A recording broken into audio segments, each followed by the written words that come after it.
Hi, welcome back guys. This is your friend, Cabbage Head Fanfics. Back with amazing fanfiction. This is the series of What If Strong Deku Had WildCard Quirk. Now before starting, please give this video a like and subscribe to the channel if you want more videos like this. Now let's get into the fanfic. Izuku Midoriya, a 16-year-old boy, stood 6 feet tall with a slim yet athletic build. His pale complexion contrasted with his unkempt, wavy green hair, which often fell over his gray eyes adorned with long eyelashes. Despite his messy hair and slouched posture, he dressed neatly, complete with a pair of large black glasses. When those glasses were removed, his sharp eyes conveyed an intense gaze. Izuku was known for his kindness, sass, and natural inclination to take on leadership roles. He had a flirty side and enjoyed Katsudan, training, cooking, reading, socializing, building gadgets, and studying heroes. However, he held a deep disdain for bullies, arrogant individuals, fake heroes, corrupt people, and the police. His unique ability, referred to as the wildcard, allowed him to form contracts to summon multiple personas and SWs between them in battle, transforming bonds into strength. Currently, his personas included Arson, Jack Frost, and Alice. In a world where 80% of the population possessed special abilities known as quirks, the remaining 20% faced a harsh reality. While most viewed quirks as a remarkable gift, few considered the plight of those without them. This group was not limited to humans, even animals had been granted quirks. The principal of Japan's most prestigious hero school was an animal with one of the highest known IQs, thanks to his quirk. No one could quite identify him. Was he a bear or a mouse? Regardless, the heroes produced by his school, such as Best Jeanist, Endeavor, and the legendary All Might, were testaments to the institution's success. If the principal were immortal, one might even call him a god among men. But returning to the matter at hand, the 20% without quirks appeared unaffected by society's changes, a notion that was far from the truth. This was a lie easily accepted by the masses. Those without quirks were often treated with disdain, even less than the dirt beneath their feet. How did Izuku know this? Because he was part of that 20%, he was quirkless. But what set him apart from others? Was he an alien found in a crashed spaceship? Was his blood radioactive, making him a danger? Or was he a monster born into this world, seen only as a killing machine? If you believed any of that, you might as well buy a lottery ticket because you'd hit the jackpot. No, let's discuss how the quirkless were treated. To understand fully, one must revisit the events that led to Izuku sitting alone on a rooftop. On a Sunday morning, July 15th, Izuku was filled with excitement. "Mom, come on, wake up. Today's the day," he urged, bouncing on his feet. Inko, his mother, groaned as she turned to look at the clock. "Calm down, Iz. It's barely 6 in the morning. Your appointment isn't until 8? Oh, sorry, Mo. I'm just so excited to finally find out what my quirk is. You should have seen Kaken. He got his yesterday and could make small explosions from his hands. He was so cool." Inko smiled, recalling the call from Mitsuki. "Yes, I heard. Oh, how our babies grow up so fast.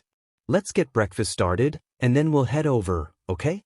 "That sounds good," Izuku replied, nodding eagerly. At 8 o'clock, they arrived at Mizutofu Hospital. A nurse called for them. "Could Mrs. Midoriya and Izuku Midoriya please head to room 205? After a brief wait, the doctor entered. "Sorry for the intrusion, folks. Now, Izuku, have you felt anything different? Any new understanding of your body?" Izuku shook his head. "No, sir, I haven't felt anything different." Inko interjected. "I forgot to mention that my baby is turning 4 today, so he hasn't had much time to notice any changes."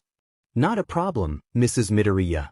It might be early to feel any quirk manifesting, but we still have the X-ray test to confirm if your son is receiving a quirk. It should just take a few minutes. Now, Izuku, could you please follow me?" 15 minutes later, the doctor returned with the results.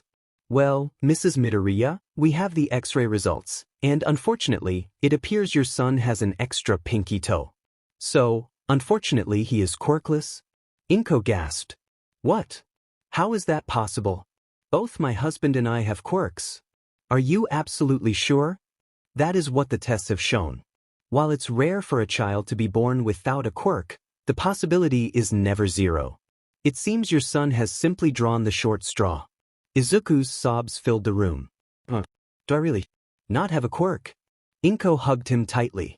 I'm so sorry, Izu. It looks like it's true. The doctor, sensing the weight of the moment, said, I'm sorry for interrupting, but I have other patients to see. Have a good day. Later that evening, Inko felt a heavy weight in her heart. Since returning home, Izuku had retreated to his room, likely having cried himself to sleep. When Hisashi, Izuku's father, arrived home, he greeted Inko cheerfully. Hey there, sweetie. How did today go? Is Izu ready to celebrate his birthday? What quirk did he get? Inko's expression darkened. Honey, I have some bad news. Hisashi's smile faded. What's wrong? Inko took a deep breath. Izuku is quirkless? Hisashi stared in disbelief. I think I misheard you. Did you say my son is quirkless? Inko nodded, her heart sinking further. Hisashi's shock turned to anger. But how is that possible? We both have quirks. The doctor must have made a mistake. I'm sorry, dear. Apparently, Izuku has a second pinky toe, which means he has no chance of having a quirk. Hisashi's laughter was hollow. No, this can't be happening. This will throw everything off track. Inko, concerned, asked, Honey, are you okay? What do you mean by throwing everything off? I need to leave for a little bit, okay? I'll be back later. He turned toward the door. Wait. Hisashi, what about Izu's Bert? He slammed the door behind him. Inko sighed, her heart heavy. This isn't good. Izuku, having overheard the commotion, emerged from his room. Mom, where did Dad go? Oh, Izu, honey, I didn't see you there. It looks like Daddy was called in for some work, but he said he would make it up to you when he gets back. She forced a small smile. Izuku's face brightened slightly. Oh, well, could we celebrate my birthday when he gets back? Are you sure, Izu? Inko asked. He nodded. Yeah. Okay, if that's what you want, let's start getting ready for bed. You have school tomorrow. The next day at Masagaki Primary School, during recess, Izuku found himself confronted by Bakugou. Hey nerd, why are you over here? Bakugou shouted. Izuku, startled, replied, Oh, sorry, Kaken. I just have a lot on my mind. Bakugou scoffed. Whatever. The old hag said you went to the quirk doctor yesterday. So what did you get? Bet whatever you got is probably something stupid. Izuku hesitated before whispering, I apparently don't have one. Bakugou leaned in closer. What was that? Speak louder. I said I don't have a quirk. Izuku exclaimed, his voice trembling. Bakugou erupted into laughter. Oh my god, you really don't have one. Haha. You're nothing but useless, aren't you? This just confirms it. Izuku stammered. What do you mean by that, Kaken? It means you don't even deserve the name nerd. No, you need something else completely to show just how useless you really are. Yes, that's it. That is your new name. Deku, a name that means useless for a completely useless person. Ha! His lackeys joined in, laughing. Ha, Deku. I love it. Makes perfect sense. Izuku reached out. Kaken. Suddenly, Bakugou unleashed an explosion, sending Izuku stumbling back. He held his burnt hand, tears streaming down his face. Why did you do that, Kaken? Bakugou laughed maniacally. Why would I let garbage touch me? Everyone is going to love this. I can't wait to tell everyone. Ha! He walked away, leaving Izuku in tears. That day marked the beginning of the relentless torment that Bakugou and others would inflict on him. You might wonder if the adults intervened. Surprisingly, they did nothing. Some even encouraged the bullying. At Aldria Junior High, teachers would lower his grades simply to uphold the school's image. It was a harsh reality, and Izuku learned the truth about the world the hard way. When he defended another student from Bakugou, no one acknowledged his efforts. Instead, some joined in on the mistreatment, hurling insults or using him as a target for their quirk practice, while teachers stood idly by. Izuku reflected on his life, recalling how his father had deemed him unworthy and left him and his mother. The memory still haunted him.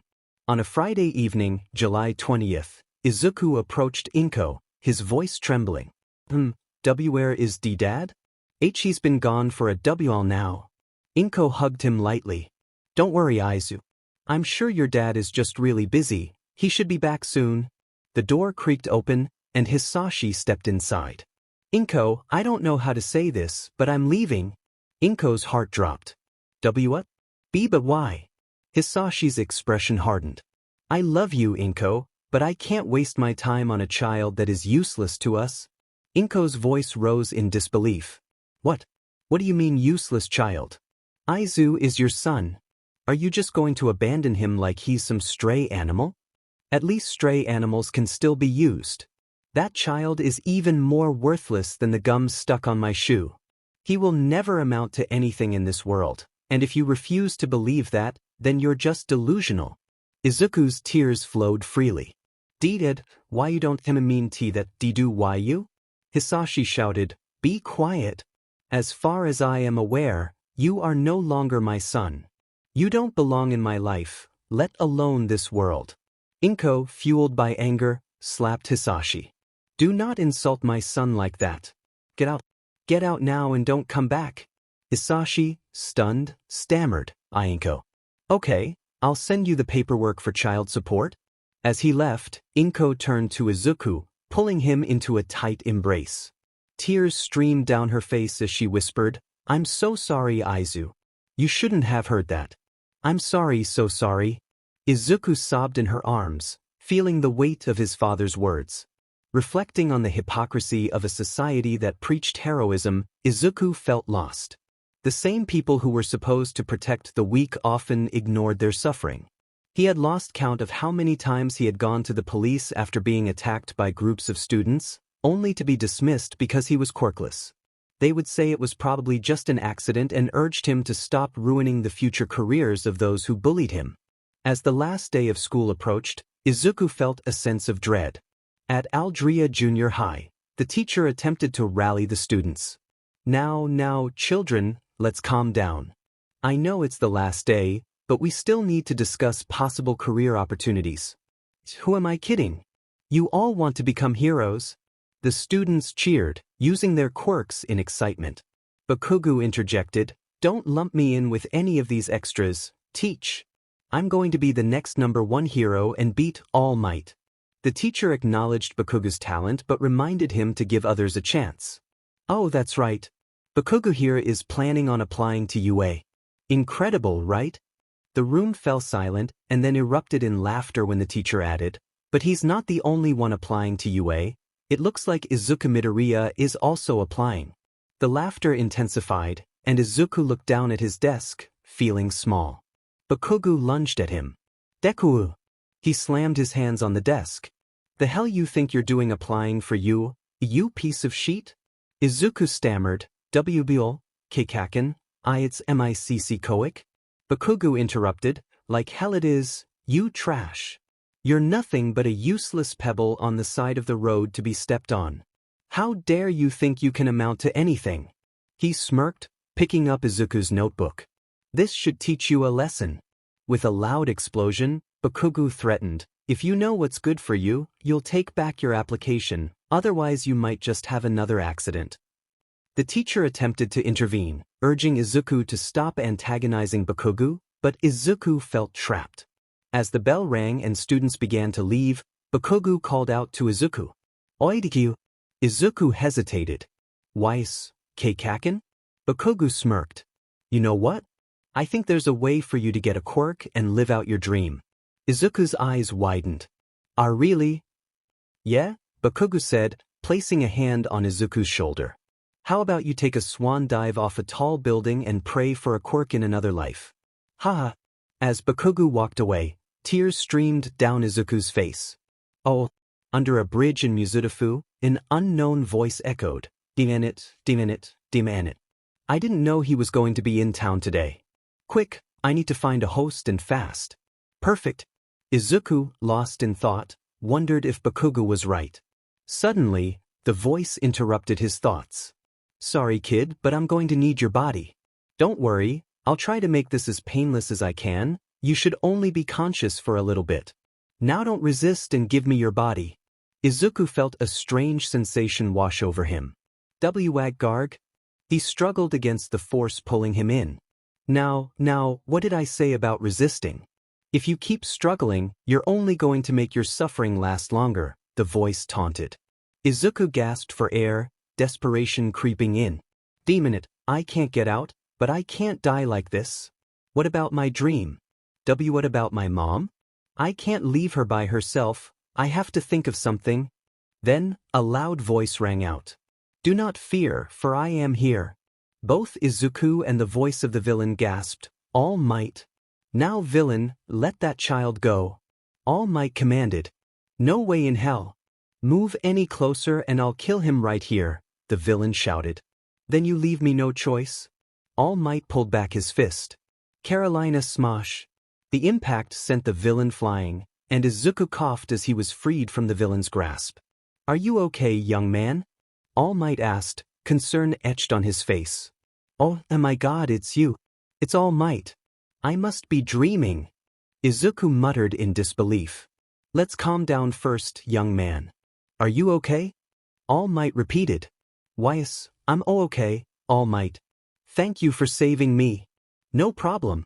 Always remember, as long as I am here, you civilians have nothing to fear. All Might declared, before securing the villain in an empty soda bottle. As the dust settled, a mysterious voice echoed in Izuku's mind. Izuku Midoriya, we have a proposition for you. If you are willing to take up the challenge, then we will help you make your dream possible. Izuku's heart raced. Okay, what is it? The voice continued, we have seen the state of your world, and to put it lightly, your world is heading towards an unfortunate fate, a fate of self-destruction led by your own kind. What do you mean unfortunate fate? What do you mean led to by my kind? Izuku asked, confusion flooding his mind. It is as I have said. Your world's human society is slowly decaying. Those with quirks seen as heroic are overpraised to the point where they harm innocent lives out of selfishness. This has led to the organization of those with villainous quirks rebelling violently against the same society that has rejected them. They become easy pawns for true villains to exploit. Izuku was taken aback. But ever since All Might made his debut, crime rates have dropped to less than 10% in Japan and 30% worldwide. He inspires heroes to fight back. That lies at the heart of the problem, the voice replied.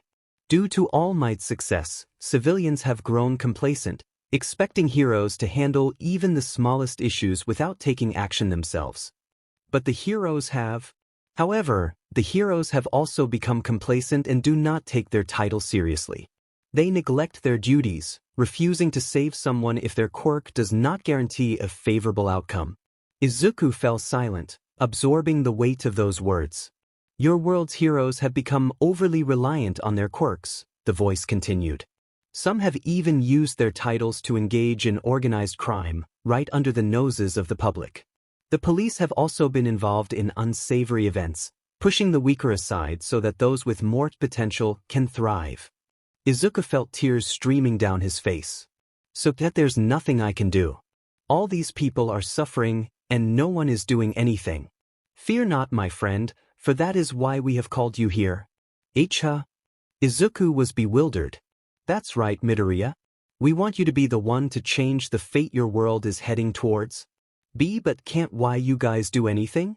Sadly, we are mere spirits, remnants of our world and time, drifting from one world to another, striving to alleviate suffering by training heroes. And now it is you who we have deemed worthy of the power needed to combat the fate your world is plummeting towards. Izuku's heart raced. But how would I be able to do that? I can barely throw a baseball 20 meters, and I have no social skills to talk to anyone, especially around girls. Do not worry, Midoriya. We're here to help you train in combat and improve everything you lack because no one gave you the chance to grow. Okay, but before can I know your names? Sure thing. Nice to meet you, Squirt. My name is Ruji Sakamoto. Calm down, knucklehead, or you'll scare him again. Nice to meet you, Midoriya. The names and Takamaki. It's a pleasure to meet you, Midoriya. My name is Makoto Naijima. Oh, it's nice to make another friend. Rin leaned forward, his expression serious. Izuku, I need you to understand that everything shared in this room will remain confidential. We want to help you, not harm you. Please, tell us what's troubling you. Izuku hesitated, his voice trembling as he spoke. Okay. You see, I'm quirkless and my life hasn't been as good as others. The group nodded in understanding, their expressions sympathetic. Tears welled in Izuku's eyes as he continued, I've had people do terrible things to me. Futaba, visibly nervous, asked, like what? Izuku looked down, his voice breaking. I've been used as a quirk practice dummy during school. The room fell silent, shock evident on everyone's faces. Makoto interjected, but surely your teachers or some adult must have intervened, right? Izuku shook his head. Oh. In fact, some of them even encouraged it. Ruji and Rin shouted in unison, those bastards. Yusuke added, how could anyone, especially an adult, treat a child like that? It's disgusting. Anne's voice trembled as she asked, didn't you try to report it to someone in authority, like a police officer or a hero? Tears streamed down Izuku's cheeks. I did. But they told me they couldn't ruin anyone's future hero career for a quirkless person. Silence enveloped the room.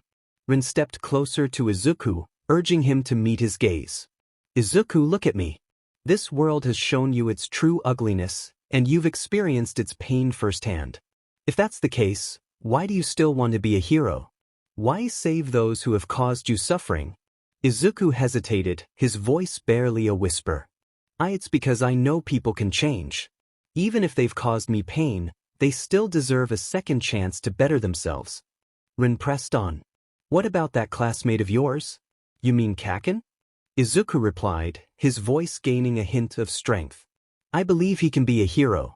He has a strong quirk, is really strong, confident, and… Ruji interrupted, tells others to jump off tall buildings, and added, bullies those he deems weak. Futaba chimed in, has an ego bigger than the sun.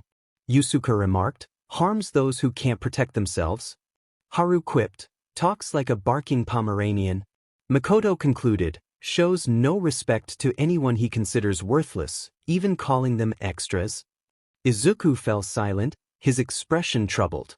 Rin challenged him, this is the type of person you consider hero material? Izuku stammered, no, it's not like that. Ruji pressed further, not like that? Then what is it like? Because it certainly doesn't paint a pretty picture. Izuku sighed, if others hadn't always praised Kaken, he wouldn't have become so harsh. Makoto countered, as true as that may be, others didn't control his actions, did they? Izuku shook his head. No. Futaba asked, did people tell him to harass others? Izuku replied, no. And pressed on, was he the one who started harassing you first? Izuku looked down, his silence speaking volumes. Yusuke added, was he also not the one who gave you the demeaning name, Deku? Izuku remained silent, his gaze fixed on the floor. Haru continued, was it not because of him that you suffered physical abuse from others at school? Izuku's silence deepened. Lavenza spoke gently, Izuku, you need to understand that no matter what Katsuki Bakugou may have been to you in the past, he is not the same friend you once knew. He's someone who uses his power to push others down, not caring who he hurts along the way. Is that how the future #1 hero should act?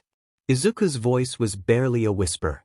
Rin urged, then you must be willing to free yourself from your past to truly become the hero you dream of. Suddenly, a white mask appeared on Izuku's face.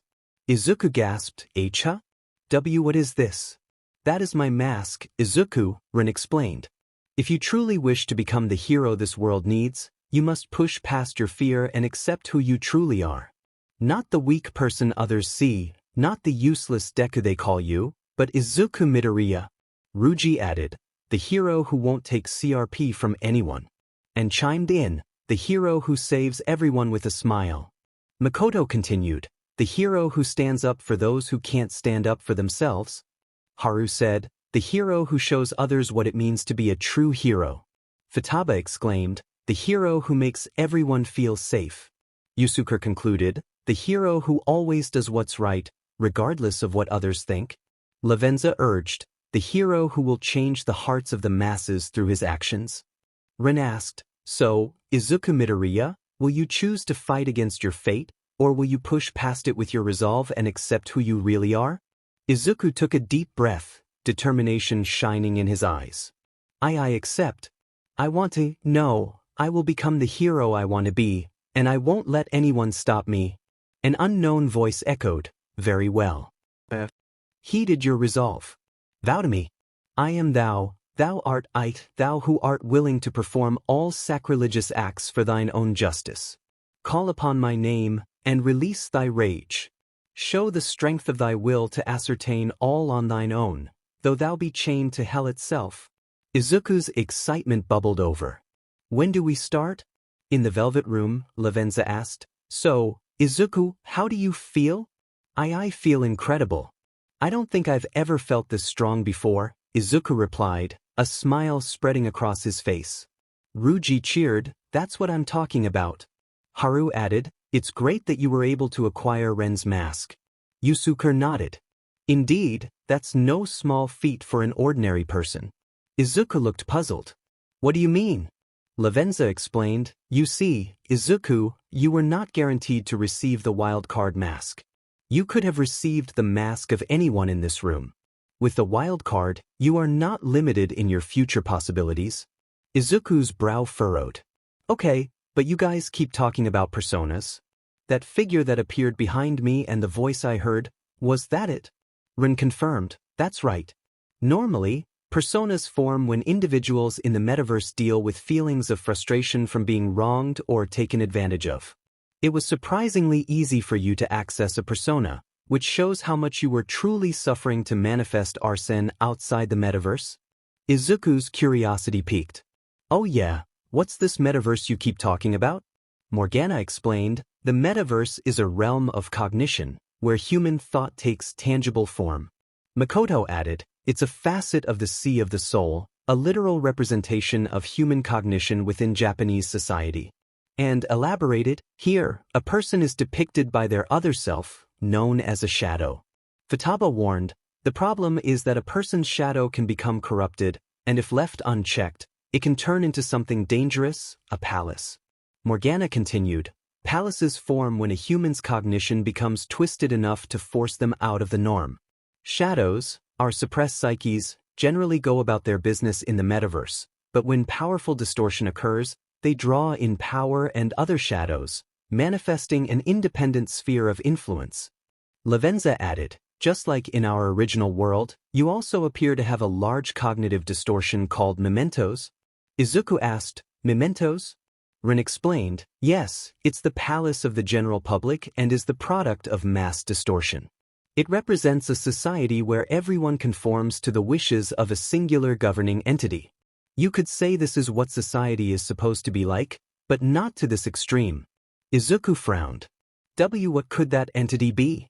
Ruji suggested, given your world is fully led by heroes, it's easy to guess that entity is likely your Japanese government. Izuku protested, But the Japanese government doesn't run hero society, the Hero Association does. Futaba added, it could also be them, but we'll figure that out later. For now, we have more pressing matters. Rin nodded. As of now, Izuku, it will be our job to help train you, not only in combat but in other domestic skills. Other skills?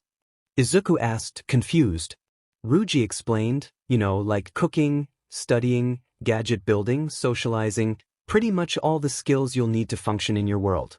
And let's not forget the most important lesson of all. Izuku raised an eyebrow. And that is? Ruji grinned. How to deal with the ladies, of course. Smack. Ruji yelped, Gah. Hey, what the hell? And quickly reassured Izuku, don't listen to him. The other ladies and I will help you when the time comes, so just ignore this idiot. Ruji protested, oh Yusuke redirected the conversation. Anyway, can you tell us where you currently stand in terms of practical skills, Izuku? Izuku hesitated. Oh well, other than studying, I really need help with everything else. But how am I going to actually help people? Lavenza replied, for that, We will provide you with a device that will allow you to enter the metaverse to aid in your combat and persona training. Izuku frowned. Okay, but how will I explain my frequent absences to my mom? Haru suggested. Couldn't you just say you're hanging out with friends? Izuku looked down, his expression troubled. But Haru quickly realized her mistake. Oh no, I'm sorry, I didn't mean. It's okay, you didn't know, Izuku reassured her. Futaba's eyes lit up. I got it. How about you get a part-time job at a cafe? That'll help you save money, socialize, and provide the perfect excuse for being out for long PR days. Makoto nodded in approval. Nice plan, Futaba. Futaba beamed. Nai of course. What else do you expect from me? Izuku considered it. That could work, but I don't have much skill for anything other than analyzing heroes and their quirks. So who would teach me? Everyone turned to Ren. Ren sighed, sweat dropping from his brow. Well, I guess if it's a cafe job, I would be the best one to teach you. Izuku's eyes widened in surprise. Really? Yep, Ren confirmed. Back in our world, I worked as a barista and chef at a cafe, so I can help you learn how to make delicious coffee and a mean curry to go with it. Futaba and Anne's eyes sparkled with delight. Curry. Ren chuckled. Well, it looks like those two are hungry. What about you guys? Yes, leader, everyone shouted in unison. Ren's sweat dropped. Well, follow me, Izuku. I guess I'll show you the ropes. Izuku nodded eagerly. Right? But if it gets any later, my mom will start getting worried. Lavenza reassured him. Do not worry, Izuku. Here in the Velvet Room, time passes much slower, so you will have plenty of time to learn from Ren before you leave. Okay then, Izuku replied, feeling a sense of relief. In the kitchen, Ren instructed. Okay, Izuku, pay close attention and do what I do, got it? Izuku saluted. Sir, yes sir. First, we need to get our prep work done, Ren said, guiding him through the steps. As they worked together, Izuku felt a sense of accomplishment. So far, so good. What's next? Now we make the source of flavor for the curry, the onion mix, Ren explained, leading him through the process. Izuku followed along, excitement bubbling within him. Okay, I'm still good to keep going. Ren smiled, pleased with his progress. Now, while we let the onions cook, we'll start cooking the beef. Izuku listened attentively as Ren detailed the next steps. Wait, but wouldn't we be undercooking the beef in the curry? Ren reassured him, you don't have to worry about the beef being too rare.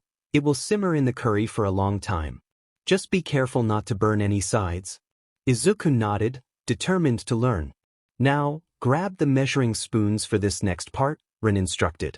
Izuku complied, eager to continue. As they prepared the spice mix, Izuku marveled at the aromas filling the kitchen. Wow, everything smells really good. Ren chuckled. You haven't seen anything yet. It's time to put it all together and make the curry itself. Izuku's excitement grew as they combined the ingredients. Right, let's go. Ren guided him through the final steps, and soon the curry was simmering on the stove. While we wait for that to cook, let's teach you how to make a simple cafe la. You okay with that? Yep, let's do this. Izuku exclaimed, pumping his fist in the air. Ren gathered the ingredients. For this, we don't need much, just 2 cups of milk and 1 1/3 cups of hot, freshly brewed dark roast espresso. As they prepared the latte, Izuku followed Ren's instructions closely. Okay. Finally, Ren handed Izuku the finished la. Go ahead and give it a try. Izuku took a sip, his eyes widening in delight. This is so good. Ren grinned. It's a pretty basic coffee, but remember, the more you practice, the better you'll become. Time passed, and soon the curry was ready. Ren instructed, now that the curry is cooked, we just have to add a few more ingredients to complete the experience. Izuku was eager to help. Right, let's go. As they finished preparing the meal, Izuku couldn't contain his excitement. Itadakimasu. He took a bite, his eyes sparkling. This is so good. Ren laughed, pleased with his reaction. Glad you like it? Izuku bowed, gratitude evident in his voice. Thank you for teaching me so much, Ren-sensei. Ren chuckled again. Please, just call me Ren. Now let's go meet up with the others to finish discussing your training. In the velvet room, Morgana called for attention. Okay, now that Izuku is back, let's wrap this up before it gets too late. Lavenza turned to Izuku. Apart from the training we will provide, is there anywhere you could go to help build muscle? Futaba chimed in. Also, is there any place you could go to get scraps for building gadgets? Izuku thought for a moment. A place that could help me build muscle and provide scrap metal. I got it. There's a beach in Mizudafu called Dagoba Takoba Municipal Beach Park. I heard it used to be really pretty, but it's now filled with trash because of the current. People have started illegally dumping their trash there since no one does anything about it. If I help clean up the beach, it could help me build muscle and provide scrap for the gadgets you guys mentioned. Yusuke nodded approvingly. That sounds like a very good idea, Izuku. Your mind is definitely one not to be underestimated. Izuku felt a light blush creeping onto his cheeks. Don't think anything of it. And smiled. Looks like it's settled then. Tomorrow, you'll get a job at a cafe, and then we'll begin your real training.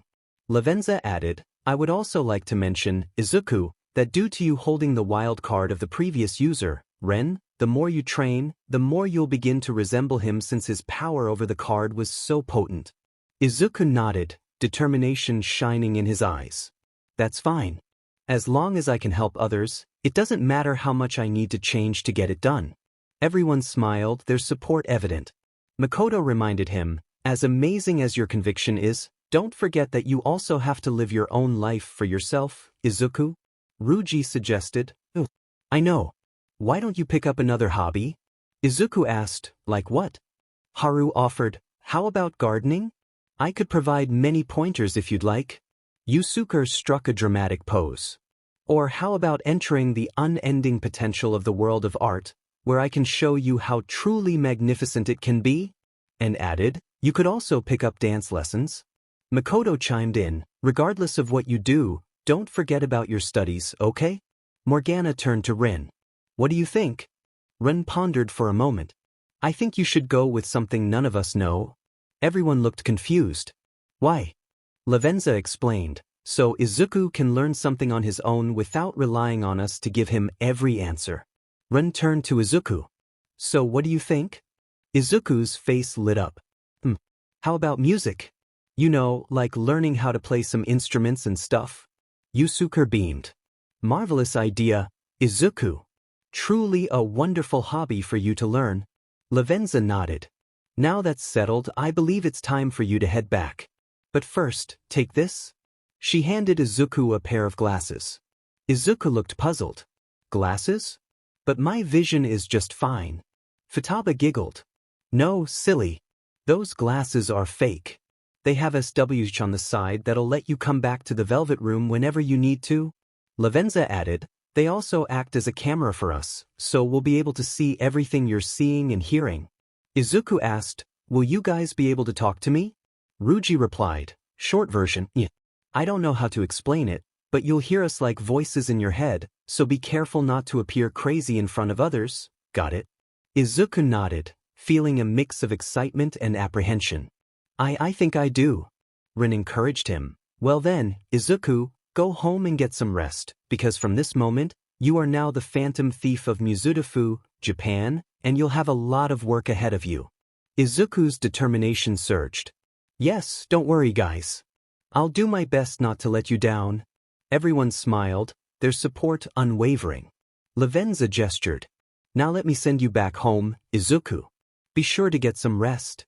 Izuku nodded eagerly. Right? I'm ready to go. As he stepped into the portal, he felt a sense of anticipation for the new life ahead of him. Back in Mizudafu, Japan, at the Midoriya household, Izuku took a deep breath. Well, here we go, the start of a new life for me. He smiled, excitement bubbling within him. I can't wait. He opened the door. I'm home. The next morning, Inko's voice echoed through the house. Izuku, I'm up. Izuku exclaimed, surprised as he tumbled off the bed. Finally, you're up. Let's go, we have a lot to do today, and there's no better way to start than with some good coffee and breakfast. Who's saying that? Izuku asked, looking around in confusion. In your head, remember? Came the reply. Alright, sorry. Izuku chuckled as he spoke to his mother. I recently started learning some new things. Hopefully I won't disappoint you. I'll call you down when everything is ready, so just get some more rest, Mom. Okay, Inko replied softly. 5 minutes later, Haru exclaimed, "Aw, that was your mom. She looked really cute and squishy, like a plushie." Yeah, over the years, the stress of being a single parent took a toll on her. She used to stress eat a lot. She looked really different back then, Izuku explained. Do you mind showing us how she used to look, Izuku? Futaba asked. I think if I just picture her as she used to be, you'll see it. Give me a sec. Whoa. And gasped. Your mom's so appealing, she added. Indeed, it's sad that stress caused her to change so negatively, Makoto remarked. Ding, bro, your mom looked so ho. A swift smack interrupted him. Anyway, Izuku, you don't need to worry. She'll be back in tip-top condition in no time, Futaba reassured him. Let me explain. When you start fighting in the metaverse, your enemies will drop money after each fight. If you really grind, you'll be able to save a lot for personal stuff and help relieve some of your mother's stress, Rin clarified. Wait, how does that work? I just get money from defeating enemies? Thanks to the wild card you possess. By correcting someone's shadow and ridding them of their corruption, that corruption is turned into a sort of reward for your efforts, Lavenza explained. But I think I get it. Oh yeah, and if Rin keeps teaching you his recipes, not only will you become extremely fit, but your mother might also begin to regain her old figure, Ruji added. Wait, really? Izuku exclaimed. Yes. With a balanced diet and some stress off her shoulders, she will definitely become her old self again, Yusuke assured him. Alright, enough chit-chat. You've got a long day ahead of you. And said, right? In the Midoriya household at 7:30 a.m., Inko's eyes sparkled with delight. Aizu, this is so good. Thanks, Mo. Well, I'm all finished. I'll be going out for a bit, okay? Where are you going? Oh, I'm just going to see if any cafes are hiring. Are you sure you'll be okay? Inko asked, worry etched on her face. Don't worry, Mom. I'll be fine. Okay, Aizu, just don't get into any trouble, okay? You got it, Mom. In Muzutafu's shopping district, Izuku looked around and said, well, let's take a look around, shall we? Wow, look at that guy. He looks really cute, one girl whispered. Cute?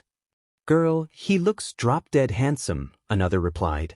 Wish I could talk to him, a third chimed in. Are you kidding? I don't think my heart could take it, the first girl exclaimed. Ruji smirked. Well, looks like I was right. Our boy here really is a chick magnet. As much as I want to disagree with you, you're right, and admit it. Izuku blushed slightly. Come on, guys, I don't look that good. Bro, really? Just look at you. Ruji said with a deadpan stare. Anyway, I don't see many cafe shops around here. Maybe I should try another place. Wait, look over there. Futaba pointed. No way is that, Yusuke said, shocked. Yes, it appears so, Haru confirmed. So there's one in this universe, huh? Izuku asked. Back in our world, that cafe used to be our old meeting place, Makoto explained. Hey, they also have a help wanted sign. Go check it out. And urged. Alright, let's do this. As Izuku entered the cafe, he was met with a loud confrontation. Oh, why should I listen to a quirkless bee? I said get out, the cafe owner shouted. Now look here, if you know what's good for you, then get me a drink. Oh great, looks like we have a quirkless here, Izuku muttered. You should go stop him before things escalate any further, Izuku, Ren advised. Right? Hey, I believe the guy said to get out. Izuku called out. Looks like we have a quirkless lover here. Listen, buddy, get out before things get ugly. This ain't none of your business. I hate to butt in, but he clearly works here and asked you to leave. So you want to play hero, huh, kid? Fine, you asked for it? The unknown man pulled his fist back, aiming to punch Izuku in the face. Just as the fist was about to connect, Izuku's reflexes kicked in. Using the man's momentum, he moved to the left, grabbed his arm, and threw him over his shoulder. The man landed hard on his back, gasping for air. Not letting up, Izuku quickly turned him onto his stomach and put him in a hand lock, using his body weight to ensure the man wouldn't get back up. Hey, can you call the police? This guy is down for now, Izuku said. Right, give me a sec. 10 minutes later, the cafe owner approached Izuku. Well, that takes care of that. Thanks for the help, kid. No problem, mister. Oh right, where are my manners? Name's Sojiro Sakura. Nice to meet you, Sojiro-san. I'm Izuku Midoriya. Just call me Sojiro, kid. No need for all the formalities. Okay. So what can I do for you? I noticed that you had a help wanted sign and was wondering if I could apply for the open position. Serious, okay, but first let me ask you a question. What do you think of quirkless people? Closes eyes. Opens eyes filled with determination. Well, Sojiro. To me, there is no real difference between those with quirks and those who are quirkless. At the end of the day, we're all human. Surprised? Oh, what do you mean by that? I mean that a quirk alone does not define what type of person you are. It's your actions that show what type of person you are. Smiling, right answer, kid. Just wanted to see what you thought since you'll be working for a quirkless person. Surprised, really? Yep. That won't be a problem, will it? Small smile, not at all. You see, I'm also quirkless. Oh really? Well then, looks like we'll have a pretty interesting time together. I'm closing up for the day, so come back tomorrow and you can begin your training. How does that sound? Sounds good, Sojiro. I'll see you tomorrow then. Does 7 a.m. sound okay? Sounds good, kid. See you then. In the velvet room, Ryuji remarked, well, that was a pretty good first impression, don't y'all think? Indeed, although I am surprised that this universe also has a Sojiro, Yusuke noted. Yeah, but no matter what universe Sojiro is in, he'll always help those in need, Futaba added. It's good to see the boss again, but it's sad that he had to deal with someone like that, Makoto remarked. Yeah, that kind of rude a-hole got off easy in my opinion, and said. Although Izuku couldn't do much now, when he begins going into the metaverse, he'll start changing his society for the better. I'm surprised he had such reflexes already, Rin commented. Right? He moved as if he was a trained professional, Haru agreed. It appears we should begin his training then, wouldn't you all agree? Now the question is who should go first? Lavenza suggested. That's easy. Since he's going to be training his body at that beach, I make the best choice to help create a workout plan for him so he doesn't become too bulky to limit his movement, but sturdy enough to take good blows, Ryuji said. For once, I agree with you, and said. Agreed. Once Izuku has his routine all planned out, I believe it should be Ren who teaches him fighting with his persona while the rest of us can help him with other things along the way, Yusuke added. Sounds like a plan. Well then, let's get him over to that beach to get started. Futaba said. Back with Izuku, Ren instructed. Hey Izuku, head over to that beach you mentioned so we can begin your training. Right? Can't wait to get started. At Dagoba Beach, which had once been an appealing place loved by locals and young couples, Izuku was shocked by the sight before him. The unique wave currents had brought in an overwhelming amount of trash, from small bits to entire cars. What had started as a minor inconvenience had turned into a significant problem, with illegal dumping becoming commonplace. Wow. I knew it was bad, but... Izuku said, stunned. Dude, holy, how are there frickin' cars? Ryuji exclaimed. Truly something both awe-striking and unnerving at the same time, Yusuke noted. I feel like I can smell it from here. And complained. Surprisingly, the majority appears to be random metals. Not much bad-smelling trash around, Izuku observed. So this is the place you plan on training at? Futaba asked. Yep. This will not only help me build muscle, but I would also be doing something nice for the community, Izuku replied. Don't forget you'll also be able to build stuff you might need later, Futaba reminded him. Right? Izuku nodded. Then let's get started. Ryuji, you're up. What's your plan? Rin asked. Cool, let's just say I have a few things in mind. Izuku, go ahead and start. Once you feel you've done enough for today, I'll have your plan ready, Ryuji instructed. Right? It's showtime. Izuku began working hard, pushing himself to clean up the beach. By 5 p.m., he was exhausted. Phew, that was harder than I thought. I think that's enough for today, Izuku said, breathing. Wow, you really got a good amount done. Haru praised. Thank you, Haru-san. No one would really thank me for helping out before, Izuku said, a light blush on his cheeks. Don't worry about it, Izuku. Even just a small thank you can motivate anyone, Makoto reassured him. Well, with this done, let's go ahead and start your persona. Training, Izuku, Rin said. Izuku pumped his fist in the air. Right? Let's do this. How do I do that? Izuku asked, confused. Rin comically fell. Alright, forgot to tell you that, huh? Everyone snickered. Okay, do you remember the feeling when you first removed your mask? Rin asked. Yeah, give me a sec, Izuku replied, closing his eyes. Ren, I think I feel it, but I feel more than just one, Izuku said, confused. Ren raised his eyebrows. Really? Can you tell me how they feel? One feels cold. Really cold. And the other one feels kind of dark, is how I would describe it, Izuku explained. Can you try and pull the cold mask out? Ren asked. Let me try, Izuku said, focusing. Fush. Okay, got it. Izuku exclaimed. Now go ahead and summon whoever this is, Ren instructed. What?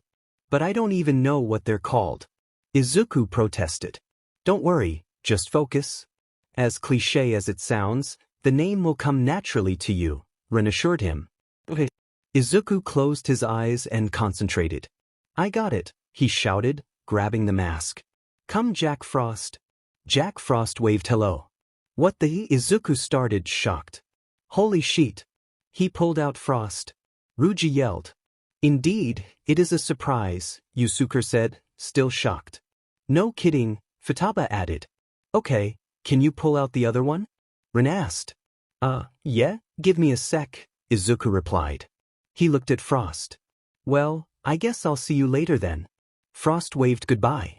Okay, I think I got this, Izuku said, closing his eyes again.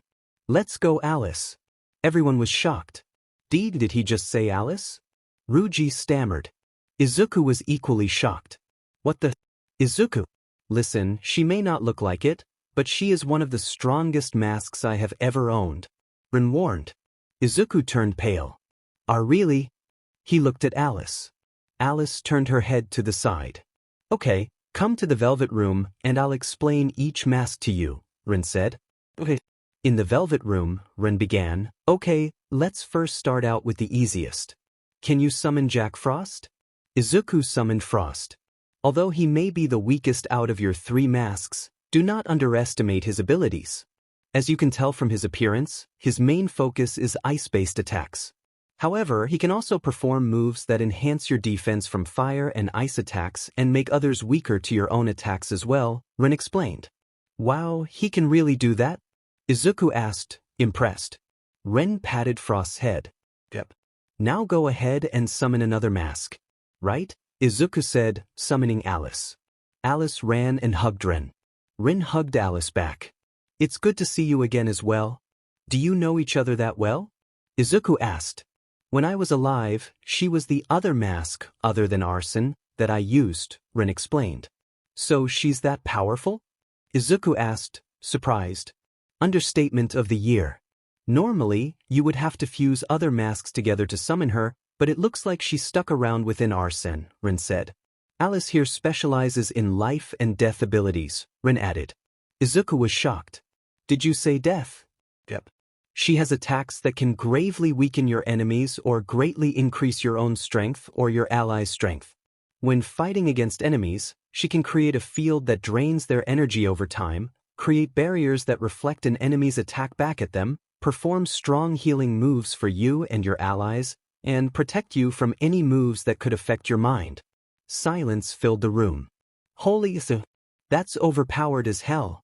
Izuku exclaimed. I did tell you she is one of the strongest masks I had. For now, let's move on to your last mask, and then I'll begin your training with them, Rin said. Izuku pumped his fist.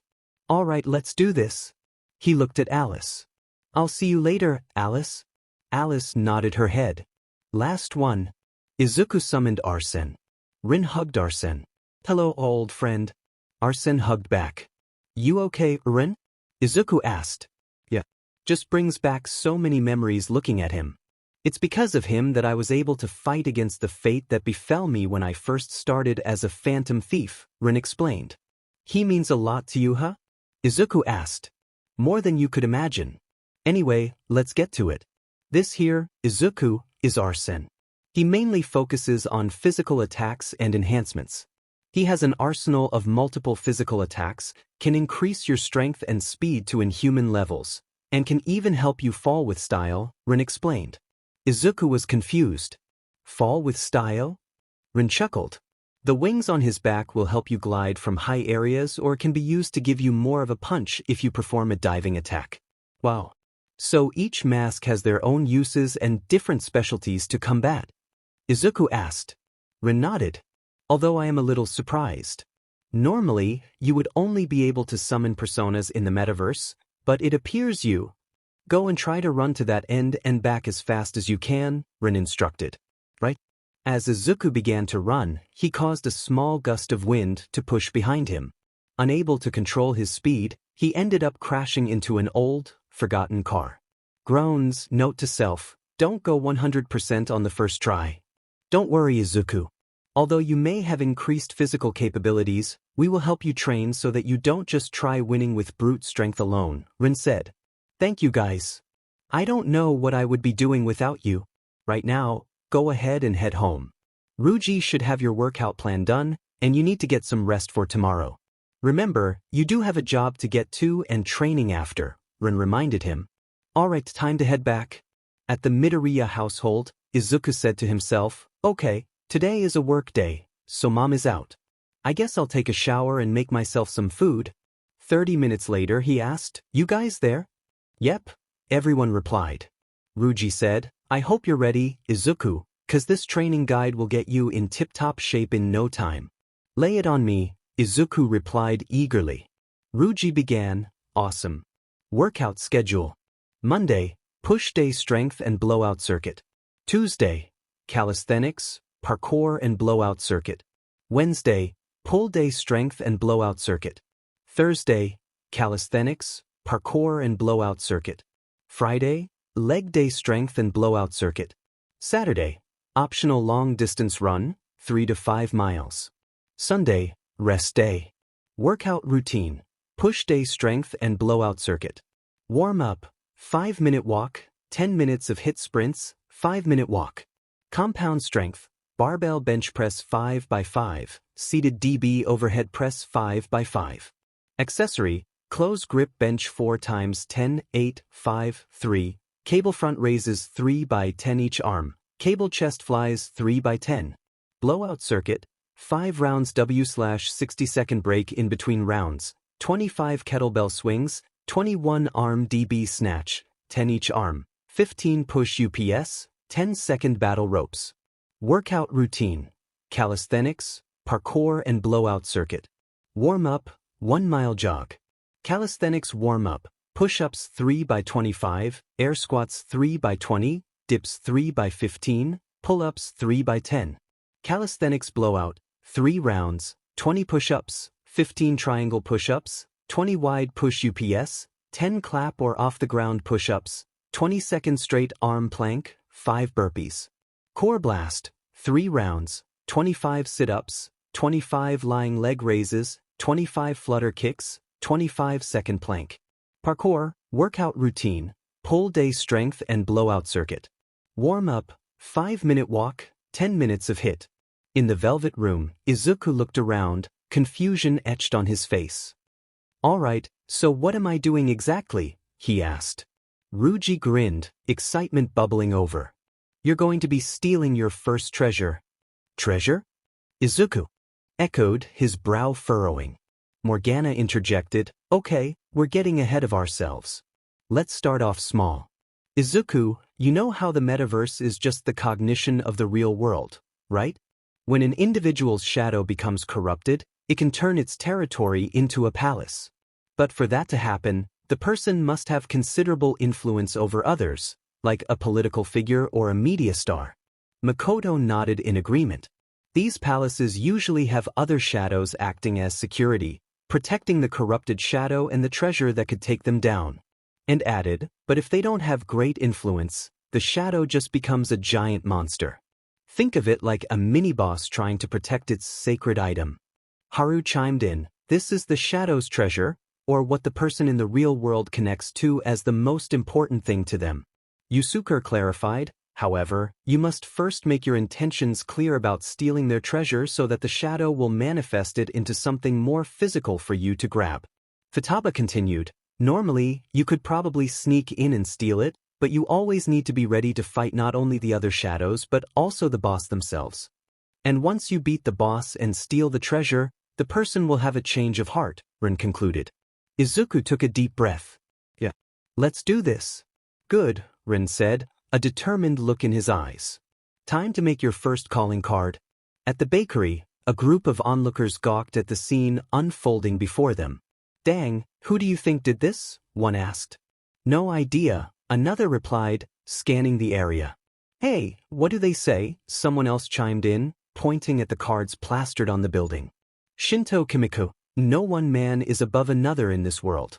Your business motto of pushing around those with quirks called villainous will not be let go by me. Prepare yourself for tomorrow. I will steal your twisted longing and make you confess your sins, so be prepared. The Phantom Thief, the first person read aloud. Hey, do you think it's true that this place discriminates against people based on their quirks? Another asked. Don't know, but if it's true, then they should be ashamed of themselves, came the reply. Suddenly, the bakery owner burst out, What's going on here? What the hell are these? In front of the bakery, the owner was confronted with a building covered in black and red cards adorned with fancy writing. Who put these up? He shouted. From the shadows, a voice sneered. So you want to steal my treasure, huh, Phantom Thief? Then be prepared to die. In the UA office, Nizu leaned back in his chair, a thoughtful expression on his face. This is quite interesting. What do you mean, Nizu? Aizawa asked, intrigued. Well, Aizawa, we were asked to provide some security for a baker in the Mizudafu shopping district, Nizu explained. Oh, really? Does the owner have enemies or something? Aizawa inquired. Maybe, but we don't know much other than these cards that were left, saying something about stealing the owner's treasure, Nizu replied. So who are you going to send? Aizawa asked. I believe Death Arms, Kamui Woods, and the new heroine MT Lady should be enough for this task, Nizu decided. Well, hopefully, nothing too crazy happens, Aizawa muttered. The next day in Mizudafu, Rin checked in with Izuku. You ready for later? For the most part, yes, but I still feel a bit nervous, Izuku admitted. Don't sweat it, man. You'll do fine. Besides, it's your first mission, so it'll be good practice for you, Ruji reassured him. Right? Izuku replied, trying to muster confidence. Suddenly, Sojiro called out, Kid. Izuku jumped, surprised. Huh? You were spacing out on me. Did you even hear what I was saying? Sojiro asked, crossing his arms. Izuku sheepishly rubbed the back of his head. Sorry, boss. Can you repeat what you were saying? Sojiro scoffed. You're lucky you're a good worker.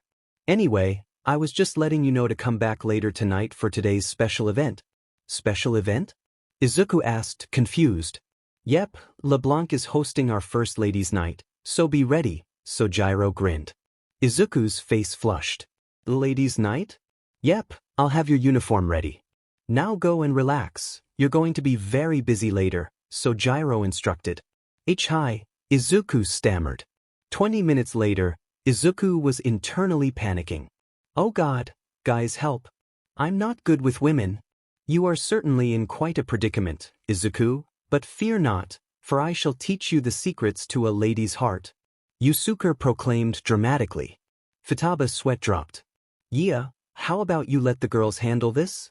Lavenza interjected, we can focus on that later. For now, you should be prepared for your first mission. Although you might need to prepare a little more just in case. I have a feeling you will run into an unexpected obstacle. You're right. They probably hired heroes for protection, so I'll need to knock them out as quickly as possible before entering the metaverse, Izuku concluded. That evening at the bakery, Death Arms groaned, Ugh. Why did we have to get such a pointless assignment from that rat? Relax, D. At least we can treat this job as a small break. I mean, what idiot would publicly attack someone with us heroes around? Kamui Woods replied. I don't know, guys. Anyone who is bold enough to leave a heads up like that might have the skills to back it up, so we should stay on guard, Lady cautioned. What? You're the one who's usually carefree during working hours. What makes this one so different to have you actually taking your job seriously? Death Arms retorted. But I take my job seriously, Lady snapped back. But I don't know, I just feel like this one is going to be different. Well, if anything happens, we can take care of it, Kamui Woods assured them. As the heroes conversed, Izuku watched from atop a neighboring building. So, any idea who these guys are, Izuku? Rin asked. Yeah. Although they are relatively new, I've been able to gather some good info about these three, Izuku replied, focusing intently. He began to detail their abilities. Kamui Woods has the Quirk Arbor, which allows him to generate and control wood from any part of his body. He can restrain villains or get civilians out of danger, but his quirk is ineffective against flame or explosion-based attacks. Yusuke nodded. Since you do not possess any significant advantage, taking him out first should be a top priority.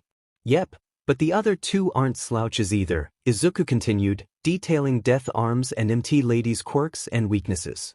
Most likely as a visual warning. Since she has become quite popular lately, most people would rather avoid being crushed by her in giant form, Izuku concluded. Ruji laughed. Speak for yourself. I bet any guy would want to be crushed by her giant bow. Before he could finish, Futaba smacked him. Anyway, any idea on how you want to proceed, Izuku? Izuku smirked. I might have a few ideas. It's showtime. With that, he leaped off the building, landing right in front of Kamui Woods. What teached? Kamui began, but before he could finish, Izuku struck him with a powerful elbow to the stomach, causing him to double over. Without missing a beat, Izuku followed up with a knee to Kamui's face, sending him staggering backward. Hey! Death Arms shouted, rushing at Izuku with a fist raised. Using his flexibility, Izuku bent backward, dodging the blow and countering with a kick. To Death Arms' face. As the hero covered his face, Izuku performed a backflip to gain distance. Kamui Woods, recovering quickly, initiated his special move.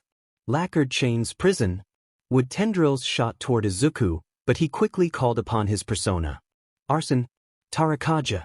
Surrounded by a red glow, Izuku pivoted on his heel and delivered a roundhouse kick to the incoming tendrils. To the surprise of the heroes, the tendrils shattered upon contact. Jack Frost. Mabufula! Izuku shouted, and suddenly, the three heroes found themselves encased in ice, immobilized from the neck down. Lady, however, began to grow in size, breaking free of her icy prison. What are you going to do now, huh? Unfazed, Izuku rushed toward her. In a panic, the lady tried to grab him, but he leaped onto her palm and ran up her arm. She swatted at him, but he expertly dodged and leaped onto her head, sliding down her neck.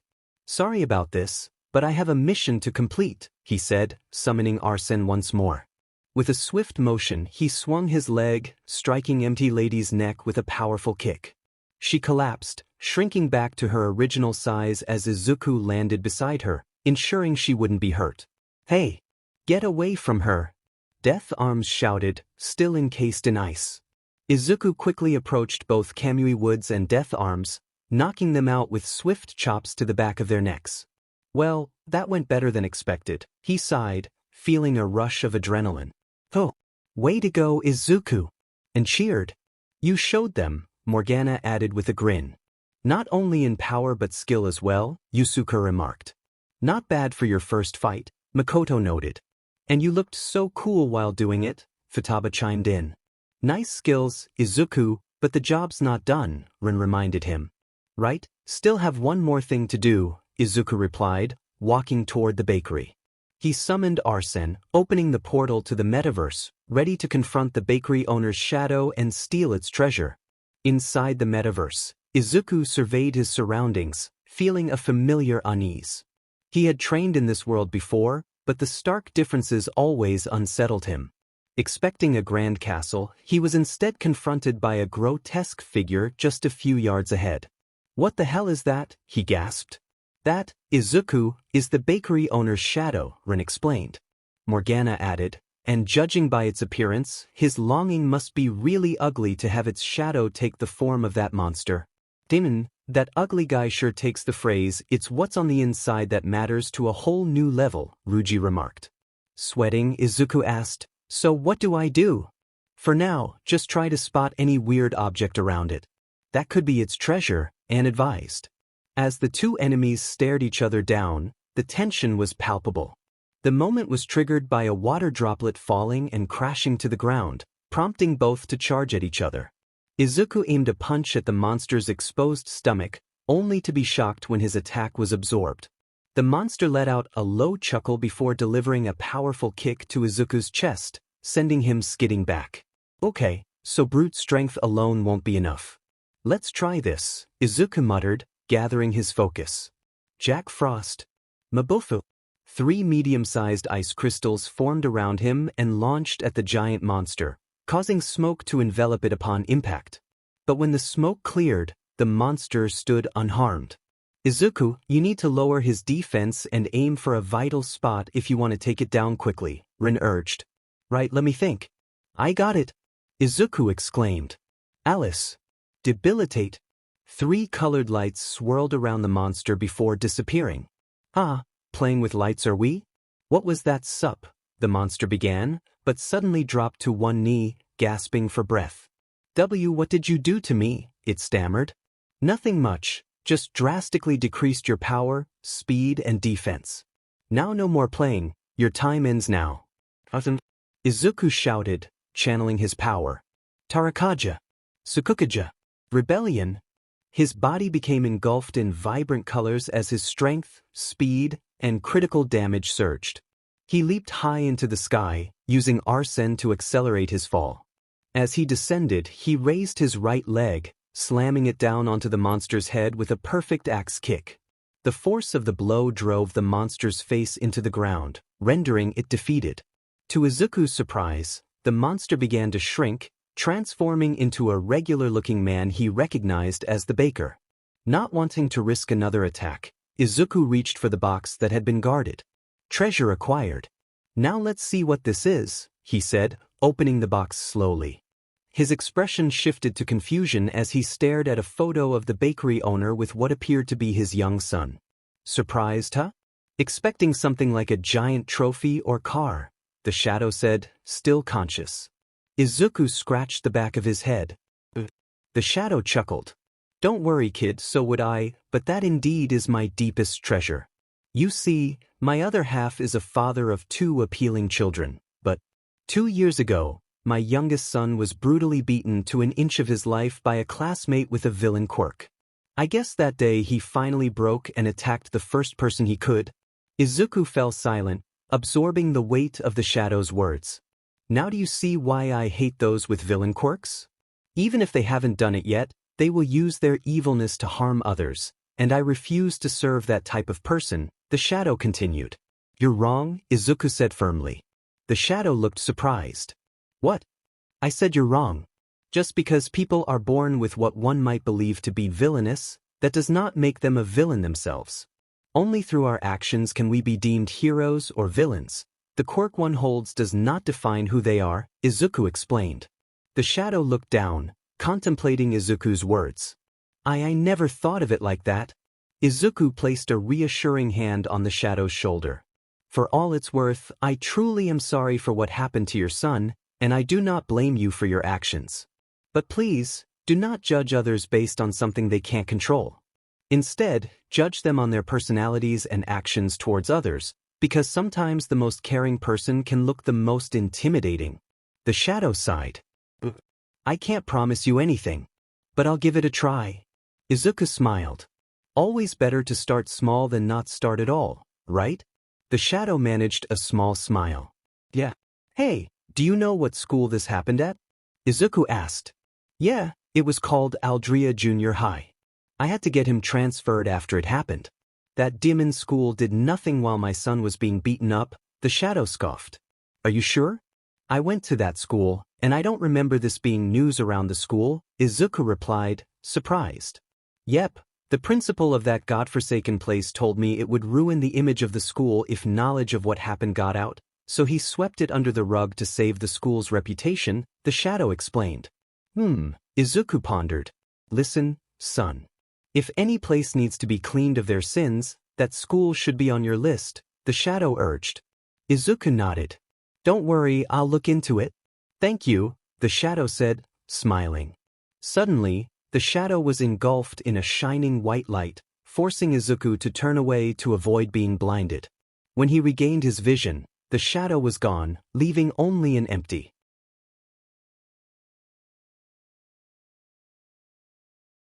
Does some latte sound with that? Izuku suggested. I would like that very much, Ryuko said. As long as it tastes good, then I'm game, Rumi added. Me too, Nijire chimed in.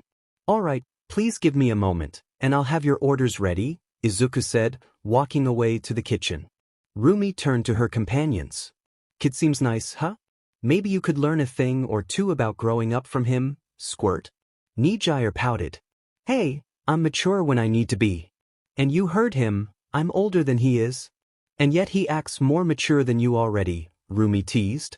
Now, you two, let's calm down, Ryuko said, trying to mediate. Although he does seem a bit interesting, I wonder what other knowledge he has about heroes. You heard the kid, he's a hero nerd, so he must have a good amount of knowledge. But if he knows a little too much, then, Rumi cracked her knuckles, I think a little butt whooping would solve that. Why are you always so quick to bring violence into the situation? Ryuko sighed. Hey, it's not my fault if they're asking to be beat up. Besides, people shouldn't be starting trouble if they can't back up their words, Rumi retorted.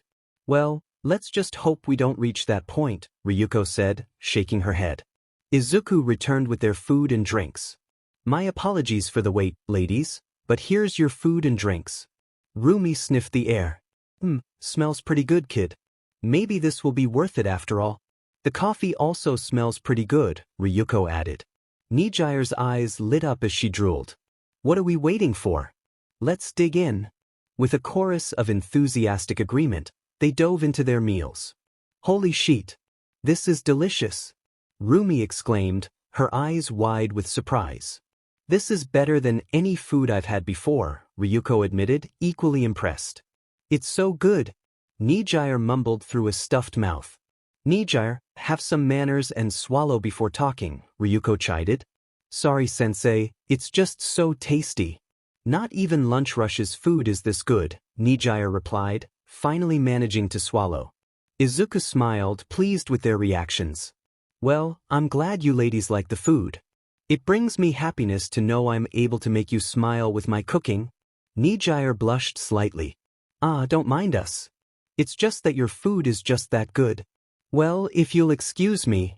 Suddenly, the door slammed open. Are you that place that kicked my friend out, UBC? A drunken man slurred, his breath reeking of alcohol. 'Cause I have a few words for you. Rumi groaned. Just great. Just when the night was finally turning out to be okay. Now, Rumi, let's just deal with this quickly, and we can get back to enjoying our remaining girls' night out, Ryuko suggested. The drunk man leered at the girls. Oh, what do we have here? Why don't you ladies come back with me for a fun time? Rumi's irritation flared. All right, I'm going to kick his butt. Oh, a feisty one. I like you. And that blue-haired one looks like quite a catch too, the drunk man said, eyeing Nijire. Nijire scowled, clearly offended. All right, that's enough, Izuku said firmly, stepping forward. Sir, you're making our customers uncomfortable, and I'm going to have to ask you to leave. And who the hell are you to tell me what to do, huh? Mind your demon business, kid, before I make you, the drunk man threatened. Sir, this is the last warning I will give you. Leave now, Izuku said, his voice steady. Oh yeah?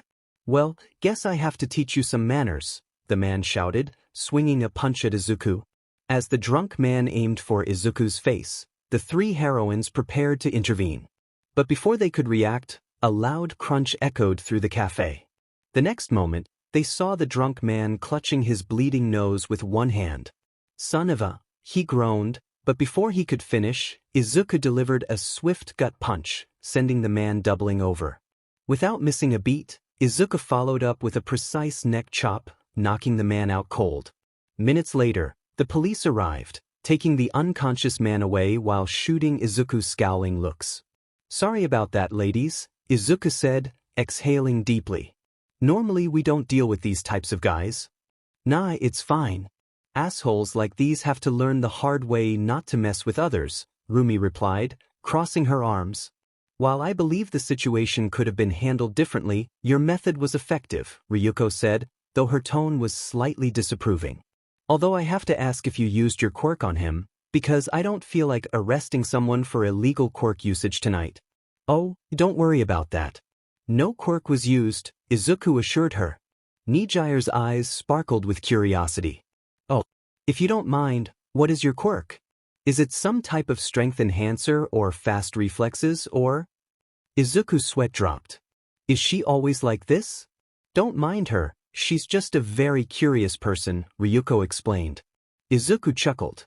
"Don't worry about it. I used to have the same habit. I find it quite cute, actually." Nijire stopped in her tracks, her cheeks flushing. "See Voot," she stammered, a small blush creeping onto her face. "Well, Miss Ryuko, the reason I said that illegal quirk usage wasn't a problem is just because, well, I don't have one," Izuku admitted. Silence fell over the table. "What?" Nijire exclaimed, her eyes wide with disbelief. "Excuse me?" Ryuko echoed, equally shocked. Rumi whistled, impressed. "You did that much damage with no quirk? Kid, at least you know how to defend yourself." "Why, thank you. A compliment from a top heroine is never something I thought would happen in my life," Izuku replied, a hint of pride in his voice. "Don't get ahead of yourself, kid. You're better than average, but anyone with a decent understanding of their quirk could probably take you down," Rumi said, smirking. "Rumi?" Ryuko scolded. "It's all right, Miss Ryuko. What Miss Rumi said isn't entirely incorrect," Izuku said, trying to ease the tension. "You bet it's not," Rumi added, crossing her arms. However, Izuku released a subtle pressure. "Underestimating me could lead to your downfall." Rumi's smile widened. "Well, I'll be d'med. This kid definitely has more than he's showing." Ryuko wiped the sweat from her brow. "For someone who doesn't have a quirk, he's letting out a lot of power." "Oh, just who are you, Izuku?" Nijire asked, her curiosity piqued. Izuku relaxed his stance. "Anyway, as an apology to you ladies for the situation, please let me cover your meals for the night." "It's the least I could do." "There's no need for that, Izuku. It was not your fault for his actions," Ryuko insisted. "It's quite all right, Ryuko. It's down to the establishment to take care of the customers, so there's no need for you to worry about it," Izuku replied. "Well, if you insist, then yeah, we'll take you up on the offer," Rumi said, nodding. Nijire yawned. "Hey guys, I'm getting tired." "Only you could feel tired after drinking coffee," Rumi said, rolling her eyes. "Then let's go ahead and call it a night. And once again, thank you so much for the service, Midoriya," Ryuko said, standing up. "Please, it's my pleasure to serve not only you heroines but appealing ladies as well. Hopefully, you'll come back again soon," Izuku said, smiling. Rumi laughed. "Flirting will only get you so far, but add some carrot recipes, and you'll see me more often." Ryuko smiled. I'll definitely stop by on occasion. You wouldn't happen to take reservations, would you?" "I bet the others would." "Love to come as well." Izuku chuckled.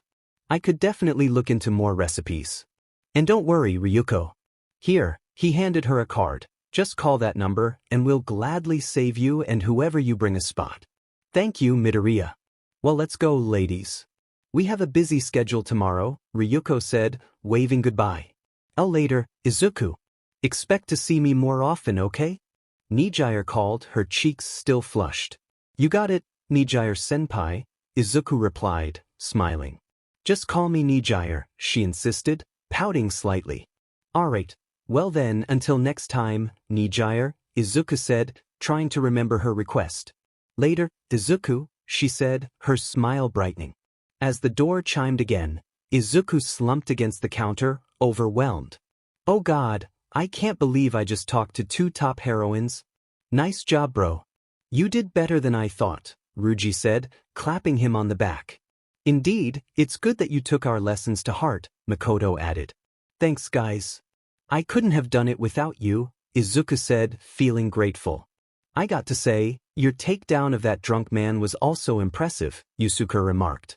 I remember you guys telling me to always take down the enemy as quickly as possible and not to prolong any unnecessary fighting, Izuku replied, recalling their training. Good to see that you've taken our teachings to heart, Izuku, but never forget that there is always room to improve. Never let your head get too big for your own good, Lavenza cautioned. Or else you'll end up with a mouth full of dirt, Futaba added with a grin. No problem, senseis. The last thing I need is to lose a fight because I didn't take an opponent seriously, Izuku assured them. Kid, come on, we still have to clean, Sojiro called from the back. Well, talk to you guys later, Izuku said, rushing to help. Coming, boss.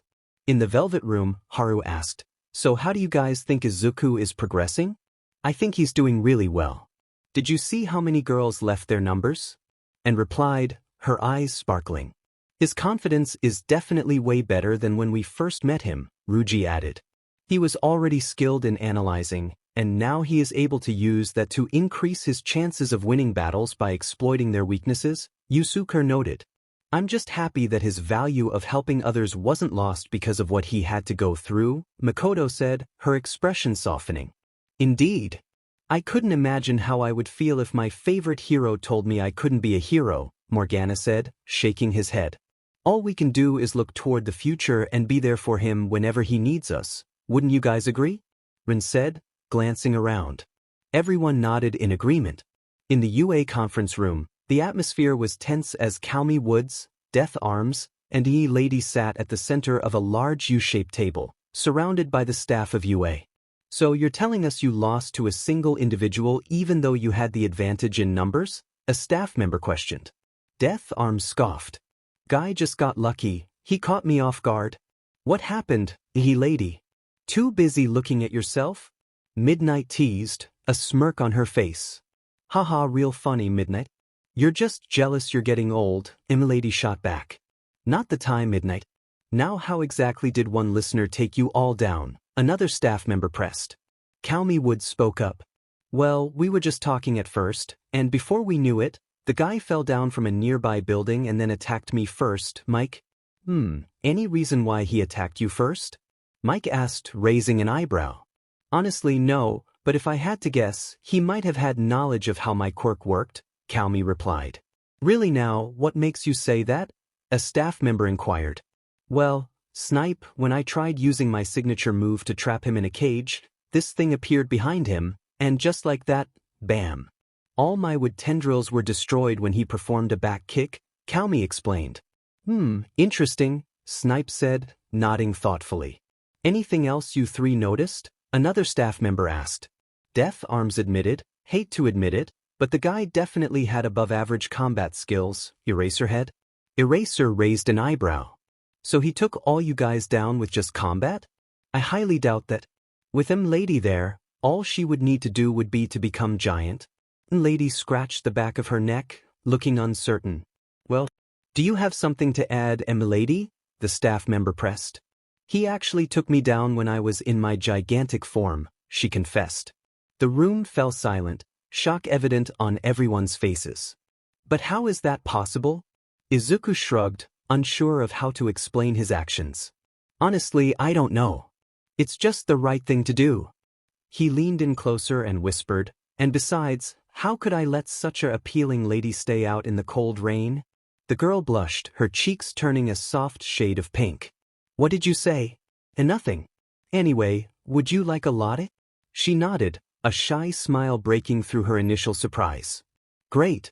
I'll be back in a bit, he said, feeling a rush of excitement. As he walked away, he heard her voice call after him. Izuku Midoriya? Huh? 10 minutes later, Izuku returned with the drinks. Okay, Kodai-san, thank you for waiting. Hope you enjoy. Thank you for the food, she said, taking a bite. Whoa, you made this. It's incredible. Thank you very much, he replied, beaming at her enthusiasm. Hey, Kodai-san, he began, hesitating slightly. Yeah. If you don't mind me asking, why were you outside in the rain? She looked down, her expression shifting. No, I'm sorry if I made you uncomfortable. You don't have to answer if you don't want to, he quickly added. She shook her head. No, it's okay. Not like it matters. She sighed, her voice barely above a whisper.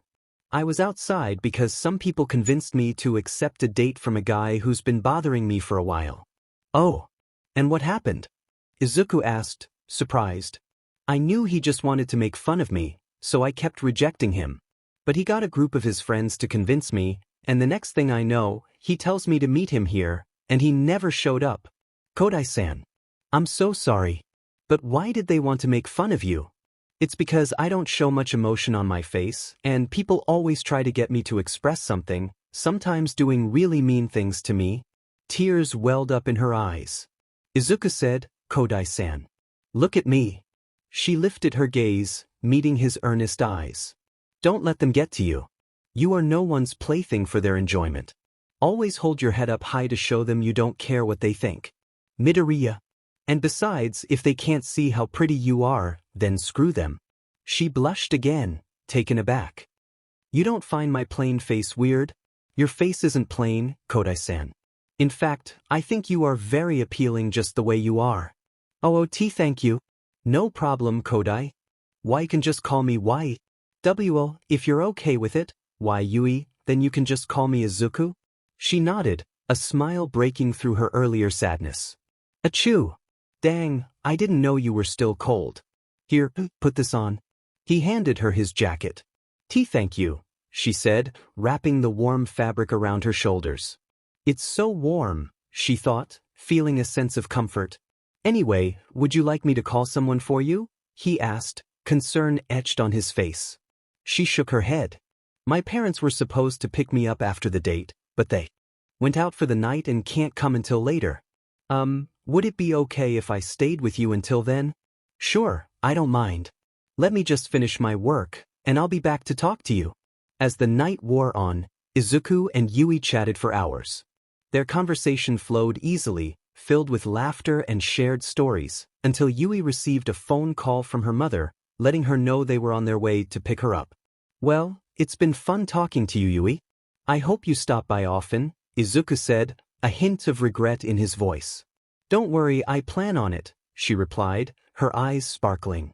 I just hope those idiots leave me alone. They don't even go to my school. Surprised, Izuku said. They don't. No, they go to one called Aldria or something. Really? I used to go there. Used to? Yeah. Let's just say some stuff happened, and I'm going to online school now. Just then, Yui's phone rang again. Looks like they're here. It's been fun talking to you, Izuku. Anytime, he said, his cheeks flushing. Take care until next time, okay? Yeah, until next time. As she walked away, Izuku thought, Aldria again, huh? Your school really does know how to produce assholes, Izuku, Ruji commented as he joined Izuku.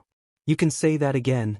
Nice job on cheering her up, Izu, and added, a proud smile on her face. Indeed, if one did not know it, it would have appeared like you two were on a date, Yusuke noted, raising an eyebrow. Izuku blushed at the thought. Anyways, I should get going. Not so fast, Tiger. Looks like she left you a little gift, Futaba smirked, pointing at something on the table. Huh. Izuku looked down to see a piece of paper under her plate. Oh. He turned red as a strawberry. It's her number. Ruji whistled. And with a wonky face to Dingem player. Oh, what a wonderful surprise, Haru chimed in. Izuku, still blushing, said, Why? Well, time to leave. I just need to grab my jacket and... He was suddenly shocked. I never got my jacket back. Meanwhile, in Yui's parents' car, Mrs. Kodai asked, So, did you have a fun time, sweetie? Yui nodded. Yes, Mr. Kodai looked curious. So how was the guy? Yui replied in a monotone voice. He never showed up. Mr. Kodai's anger flared. What? I swear I'll kill the... It's okay, Dad. I kinda knew he would do that. Yui, wait. So what do you mean you had a good time? Yui blushed, her thoughts drifting back to Izuku. I met someone better. Her parents exchanged glances. She's blushing. Yui snuggled into Izuku's jacket, feeling warmth spread through her. She smiled slightly. Until next time, Izuku. Back at the Midoriya household, Inko called out, Izuku. Sweetie, wake up. Breakfast is ready. I'm up, Mum. I'll be down in a bit, he replied, still lost in thoughts of the night before. Makoto asked, do you have any plans today, Izuku? Actually, I was hoping you guys would show me how to make that airsoft gun Ren was talking about and maybe practice a bit at Dagoba Beach. That indeed seems to be a responsible way of using your time, Yusuke said, nodding in approval. Oh yeah. Speaking of that beach, how much do you think you've cleaned up? Futaba asked. If I were to take a guess, I would say I've cleaned between 15% to 20%. Quite an amazing amount you have cleaned up, Haru complimented. Yeah, but it's mostly thanks to the training Ruji has had me doing on top of it that's given me enough stamina to get this far. That's right. I'm the man with the plan, Ruji said proudly. Izuku chuckled. Hey, Ren, I've been meaning to ask you something. Sure, shoot, Ren replied. Well, I've noticed that Arsene, Jack Frost, and Alice all have their own benefits and disadvantages. Like Arsene is the best choice I have for close and one-on-one combat, but isn't good for long range. Jack Frost is the best one I have for crowd control, but against enemies with ice resistance, he just isn't enough. And Alice is able to SWH the fighting pace with her negative alignments on enemies, but she drains my stamina extremely fast. Good points all around, Izuku, but I have a feeling I know where you're going with this, Rin said. Yeah. Well, I was just wondering, would it be possible for me to obtain other personas? Honestly, Izuku, I don't know. Really? Izuku's disappointment was palpable. Yes. In our original world, Ren was able to obtain personas through fighting shadows and was even able to fuse some together to make stronger personas. However, you don't have that option. Izuku sighed. Just my luck. So unless I'm in a desperate situation, I might not ever unlock other personas. Hey, lighten up, Izuku. It could be worse. Like imagine being a one-trick pony, Ruji said, trying to cheer him up. Or having your enemies counter your moves because you always yell them before you perform them, and they developed countermeasures, Yusuke added. Imagine using only brute force to solve your issues, Futaba snickered. Or having an incompetent teacher that doesn't know how to actually teach, Makoto said. Or Lord forbid breaking your bones because you don't know how to control your power, and added. Rushing in headfirst without having a plan, Haru chimed in. And even though you don't have one, imagine going in solo instead of relying on your team members, Ren concluded. Izuku was shocked. Wow. I guess I still have a lot to learn, huh? He chuckled, feeling lighter. One does not just learn everything, Izuku. No matter who you are or how old you get, there will always be ways for you to learn and improve long until it is your time to rest in this world, Lavenza said, her voice soothing. Izuku closed his eyes, absorbing their words. Yeah. Thank you guys. We'll always be here if you need any help, Izuku, Morgana assured him. Inko called again. Izuku, your breakfast is getting cold. Coming, Mom. 15 minutes later, Inko asked, so any plans for today, sweetie? I think I'm just going to go into the shopping district and walk around for a bit, Mom. Inko's expression turned sad. Oh, Mom, are you okay? Yes. It's just that. Mitsuki called me yesterday and asked if we wanted to go over for dinner this weekend, and I was hoping you would want to come. If you want me to go with you, I don't mind, but things between me and Bakugou have changed, and not for the better. Inko looked shocked. He didn't call him Kaken. What do you mean, sweetie? You and Bakugou were such good friends. Keyword, used to, Mom. A lot of things happened. Things I'm not ready to talk to you about. But let's just say that Bakugou changed, and not in a good way. He's rash, easy to get angry at anything and everything, constantly belittles others, and has an ego bigger than the sun itself. I'm saying this so you're not surprised if something happens. Inko looked confused. As something happens? Let's just say that I've changed too, and I won't let anything he throws at me slide. Suddenly his phone beeped. Oh, sorry, Mom, looks like my train's going to leave soon. I'll be back later. He dashed out, leaving Inko with a worried expression. Inko teared up. Izuku, what aren't you telling me? Meanwhile, in another part of town, Izuku was practicing with his new airsoft gun. Just like when he infused Arsene's energy into the scrap metal earlier, a dark energy enveloped the gun in his hand before dispersing, but this time, it didn't show any clear changes. Did I do something wrong? He wondered aloud. Nope, now go ahead and try. Shooting it, Rin encouraged. Okay. As Izuku pulled the trigger, a loud shot rang out, leaving him slightly dazed by the unexpected sound. Shaking off his surprise, he looked at the target he had aimed at, only to be left with a shocked expression. Not only had he hit his target, but the bullet had penetrated straight through, even going through a large pile of scrap behind it. W at the, Izuku exclaimed, eyes wide. Now that's a lot of damage, Rin whistled. Run, what was that? Izuku asked, still in disbelief. Well, you see, putting the energy of your personas into your gun grants you some type of effect just like they would in battle. And as you can see, Arsene's energy was able to make the gun shoot stronger and faster pellets. Wait, so Jack Frost and Alice would have different effects? Izuku inquired. Most likely Jack Frost would cause some type of ice damage to your target while Alice would make your shots weaken your enemies, maybe even slow them down or weaken their strength. Izuku felt a sweat drop down his forehead. Great. Anyway, this is probably the best time to go practice a bit in the metaverse, Rin suggested. Yeah, let me just... Suddenly, a voice shouted, I got you now. Before Izuku could open the portal to the metaverse, he was tackled from behind by an unknown assailant. Trying to right himself as he fell, he twisted his body and landed on his back, the attacker landing right on top of him. When he opened his eyes, all he saw was darkness. He reached to push whoever was on top of him off until he froze when his hand touched something squishy on his face. What the? He mumbled, muffled by the weight above him. Thought you could get away with stealing my supplies, huh? Well, not on my watch, the girl exclaimed. Finally managing to push his head up a bit further, Izuku's eyes met a pair of yellow ones with crosshairs looking back at him. So what do you have to say for yourself, huh? She demanded. I'm sorry, who are you? He stammered. Who am I? Who am I?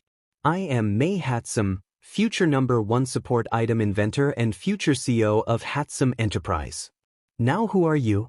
Well, I am Izuku Midoriya. Right. So, Mr. Thief, mind getting your hand off my chest? Huh? As Izuku looked down, he realized that the thing blocking his vision was none other than Mei's chest, and he was currently holding one of her BRSDS with his right hand. The realization hit him like a ton of bricks, and steam practically erupted from his head as he promptly passed out. Well, that was unexpected, Mei chuckled, amused. Makes this a lot easier. Now where do I put him? Velvet room.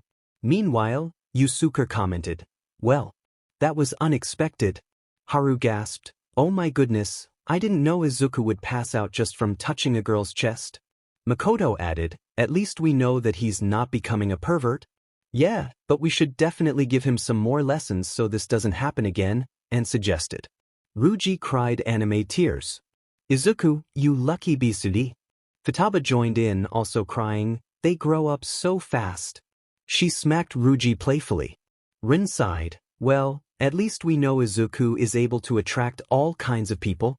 5 minutes later, Izuku groaned, oh, what happened? So you're finally awake now, Mr. Thief, Mei said, grinning. What? As Izuku tried to move, he realized he couldn't turn his body. Looking down, he saw that he was tied to a long metal pole. Am I tied up? He asked, panic rising. Now, Mr. Thief, I'm the one asking the questions here, Mei replied, crossing her arms. Looks up, wait, I think this is just a misunderstanding. Maybe. Or maybe not, that's what I'm here to find out.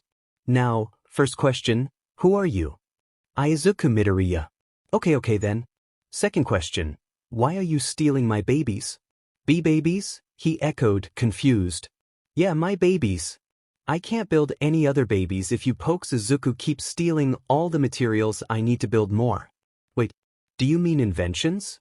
Nods head, yeah, whatever you call them. I was cleaning the beach for training. I didn't know that you were building things with the scrap metal. Okay, so far so good. But, Mei grabbed Izuku's shirt, leaning in closer. Third question, Why did you grab my BRST, huh? You some kind of pervert? Blushes, no. That's not what I meant to do. Oh, and what did you mean to do, Mr. Pervert? I mean, you tackled me out of nowhere, blinded my eyesight by landing on top of me, and when I went to move whatever was on top of me off, it just so happened to be your BR. May scrutinized him, her expression unreadable. Go. Okay, I'll let you go, but on one condition. That's head. Smiles, you have to help me make more babies. Deep blush, you mean inventions, right? HM? Oh yeah, that too. Izuku felt steam rising from his head again. What do you? AC? He exclaimed as he realized what she meant. Now, Mr. Thief, let's get to work. Wait, let's calm down. We don't even know each other yet, so let's start off small, okay? Okay, but I already told you I'm May Hatsum, future #1 support inventor. Yeah, I got that, but what else about you? Like what's your favorite food, color, holiday, you know? What is this, 21 questions? Deep sigh, never mind. So what type of inventions do you want to build? Large smile, now you're talking my language. Well, I was trying to build this. She pulled out random blueprints. Whoa, a jetpack like the Buster Hero Airjet. Izuku exclaimed, impressed. Right on the dot, Mr. Thief. Slight sweat drop, are you always going to call me that, Hatsum-sen? Until you earn another nickname, that's going to be yours. Unless you want me to call you Mr. Pervert. Mr. Thief it is then. That's what I thought. Now what do you think about these plans? It looks good, but the design is way too bulky. Confused, what do you mean? The overall design isn't bad, but it's too bulky. Overuse would lead to the jetpack short-circuiting at any moment. But I don't see how I can make it smaller. I may know a way, but it'll take a while to build, and it's getting pretty late. How about we meet up when we can, and I'll help you out with your inventions, and you can help me out with my training. Deal. So how are we going to meet up? Do you have a phone? Yeah. Here, I'll give you my phone number so we can message each other. Like friends? Yep. Hey, and you don't find my babies weird? Nope. In fact, I find it really admirable about you. Small blush admiring? Of course. Someone who knows what they want in the future and is driving to make their dream a reality is something I find amazing. Blushing, why you think I'm amazing? HM? You okay, Hatsum-san? Why? And you can just call me May. I'm not one for formalities. Okay, May-san. Pouting May. Why am it? The sun hung low in the sky as a male reporter approached a group of children playing in the park. Excuse me, kids, do you have any thoughts on the Vigilante wildcard? He asked, microphone in hand. One of the kids, a boy with bright eyes, piped up, you mean Mr. Mask? Mr. Mask, the reporter echoed, intrigued. A girl with a wide smile chimed in, yeah. Mr. Mask sometimes comes around and plays with us if we ask him. Another boy nodded enthusiastically. He's really cool. I saw him stop a car that was about to hit a lady with his bare hands. The first boy added, he also beat up the bad men that used to live here. Back in the studio, the female reporter summarized the children's sentiments. There you have it, folks. It seems that the Vigilante wildcard has garnered a positive image among those he has helped. Even though heroes have been on the lookout for him, none have managed to catch him yet. So, is he really the out-of-control vigilante that the heroes claim he is, or is there more to his character than meets the eye? We'll keep you updated as we learn more. In a nearby cafe, Izuku Midoriya listened intently to the report. At least they weren't spreading false rumors about me, he thought, relief washing over him. Ruji, sitting across from him, nodded. Yep, you should have seen our news reporters. They always had something bad to say, and chimed in. And it wasn't until later in our vigilante careers that they finally started to say anything positive. Futaba sighed nostalgically. Ah, the good old days.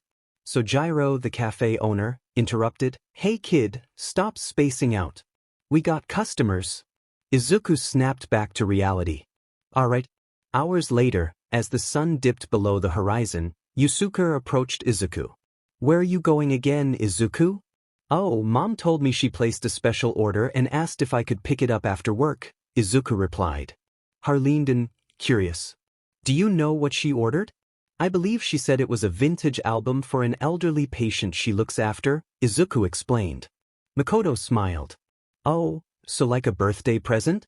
Yeah, hopefully they have it already. She said that her birthday was coming up soon. As Izuku arrived at the music store, he noticed it was eerily quiet. Doesn't look like anyone's here, he muttered. Rin suggested, look around, maybe they're just stocking something. True to his word, Izuku wandered through the aisles, surprised by the sheer number of records. Turning a corner, he spotted a girl with dark purple hair struggling to reach a record on a top shelf while perched precariously on a shaky ladder. Come on, almost got it. I got it. She exclaimed as the ladder wobbled beneath her. In a split second, Izuku dashed forward and caught her in a bridal carry just before she hit the ground. Hey, are you okay? He asked, concern etched on his face. The girl opened her eyes, surprised. Yeah, I guess I am. That's good, wouldn't want you to get hurt, he said with a reassuring smile. She felt a light blush creep onto her cheeks. You think you could let me down? Oh yeah, sorry, Izuku replied, gently setting her down. It's cool, thanks for the save, mister, she said, brushing herself off. I'm Izuku Midoriya, he introduced himself. Nice to meet you, Midoriya. I'm Kyoka Jiro, she replied, her demeanor shifting to a more professional tone. You wouldn't happen to know where any workers are at, would you, Jiro-san? That would be me. What can I do for ya? She asked. I was looking for an order under the name Inko Midoriya, he explained. Oh yeah, we got it in today. Give me a sec, she said, disappearing into the back room. 5 minutes later, Kyoka returned with a record in hand. Alrighty, here you go, 1 record, all good to go. Thank you. And are you sure you're okay? You almost took a bad fall, Izuku asked, still concerned. Yeah, I'm good, just wish I had a little more height, she replied with a sigh. Later, as they chatted, Izuku reflected on the bullying he had faced at school. I mean, it's one thing that I was bullied by almost every student, but to hear that they have gone as far as to harass other students like Yui and Kyo-chan from other schools makes me wonder just how far the school has fallen. Yusuke, who had been listening, suggested, well, if you'd like, why not go into the metaverse and take a look around Aldria High in the cognitive world to see if there is anything you can do? I think you're right, Yusuke, and besides, it couldn't hurt me to get more training in my sneaking skills while I'm at it, Izuku replied. That's the spirit, Izuku, Rin encouraged. Suddenly, Izuku's phone buzzed. He looked down to see a message from Yui. What did she say? And asked, leaning in. Yui, hey Izuku, I know it might sound weird, but do you think you could meet me at tomorrow? I have a favor to ask you. Looks like she wants to ask me for some help tomorrow, Izuku said, a hint of curiosity in his voice. Are you going to meet her? Morgana asked. Of course I am. She's a friend of mine, and if I can help her, then I'll gladly do so, Izuku replied. All right, save your academy speeches for later. You need to get home before it gets darker outside, Ruji said, playfully nudging him. Meanwhile, at UA, Nizu inquired, so, any news on the Vigilante wildcard? Midnight sighed. Unfortunately, not one bit. Mike added, the guy's pretty slippery to get a hold of. Any hero who has even come close to catching him found themselves unconscious on the floor after he fought them one-on-one. Yep, he has pretty good hand-to-hand combat techniques and somehow has a support item that's helped him counter the hero's quirks he's fought, Midnight noted. Nizu rubbed his temples. Any info on just what his quirk can be or how he gets those support items? Mike shook his head. Nothing at all. Nizu sighed again. Hopefully we can reach him soon. Who knows what could happen if a villain decides to use him against heroes and escalates things from small fights to large scrimmages. Midnight changed the subject. In other news, anything on how All Might is preparing as a future teacher? Nizu frowned. I swear that man is more focused on being in the newspaper than looking for a future successor. Mike smirked. You still mad at him for rejecting that little listener's application? Mad would be an understatement, mate. It's still hard for me, even with my intelligent-based quirk, to understand why he was so against letting the kid even try out for the entrance exam, Nizu admitted. Midnight narrowed her eyes. I'm more surprised that only you, Mike, recovery girl, and I were the only ones to vote in favor of him trying the exams at all. Mike sighed. I'm still upset that Shota didn't even take a second glance at his application before saying the listener had no potential to be a hero. I mean, if he had the guts to apply to the top hero school, then surely he had something to show. Nizu nodded. Well, wherever he ends up, I just hope it's for the better. I would hate to know that UA lost a bright candidate because of a few individuals that didn't believe in giving him a chance to prove himself. Midnight agreed. Anything else, Nizu? He shook his head.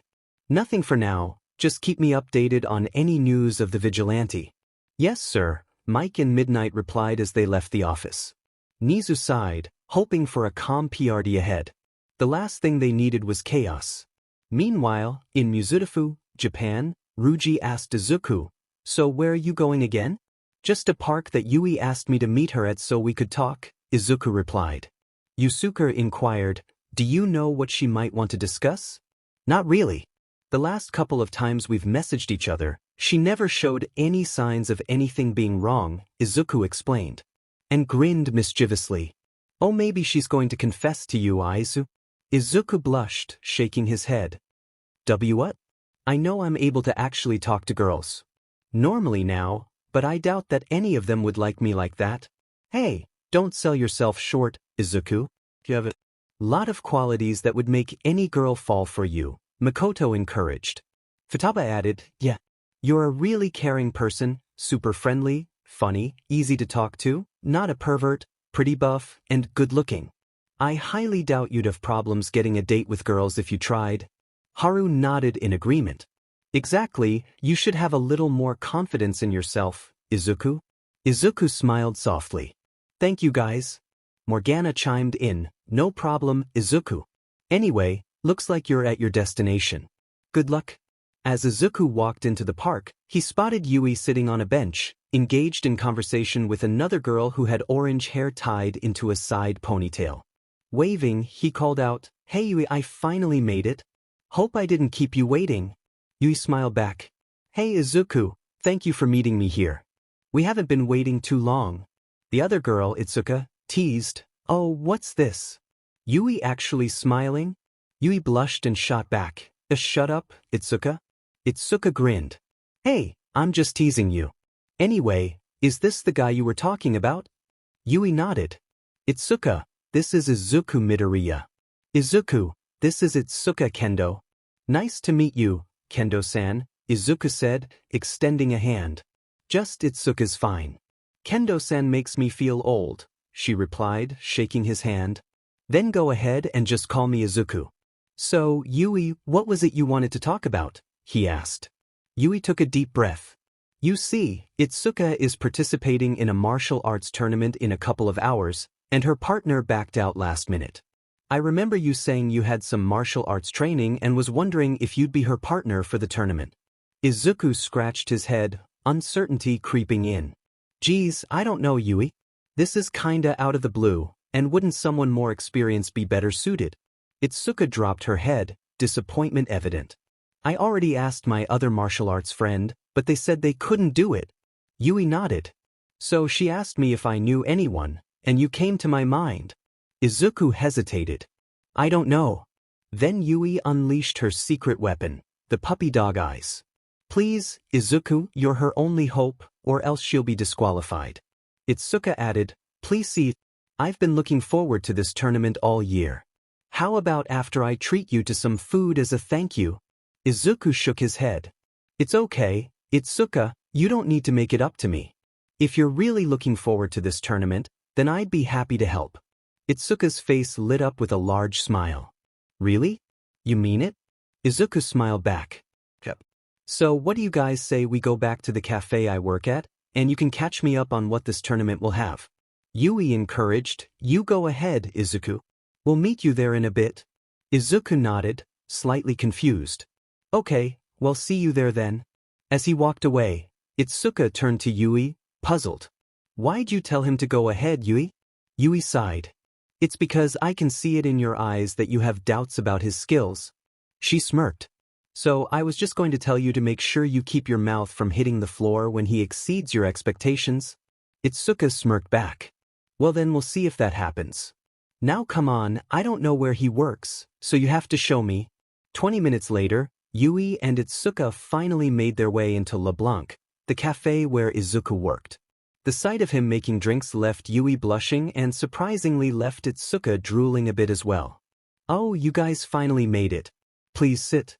I have some drinks already made, so help yourselves, Izuku said, beaming at their arrival. Itsuka blushed, stuttering, Ah? Thank you, Izuku. Yui nodded, taking a seat. Izuku took a sip of his drink. So, Itsuka, what can you tell me about this tournament? Itsuka thought for a moment.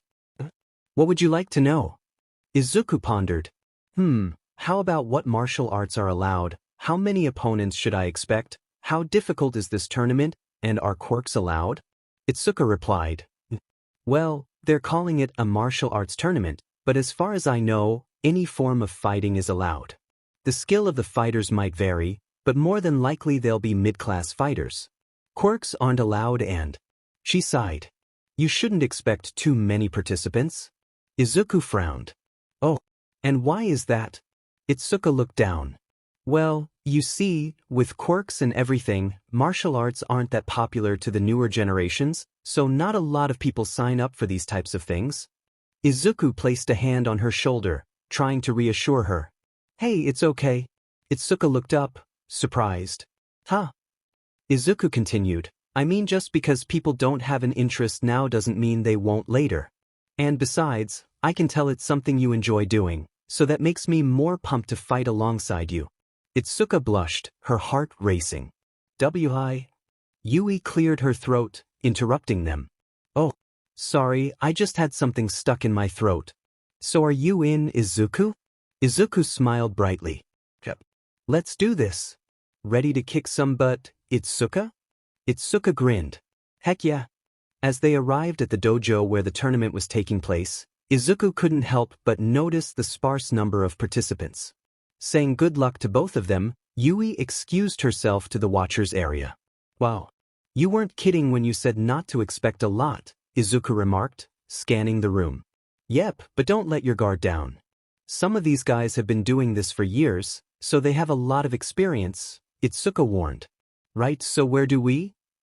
Izuku began, but was interrupted by a group of 4 kids their age with smirking faces. Well, if it isn't Miss Manhands herself, one of them taunted. Itsuka narrowed her eyes. What the hell do you beatas want? Whoa, be careful guys. We wouldn't want Manhands to get mad now, huh? Another mocked, causing his friends to chuckle. Before Itsuka could retaliate, Izuku placed a hand on her shoulder, his expression serious. Save it for the tournament, Itsuka. They're not worth dealing with right now. She took a deep breath, calming down. Yeah. One of the boys sneered. Oh, look what we have. Some righteous prick thinking he can beat us.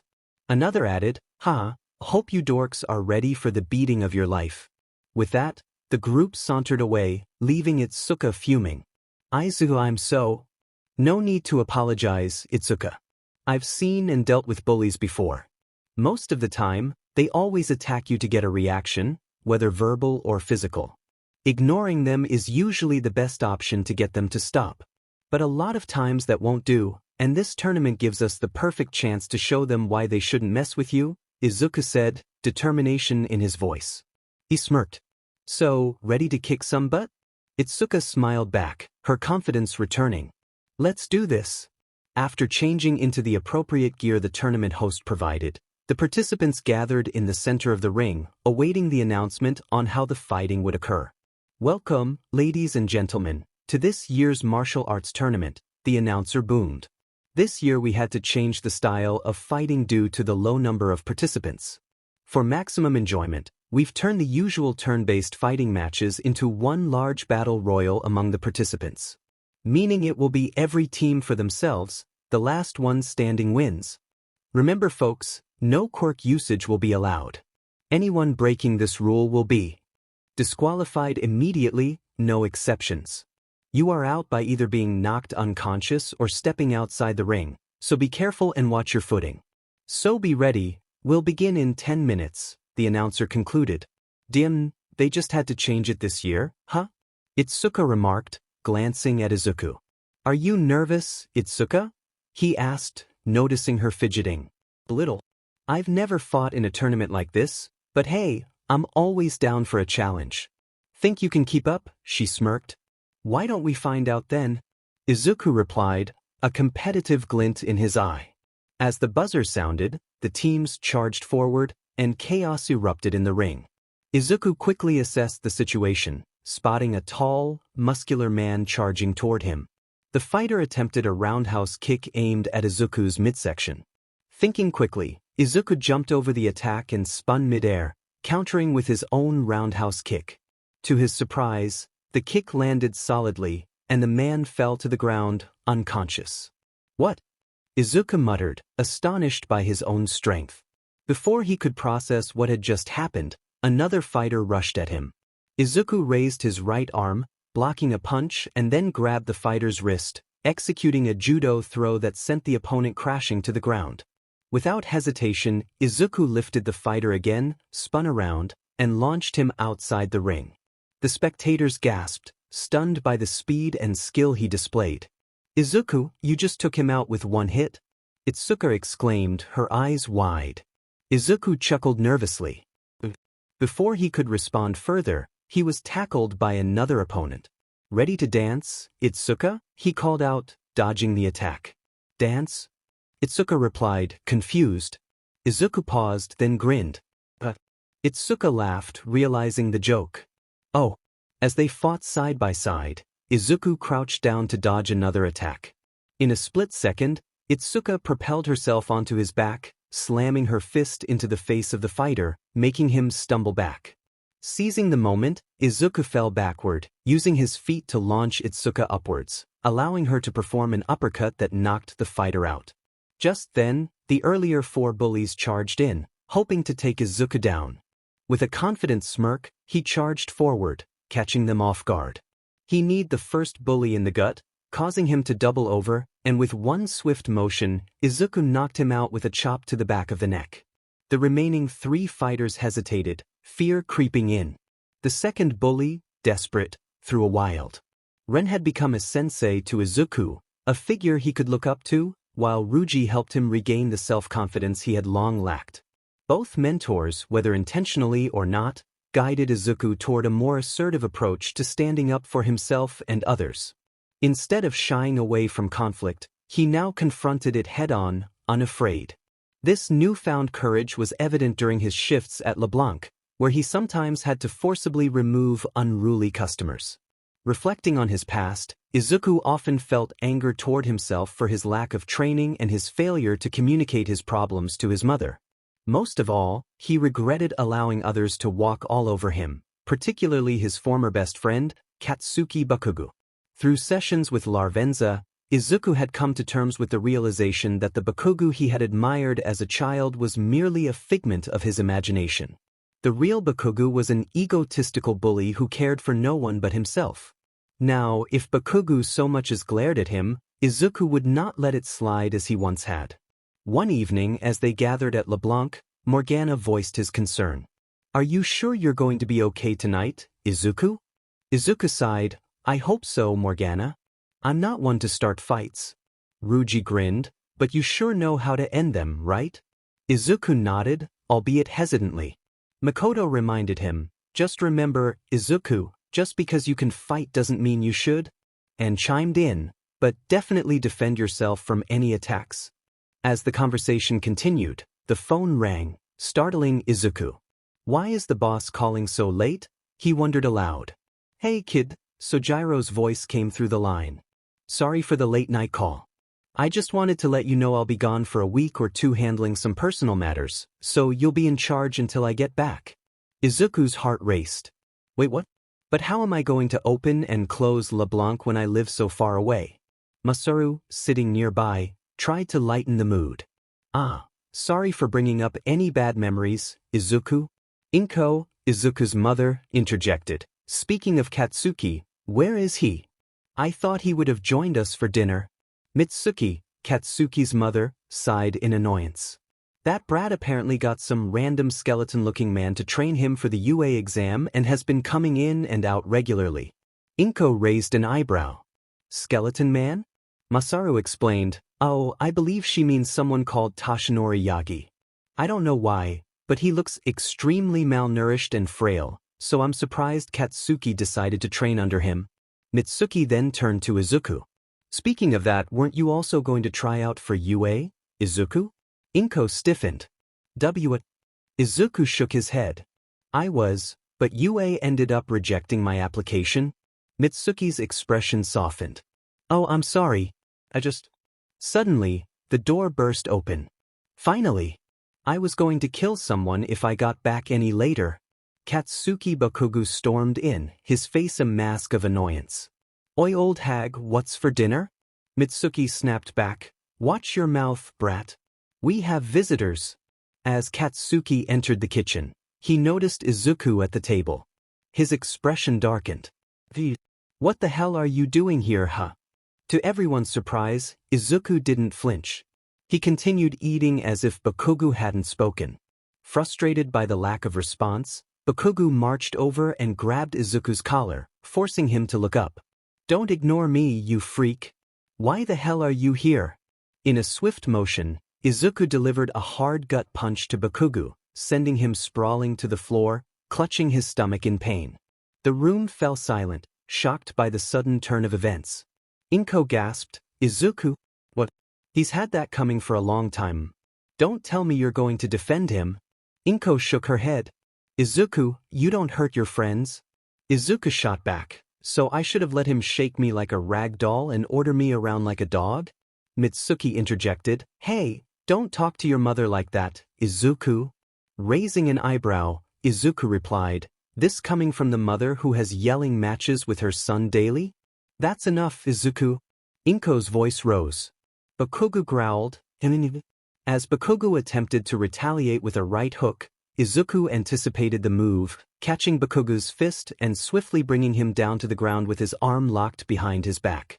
Inko shouted, Izuku, that's enough. You're hurting him. Hurting him? He tried to attack me while my back was turned. Izuku retorted, his voice rising. Having never seen Izuku raise his voice before, Inko shuddered, prompting Izuku to take a step back in surprise, unintentionally releasing Bakugou. Taking a deep breath, Izuku said, I think it would be best if I leave. It's clear that I'm no longer welcome here. Masaru asked, but where are you going to go? I already have a place set up, so there's no need for any of you to worry. With that, Izuku left the Bakugou household, leaving a shaken Inko, a stunned Masaru and Mitsuki and an infuriated Bakugou behind. Later, in the Velvet Room, Ruji remarked, well, that went better than I thought it would. Yusuke nodded. Indeed, however, it's unfortunate that Izuku's mother sided with his attacker. Makoto added, to be fair, she's never seen this side of Izuku before. She must have been in shock from his sudden change. And agreed, I would understand that, but she told him not to hurt the guy who was aggravating him. I mean, come on, how could she defend that JRK? Haru expressed her concern. I just hope Izuku will be okay. It's one thing to fight against someone who's caused you nothing but harm. Futaba chimed in, but to fight with the mother you believed would always take your side must have hurt him more than anything that BSE could have done. Morgana turned to Rin. What do you think we should do? Rin replied, what we've always done, Morgana. Be there for him when he needs us. Lavenza added, I don't think we'll be able to talk to him for a while, though. Rin looked confused. Why do you say that? Just watch, Lavenza said. In Muzudafu's shopping district, Izuku made his way toward LeBlanc, lost in thought about the events that had just unfolded. He was surprised by the intensity of his own retaliation against Bakugou and even more surprised by how easily he had done it. However, the most troubling thought was seeing his own mother defend the very person who had bullied him. That realization hurt him more than all the physical bullying he had endured throughout his life. As he walked, he noticed a blue-haired girl trying to peek into the cafe with a pout on her face. When she turned around and spotted Izuku, her expression brightened, but concern quickly replaced it when she saw his somber demeanor. Hey Izu, are you okay? Nijire asked. Izuku blinked, momentarily startled. Oh, Nijire, I'm sorry. I didn't see you there. How are you? He forced a smile. I'm fine, but you look really sad, she replied. Izuku chuckled softly. That obvious, huh? Some stuff went down, so I'm not in a happy mood right now. Do you want to talk about it? Nijire offered. Izuku shook his head. There's no need for you to worry about me, Nijire. Before he could finish, Nijire took his hands and made him look her in the eyes. Izu, I know I'm not the most mature person for serious talks, but when someone is troubled, it's better for them to talk with someone they trust. Do you not trust me? She asked softly. I trust you, Nijire, but are you sure I won't be a bother? She shook her head. No, you won't. Then please come inside. I'll be running LeBlanc for a while, and the boss made me a guest room to sleep in. If you don't mind, we can talk there. Nijire smiled brightly. I don't mind at all. Once inside LeBlanc, they made their way upstairs to the guest room Sojiro had prepared for Izuku. The room was nearly empty, with only a few shelves and a bed next to the window. They sat in silence for a moment until Izuku began to share everything that had happened at the Bakugou household. He recounted Bakugou's hostility, the confrontation, and the pain of his mother's siding with Bakugou, shedding a few tears as he spoke. And that's pretty much it, he concluded. That's everything that happened today and why I look so down. I'm sorry again for... Before he could finish, Nijire surprised him by gently pulling his head onto her lap and running her fingers through his hair. It's okay, Izu. There's no need for you to apologize. I'll always be here for you if you ever need me. Izuku closed his eyes, feeling a wave of comfort wash over him. Thank you. As they remained in that position, both eventually succumbed to sleep, resting soundly throughout the night. At you, Inizu rubbed his temples in frustration. So let me get this straight. Not only did you skip the last of our screening process for future students to take the UA exam, but you've already decided on someone to pass on one for all without discussing it with any of us? All Might sighed. I am sorry about skipping the meeting, Nizu, but I have to prioritize training the future 9th user. That is not a good excuse, Nizu replied, his voice rising. I know you need to train your potential successor, but if you're going to be a teacher here like we agreed, you need to start thinking more as an educator rather than a solo hero. No matter how strong you make your successor, there will be challenges that they need help from other heroes to overcome, rather than struggling alone. All Might waved dismissively. You think too little of my successor, Nizu. Believe me when I say he'll be able to handle any obstacle thrown his way with my ingenious training. Nizu sighed. I hope for our future you're right, All Might. Changing the subject, All Might asked, have you heard any news about that vigilante? What was his name again? Yes, WildCard. Nizu shook his head. So far, nothing. However, with the few encounters some heroes have had with him, we've devised a plan to hopefully capture him the next time we spot him. For now, all we can do is wait. I do not know what led that young man to take such a dangerous path, but I believe we can guide him back to the right one once we talk to him, All Might said. Hopefully you're right, Nizu replied. Later that night at LeBlanc, Izuku groaned as he stirred awake. When did my pillows get so soft? He mumbled, squeezing one. Eep, came a startled voice. Izuku blinked, his drowsiness fading as he looked up. Nijire, he stammered, noticing her flushed face. Gee, good morning, Izu. Did you mind taking your hand off? Izuku's heart raced as he realized where his hand was. I'm so sorry. Please, I'll do anything for you to forgive me. Nijire blushed deeper. Anything? Izuku nodded vigorously. Then, take me on a date, she said, pouting slightly. Date? He repeated, bewildered. Yes, mister. If you want me to forgive you, then next week, take me on a date, she insisted with a sly smile. Unless you want others to know you're a pervert, Izu. Izuku began to sweat. And no, a date's fine. Nijire smiled brightly. Then see you next week, Izu. As she left, Izuku was left dumbfounded on the floor. Why is my life so complicated? He lamented before getting up to open the store for business. As the day came to an uneventful end, Izuku prepared to visit his friends and mentors. All right, let's go. In the velvet room, Ruji greeted him. About time you came to pay us a visit, Squirt. And added, don't listen to that idiot Izuku. So, what brings you here? Yusuke nodded. Indeed, anything you wish to talk about? Futaba grinned mischievously. Oh, I know. Is it about you sleeping with that blue-haired girl and getting a feel of her brea? Makoto interrupted. So how are you, Izuku? I'm doing okay, guys, Izuku replied with a smile. Still a little hard with what happened with my mom. Morgana asked, Do you want to talk about it, Izuku? Izuku shook his head. No, I'm okay for now.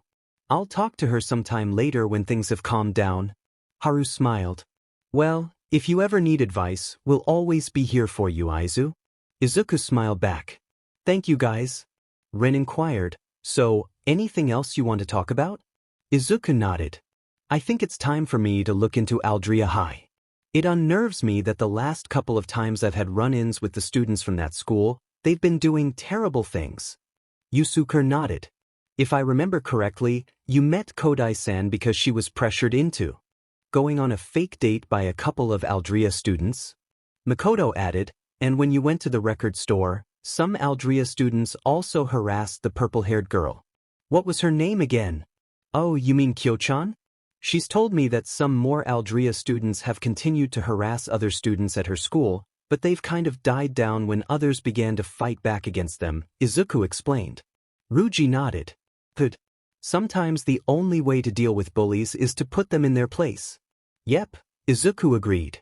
And other than those incidents, I've found out online that there have been multiple reports of Aldria High students engaging in terrible behavior with little to no consequences.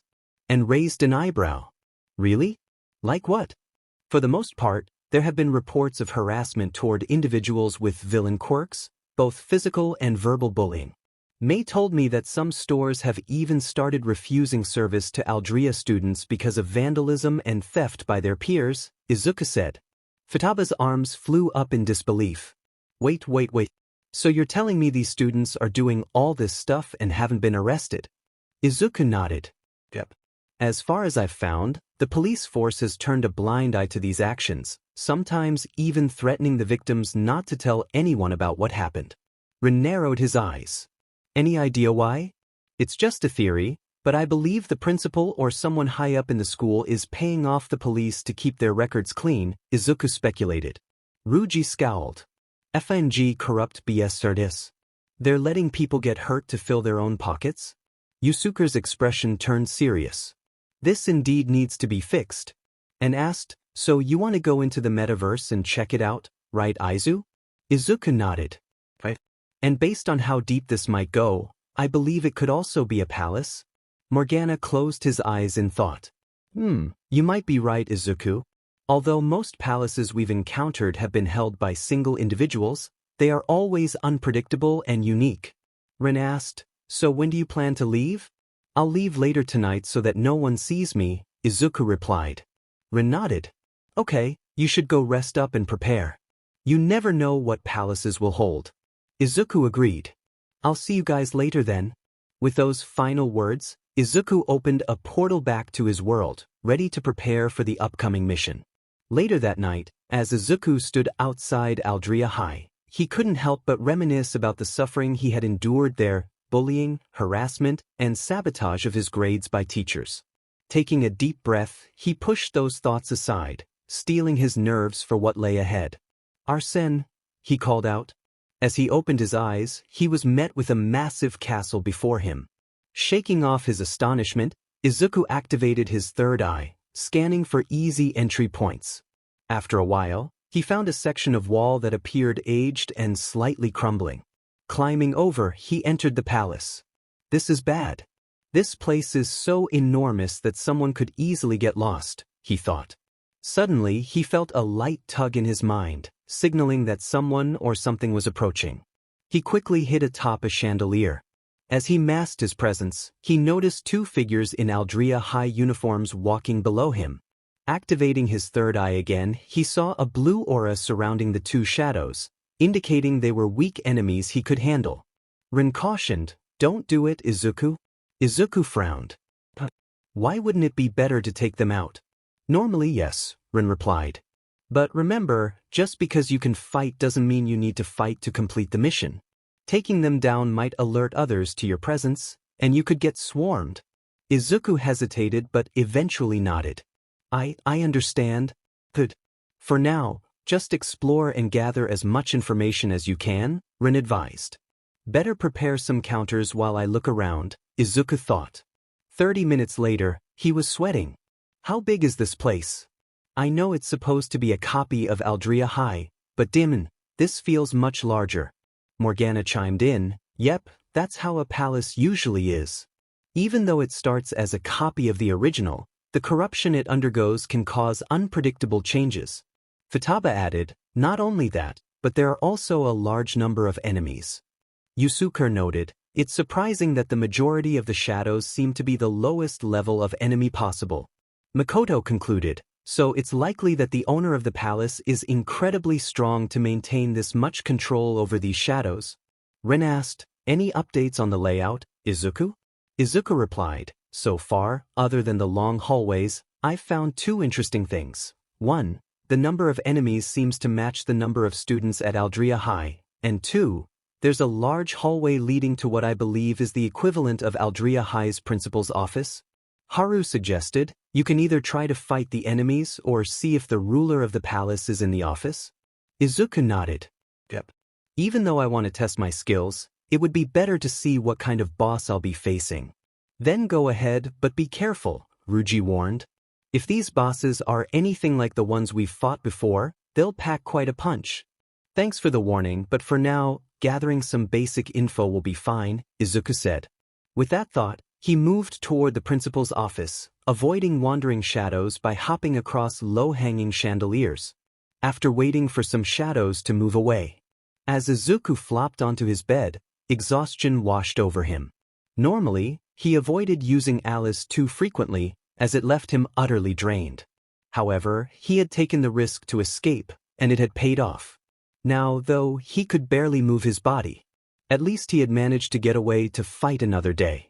Ren's voice broke through his thoughts. Are you okay, Izuku? With a groan, Izuku replied, if you call barely being able to move fine, then yeah, I'm okay. And chimed in, so, what's next? Makoto sighed. The only thing we can do is try to come up with a strategy. Yusuke nodded. Yes, even though Izuku had to make a getaway, he managed to gather some important information. Futaba added, right?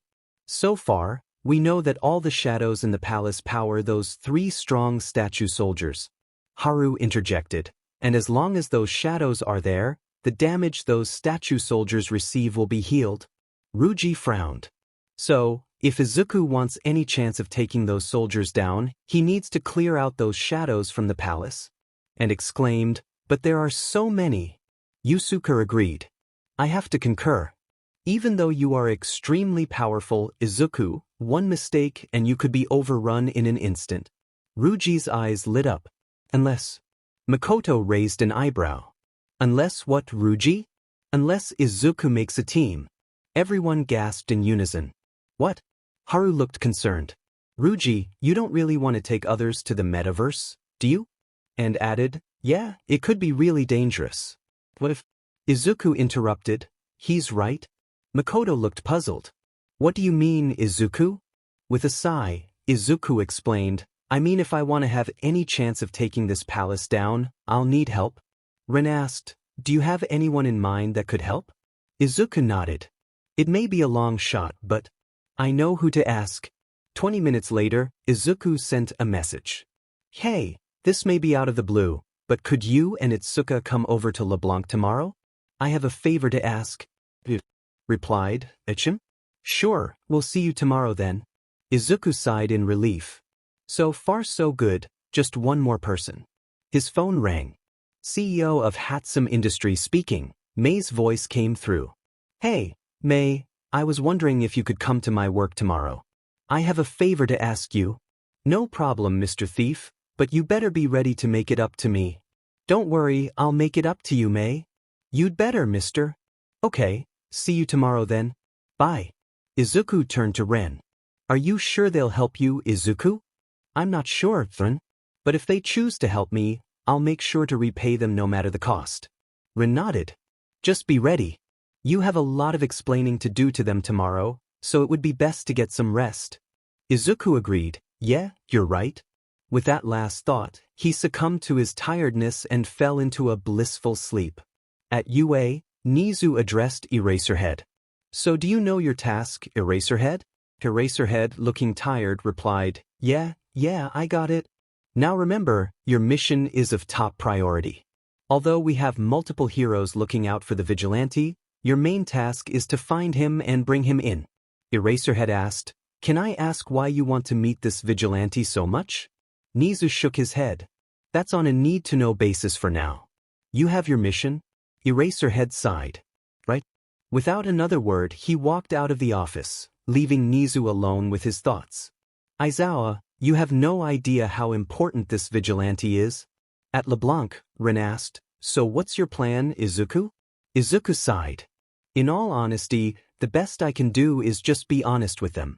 There's no point in hiding anything if I'm asking them to do something this serious. Yusuke agreed. I believe that would be for the best. You can't expect them to help you out if you're holding a secret this serious. Izuku nodded. Yep. Now hopefully they say yes. The door swung open.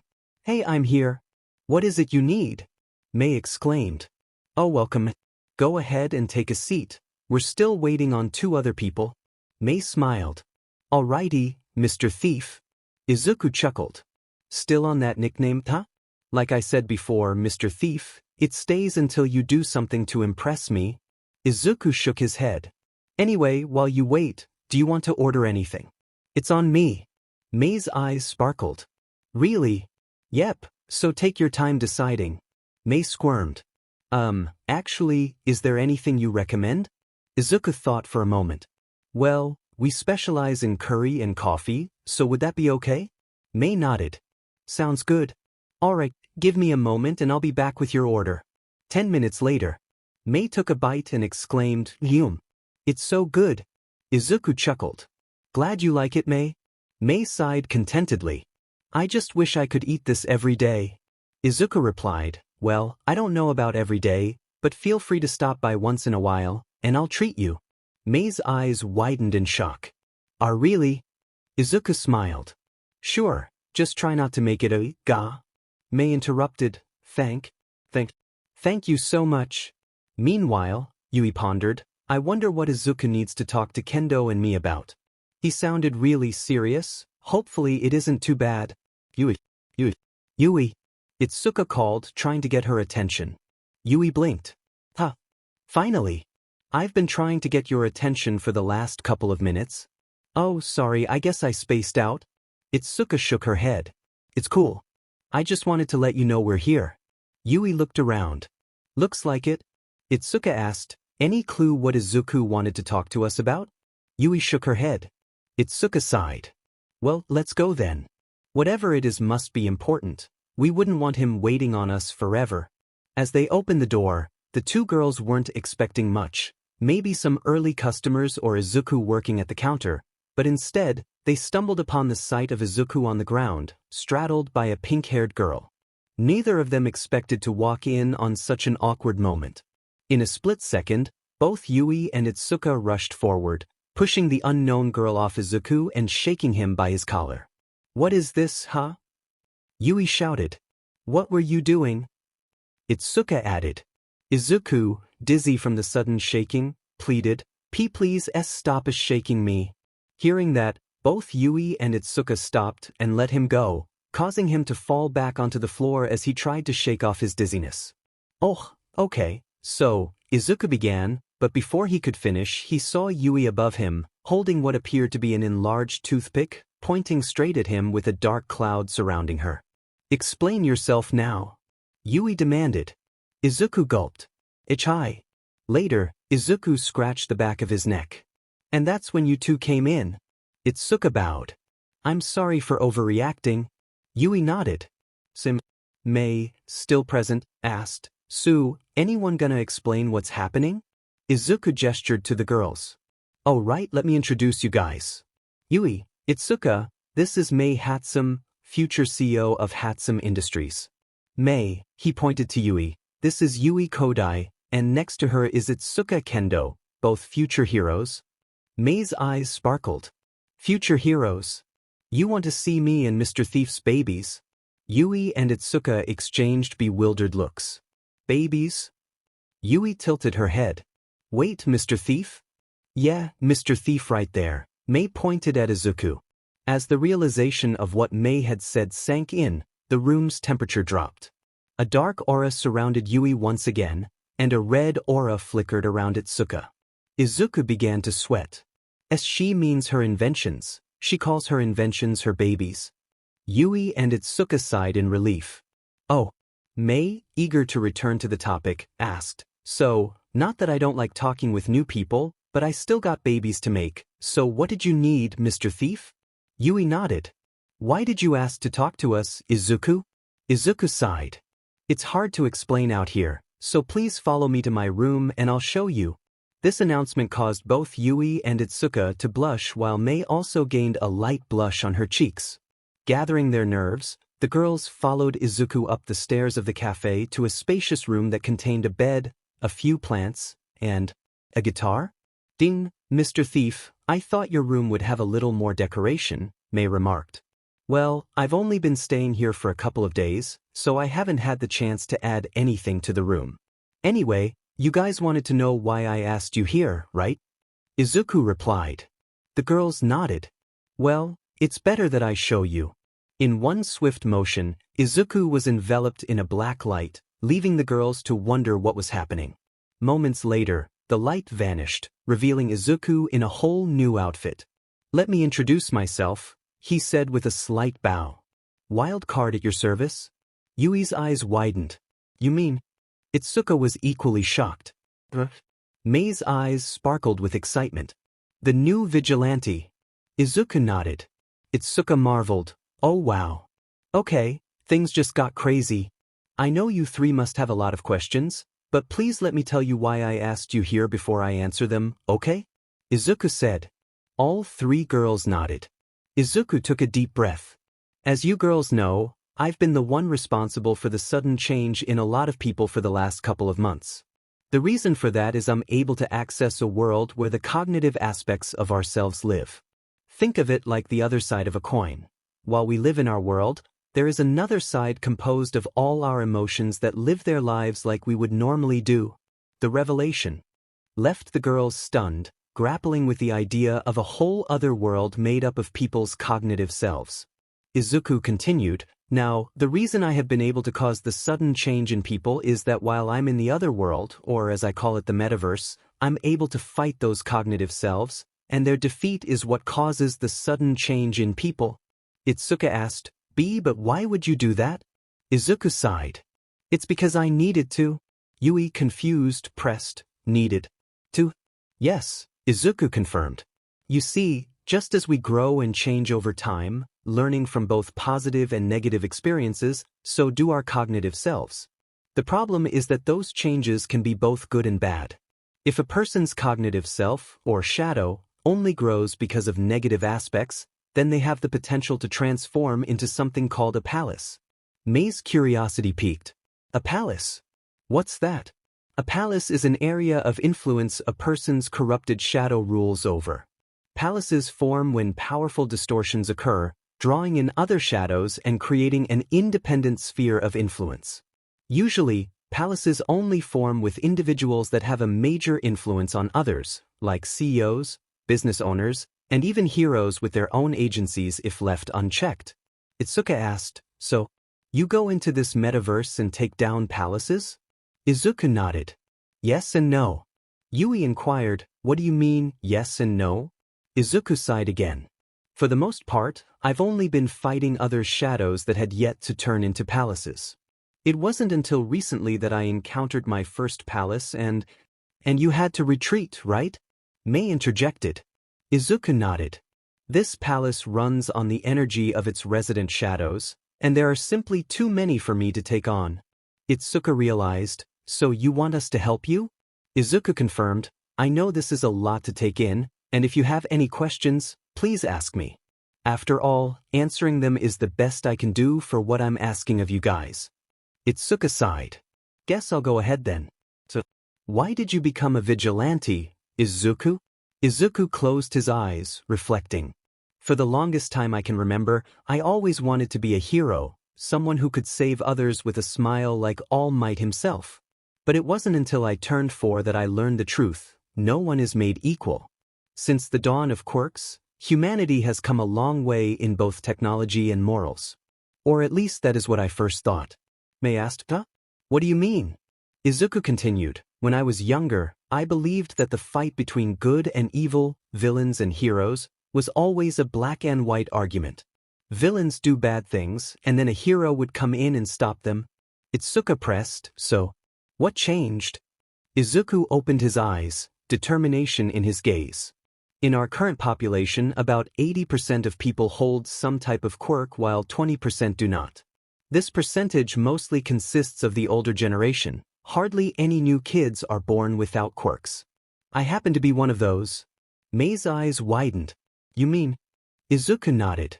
"Ever since I was 4 years old and diagnosed as quirkless, I have lived a life full of discrimination, bullying, and peer isolation. I have been treated like dirt and looked upon as if I were a disease that shouldn't exist." Tears formed in the corners of the girl's eyes as they listened to his story. Mei stammered, But didn't you have friends before you were diagnosed as quirkless? They should have stood up for you." Izuku's expression turned somber. "I did have friends before. I even had someone I would have considered my best friend. But when they found out I didn't have a quirk, they all turned on me, even my so-called best friend. At first, it wasn't that bad. They would just avoid me and act as if I wasn't there. But it all changed when my former best friend began openly bullying me. At first, it was just words, calling me a freak, useless. He even gave me the nickname Deku to show me just how useless I really was. Eventually, he became physical with me. I don't know when it began, but over time, I gained many scars on my body because of him, and no one did anything about it." Yui's voice trembled. Did he do anything else?" Izuku sighed heavily. "He told me to kill myself and pray I get a quirk in my next life." The room fell silent, shock radiating from the girls. Itsuka gasped, covering her mouth, while Mei clenched her fists so tightly that blood almost dripped from her palms. Yui's face remained stoic, but tears streamed down her cheeks. Itsuka asked, What about the adults? Surely they must have said something." Izuku's sad smile spoke volumes. "You would think that. But they didn't. Some even encouraged others to bully me, and those that didn't just ignored me like I wasn't there." He chuckled dryly. "But even through that, I still pushed forward, holding on to the belief that even without a quirk, I could become a hero, maybe not the next symbol of peace, but I would at least be able to help others. Then I met him." Izuku took a deep breath. "On my last day at Aldria High, I was walking home when I was attacked by a slime villain that was running away from a hero. Not just any hero, but the #1 hero himself, All Might." Mei's eyes widened. "Why you met All Might?" Izuku nodded. "Yes." Itsuka asked, What happened?" Izuku hesitated before continuing. "After he saved me from the slime villain, I wanted to ask All Might a question I had always wanted to hear the answer to. So before he jumped away, I stupidly grabbed onto his leg because I was desperate to hear the answer. When he finally noticed me, he stopped on top of a building, and that's when I asked him, All Might, is it possible for a quirkless person to be a hero?" The girls held their breath, anticipating the answer. Izuku's sad smile returned. He told me. "No," he said, "you need to be a little more realistic. Maybe becoming a firefighter or police officer would be better, but a hero? That is just not possible." If they weren't shocked before, they definitely were now. The symbol of peace, Japan's #1 hero, had told someone they couldn't be a hero. It shattered their previous thoughts about All Might. Yui's voice broke. Izuku. Crying, "I'm so sorry." Izuku shook his head. "It's okay. Please don't blame yourself for something you had no idea was happening. After all, we didn't meet until way later." Yui looked down, her voice barely a whisper. "Oh." Mei's voice trembled. Is that everything?" Izuku shook his head. "No, you see, after All Might told me that, he left, and I sat on the edge of the building, thinking about my life and how even the #1 hero My idol told me I couldn't be a hero and I should just give up on my dream. I couldn't take it and I jumped. Itsuka gasped sharply. Yui trembled. I jumped. I couldn't take it anymore and decided to end it all. Itsuka's voice shook. But you're still here. How? Izuku smiled softly. In the moment I was falling, I blacked out. When I woke up, I was in another plane of existence. Plane of existence? Mei asked, intrigued. Izuku nodded. Just like the cognitive world I'm able to access, I found myself in another area that seems to exist between both worlds called the Velvet Room. When I finally got a bearing on my surroundings, I noticed I was in front of 9 people who took me under their wings. They helped me mentally and physically, and they gave me the power to help change the fate our world is heading towards. Izuku asked. Fate? Izuku took a deep breath. As it stands, we are heading towards a fate of major war.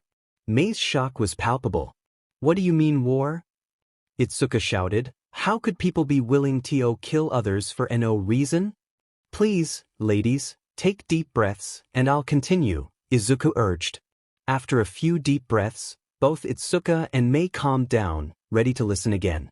Izuku explained, as I have told you about my life, I want all 3 of you to think. If a person is constantly kicked down by a society that has decided their life is worth nothing and has been discriminated against for something they can't control, what would most decide to do? The question hung in the air as the girls contemplated. A person who has nothing positive in their life because society deems them meaningless. What would they do? Surely, some would rise above, but most would likely choose the easiest option. Realization hit them all at once. Itsuka. Taking a moment to reflect on his mentor's advice, Izuku began to calm his nerves, preparing to leave when he suddenly noticed a scarf hurtling toward his arm from the corner of his eye. Instinctively, he dropped into a battle stance, his gaze snapping to the source of the attack. The tension in his body spiked as he recognized the underground hero, Eraserhead. Well, that was unexpected.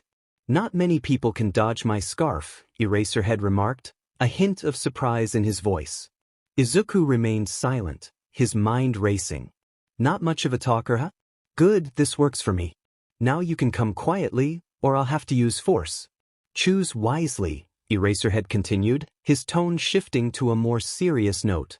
Izuku quickly recalled his hero analysis notes about Eraserhead. His quirk erasure, allowed him to cancel out the abilities of anyone he looked at. The hero typically relied on this to level the playing field before using his scarf to capture opponents, leveraging his agility and combat skills to subdue them. However, Izuku also remembered the hero's weaknesses. Overuse of his quirk left him with dry eyes, and he was vulnerable to extreme temperature changes. Realizing that a prolonged fight would give Eraserhead the chance to call for backup, Izuku resolved to act quickly. Fine, if you won't come peacefully, let's do this the hard way, Eraserhead said, charging at Izuku and aiming a side kick at his midsection, attempting to knock him off balance. To Eraserhead's surprise, Izuku leaped over the kick, countering with a roundhouse that connected solidly with the hero's stomach, sending him stumbling back. Regaining his footing, Eraserhead charged again, this time trying to ensnare Izuku with his scarf. But once more he was taken aback when Izuku seized the end of the scarf, and they became locked in a tug-of-war. Sheet, this kid's stronger than I thought, Eraserhead muttered under his breath. Seeing the pro-hero struggle, Izuku seized the opportunity to escape. With a surge of strength, he pulled Eraserhead toward him and delivered a right hook to his face, knocking the hero onto his back. As Eraserhead scrambled to get up, he caught sight of 2 alarming things. A small snowman-like creature behind Izuku and a gun pointed directly at him. Before he could react, he heard a click followed by 4 shots. Expecting pain, he was shocked to find instead that his arms and legs were encased in ice, pinning him to the rooftop. Realizing it was the Vigilante's quirk, Eraserhead attempted to use his own to counteract the ice, but to his horror, it remained solid. Well, this isn't good, he said, frustration creeping into his voice. In his struggle, he failed to notice that Izuku had already vanished, and it wouldn't be until later that a patrolling hero would free him from his icy prison. Meanwhile, Izuku thought to himself, well, that just happened. Bro, that was amazing. Ryuji laughed, his excitement palpable. Even with the element of surprise, you took control of the fight quickly and effectively, Yusuke added, a proud smile on his face. Ah. He came in all scary but went down easily, Futaba exclaimed, her laughter ringing out. Let that be a lesson, Izuku, never underestimate your opponents. If you can finish the fight as soon as possible, Makoto chimed in with a giggle. Right? Izuku nodded, feeling a mix of pride and relief. Anyway, with that out of the way, it's almost time to meet up with your team, so get going, cowboy, and encouraged, nudging him forward. Picking up his pace, Izuku reached the designated meeting spot in just a few minutes. At Aldria High, he leaned against the outside wall, eyes closed as he waited for his teammates. After a few moments, the sound of light footsteps drew his attention, and he opened his eyes to see Itsuka and Yui in workout clothes, with Mei in her casual outfit. So, you all ready to go? Izuku asked, a small smile on his face. The girls nodded, their expressions serious as they prepared for the task ahead. All right, let's do this, he said, his determination evident. Arson, he called out, summoning his persona. Whoa! Is this that power you were talking about? Mei's eyes sparkled with excitement. That's right. This is Arsene, one of the personas I can use in battle, and he'll open the portal for us, Izuku explained. Then what are we waiting for? Let's do this. Itsuka urged. Arsene, if you'd please, Izuku instructed. Taking a stance, Arsene made a diagonal slash in the air. At first, nothing happened, but slowly, a purple rift began to swirl open. Wow, Mei gasped in awe. Just follow behind me, and you'll be in the metaverse, Izuku said confidently. With that he stepped into the portal, disappearing from view. Yui quickly followed, with Itsuka and Mei right behind her. Unbeknownst to them, another figure had been watching and hesitantly followed through the portal. In the Aldria High area? As the three girls opened their eyes, they were left wide-eyed at the sight before them. Instead of their school, towering castle walls loomed, and in the distance, a grand castle replaced the familiar building. Holy! Itsuka breathed, astonished. How is this possible? Mei asked, her voice filled with wonder. Yui gulped, taking in the surreal landscape. I know it looks intimidating, but it's not as bad as you think. What happened to your clothes? Izuku exclaimed, his eyes widening in shock. The girls blinked in confusion, looking down at their outfits. Itsuka now wore a turquoise knee-length chipao over a black double-breasted corset that ended just below her BRSTS, paired with black shorts underneath. Wow, this is so cool! Itsuka said, excitement bubbling within her. Yui sported a simple red bodysuit with a white collar trim and a matching V pattern over her chest, complemented by a short white skirt with a red design. Not bad, Yui remarked, admiring her new look. Hey, that's not fair. How come I don't get a new outfit? Mei pouted, crossing her arms. I don't know, Izuku replied, glancing at Itsuka and Yui. Do you girls know where these could have come from? After a moment of contemplation, Itsuka's face lit up with realization. Actually, this design is similar to what I was thinking of sending to UA if I got into the hero course. Although I haven't fully decided, this was what I envisioned for my hero costume, Yui added, a hint of pride in her voice. Quite interesting, Izuku mused, intrigued by the coincidence. Suddenly, a loud voice interrupted them. What the hell is this place?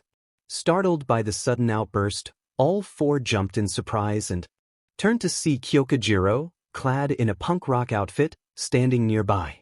Oh sure. What happened to my clothes? Kyoka shouted, her confusion palpable.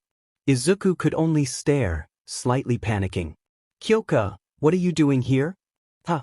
Kyoka looked up, her confusion deepening as she noticed the three unfamiliar girls. Wait, is that Mophead? She exclaimed, recognizing him. Yep, that's me, Izuku sighed, feeling the weight of the situation. Marching up to him, Kyoka grabbed the edge of his collar and shook him. Where am I? What happened to my clothes? How come you look different? Before she could continue, Itsuka placed a hand on her shoulder, calming her down. I know you're confused right now, but he won't be able to answer you if you keep shaking him. What? Kyoka turned back to Izuku, realizing she had dropped him when Itsuka intervened. She found him sprawled on the ground with swirls in his eyes. "My bad," she said sheepishly. 10 minutes later. "And that's what brings us here, Kyo-chan," Izuku concluded, explaining their situation. Kyoka, still adjusting to the nickname, felt a blush creep to her cheeks but quickly suppressed it. "Wow. That is a lot to take in. I'm sorry for dragging you into this, but it's something that needs to be done. If you'd like, I can open the portal again and let you leave," Izuku offered, concern etched on his face. After a moment of contemplation, Kyoka shook her head. "Nah, I'd rather be a part of this than not. Sorry for joining late, but I'd appreciate it if you let me join you guys." "Well," Izuku glanced at the others, "what do you all say?" "Sure, why not?" Itsuka shrugged. "Agreed," Yui nodded. "The more, the merrier, I say," Mei smiled brightly. "All right then," Izuku said, returning their smiles. "I suppose introductions are in order. Kyoka, these are my teammates. Yui Kodai on the far right, Itsuka Kendo in the center, and Mei Hatsum on the far left. Yui, Itsuka, Mei, this is my friend Kyoka Jiro." "Yo, nice to meet you guys," Kyoka said with a small wave. "Nice to meet you as well," Itsuka replied warmly. "What's up?" Mei waved enthusiastically. "Are you all ready to move?" Izuku asked, his tone shifting to focus. The girls nodded in agreement. "Then let's do this." After leading his team over the wall he had previously climbed, they found themselves inside the large castle, perched on a ledge overlooking shadows wandering below. "Whoa, so those are the shadow things you were talking about," Kyoka observed. "Yeah, and to complete this mission, we need to defeat them all," Izuku explained, determination in his voice. "Wait, how many are there?" Kyoka asked, her brow furrowing.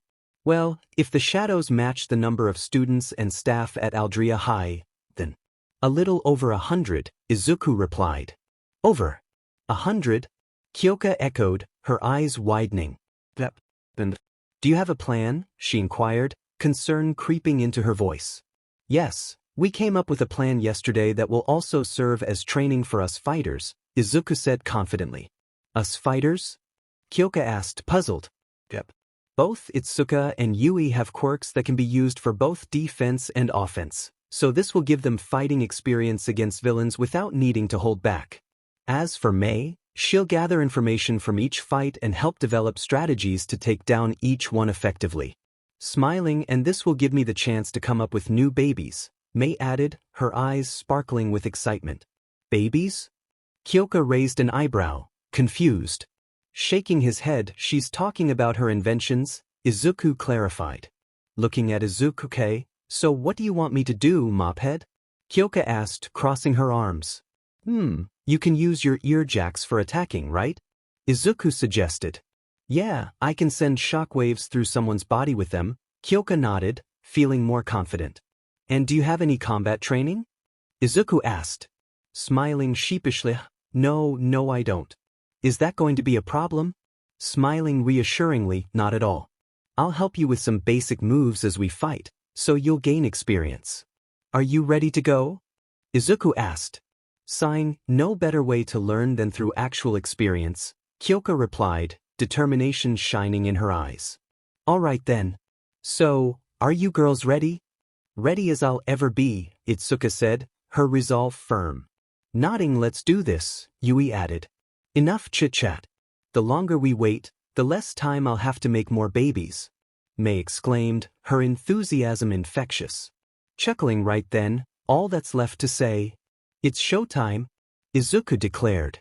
As four shadows continued their patrol down the large hallway, they were unprepared for the sudden assault from four unknown individuals who landed on them, dispersing them in a cloud of smoke before they could retaliate.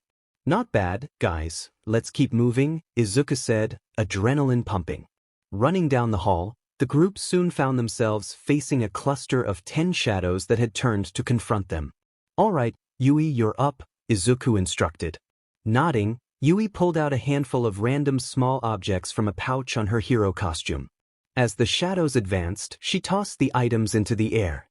To everyone's amazement, the objects grew to enormous sizes, crashing down onto the shadows and causing them to dissipate. Nice job, Red Wonder, May whistled, impressed. Yui nearly stumbled in surprise at the new nickname but quickly regained her composure. Anyway, heads up. You've got another group of at least 20 heading your way, May warned. As if on cue, new shadows appeared, surrounding the group. Sheet, any plans, Mophead? Kyoka asked, anxiety creeping into her voice. Yep, Itsuka, you ready for a large attack? Izuku replied, his tone serious. Oh yeah, Itsuka grinned, excitement bubbling within her. Arson, Tarakaya, Izuku shouted. In an instant, Itsuka was enveloped in a red light, feeling an incredible surge of strength. Whoa, I feel amazing, she exclaimed, her confidence soaring. You're powered up, Itsuka. Go raise hell. Izuku encouraged. With a smirk, Itsuka leaped into the air, her hands growing to the size of her body as she smashed them down onto the ground, creating a shockwave that dispersed half the shadows and pushed the rest back. Seizing the opportunity, Kyoka charged at a nearby shadow, using her jacks to shock it until it too disappeared. Not bad, Kyoka. I can see you're trained in using your jacks for attacking, so how about you try some hand-to-hand? Izuku suggested. Sure, but you'll need to guide me, Kyoka replied, determination in her eyes. Just follow my lead and try to mimic my moves, okay? Izuku instructed. With a nod, the two advanced toward the remaining shadows. Taking a boxing stance, Izuku threw a few quick jabs at a shadow, making it stumble back before dispersing. Kyoka mirrored his movements, but her shadow didn't dissipate upon falling, leaving her confused. Not bad. Just put a little more force behind your punches, and they'll disperse like mine. Remember, no need to hold back right now, Izuku advised. Nodding, Kyoka waited for the shadow to rise again and delivered a powerful right hook, causing it to disperse upon impact with the wall. Whoa, that was cool, she said, exhilarated. Nice job for your first time. Just keep trying to copy my movements and adjust as needed, okay? Izuku smiled, proud of her progress. Yui interrupted, hate to break up the moment, but we're ready to move if you two are. Finally turning back to their teammates, Kyoka and Izuku noticed that the other scattered shadows had been defeated and that Itsuka was no longer glowing red. Sorry about that, we're ready to go, Izuku said, feeling a rush of adrenaline. Good to hear. On to the next location, May replied, her excitement palpable. For the next few minutes, they continued their assault, defeating group after group of shadows until they found themselves surrounded once again, this time by a large number of them. Sensing his teammates needed a breather, Izuku instructed them to step back while he took care of the front line. The girls complied, watching their leader with anticipation. Jack Frost. Mabufu. Izuku shouted, unleashing a flurry of ice spikes that impaled a significant number of shadows, causing them to dissipate. Taking advantage of the chaos, he rushed forward, dispatching the remaining shadows with swift kicks and punches. You know, no matter how many times I see him fight, it always amazes me how effortlessly he makes it look, Itsuka remarked, admiration in her voice. Yeah. It almost looked like he was dancing while he was beating those creatures, Kyoka added, still in awe. He looked hot, Yui remarked casually. Izuku's eyes widened, and he nearly choked on his own breath at her comment. The other girls turned to Yui, surprise etched on their faces, unable to respond. Hey, you guys okay? You look a little red. Do you need to rest for a bit longer? Izuku asked, concerned. No, we're good to go, Itsuka stammered, her cheeks flushed. Why yeah, all good to go, Kyoka added bashfully. But all the shadows here are defeated, so we should get moving. There shouldn't be many left, and after that, it's the boss, Izuku said, his focus sharpening. Wait, the boss already? Don't you usually need to prepare for boss fights beforehand? May asked, confusion evident. Don't worry, I already took care of everything, Izuku reassured her. Like what? Kyoka raised an eyebrow, intrigued. Well, you see, the only way we can steal the treasure of a palace is to force the palace's ruler to manifest it. The best way to do that is by leaving a calling card stating that I'm coming to steal it, which will force the palace ruler to manifest the treasure to protect it, Izuku explained. When did you leave the calling cards, Izuku? Itsuka inquired, curiosity piqued. Actually, I left them earlier today and waited on a roof afterward to make sure the principal saw them, Izuku said, rubbing the back of his head sheepishly. And did he? Yui asked, her eyes wide with anticipation. You bet. The look on his face was filled with nothing but rage, so I'm sure the palace ruler is ready for this fight. Izuku chuckled, a sense of satisfaction washing over him. Flashback. Rin asked, so how are you going to leave a calling card this time, Izuku? Taking a moment to think it over, Izuku began to consider how he wanted this to play out. Did he want this to be a personal card? Did he want to let others see the calling card he wanted to send? I got an idea, Izuku grinned. Aldria High. Many things could be said about the principal of Aldria High. He looked as presentable as if he were heading to a political negotiation meeting. In the presence of others, he wore an easygoing smile, and many saw him as an inspirational role model, a leader shaping the future generation of heroes. However, that was all a facade. This man was a downright abomination. He allowed bullying of those with weak or villainous quirks, encouraged discrimination against other students, and even tore up reports of assaults and harassment, keeping the records of flashy quirk users clean. As he made his way to his office, he couldn't help but think of his future investment, Bakugou Katsuki. Sure, he knew the brat had an attitude problem, but he'd be dead if he wouldn't ride the brat's future success as a hero. Ever since Bakugou enrolled, Kamoshida had seen him as nothing more than a pure villain, a true quirkist. Just a few more years, and I'll be set, Kamoshida chuckled to himself. Entering his office, he was stopped in his tracks. All around were black businesslike cards. Written in red font was the only thing that could make his heart drop. Suguru Kamoshida, you are the embodiment of pure greed. You have sacrificed many for your own selfish desires of power and money, uncaring for the lives you have ruined. That is why I will make you confess the wrongs you have committed and reveal all your doings. From the Vigilante Wildcard.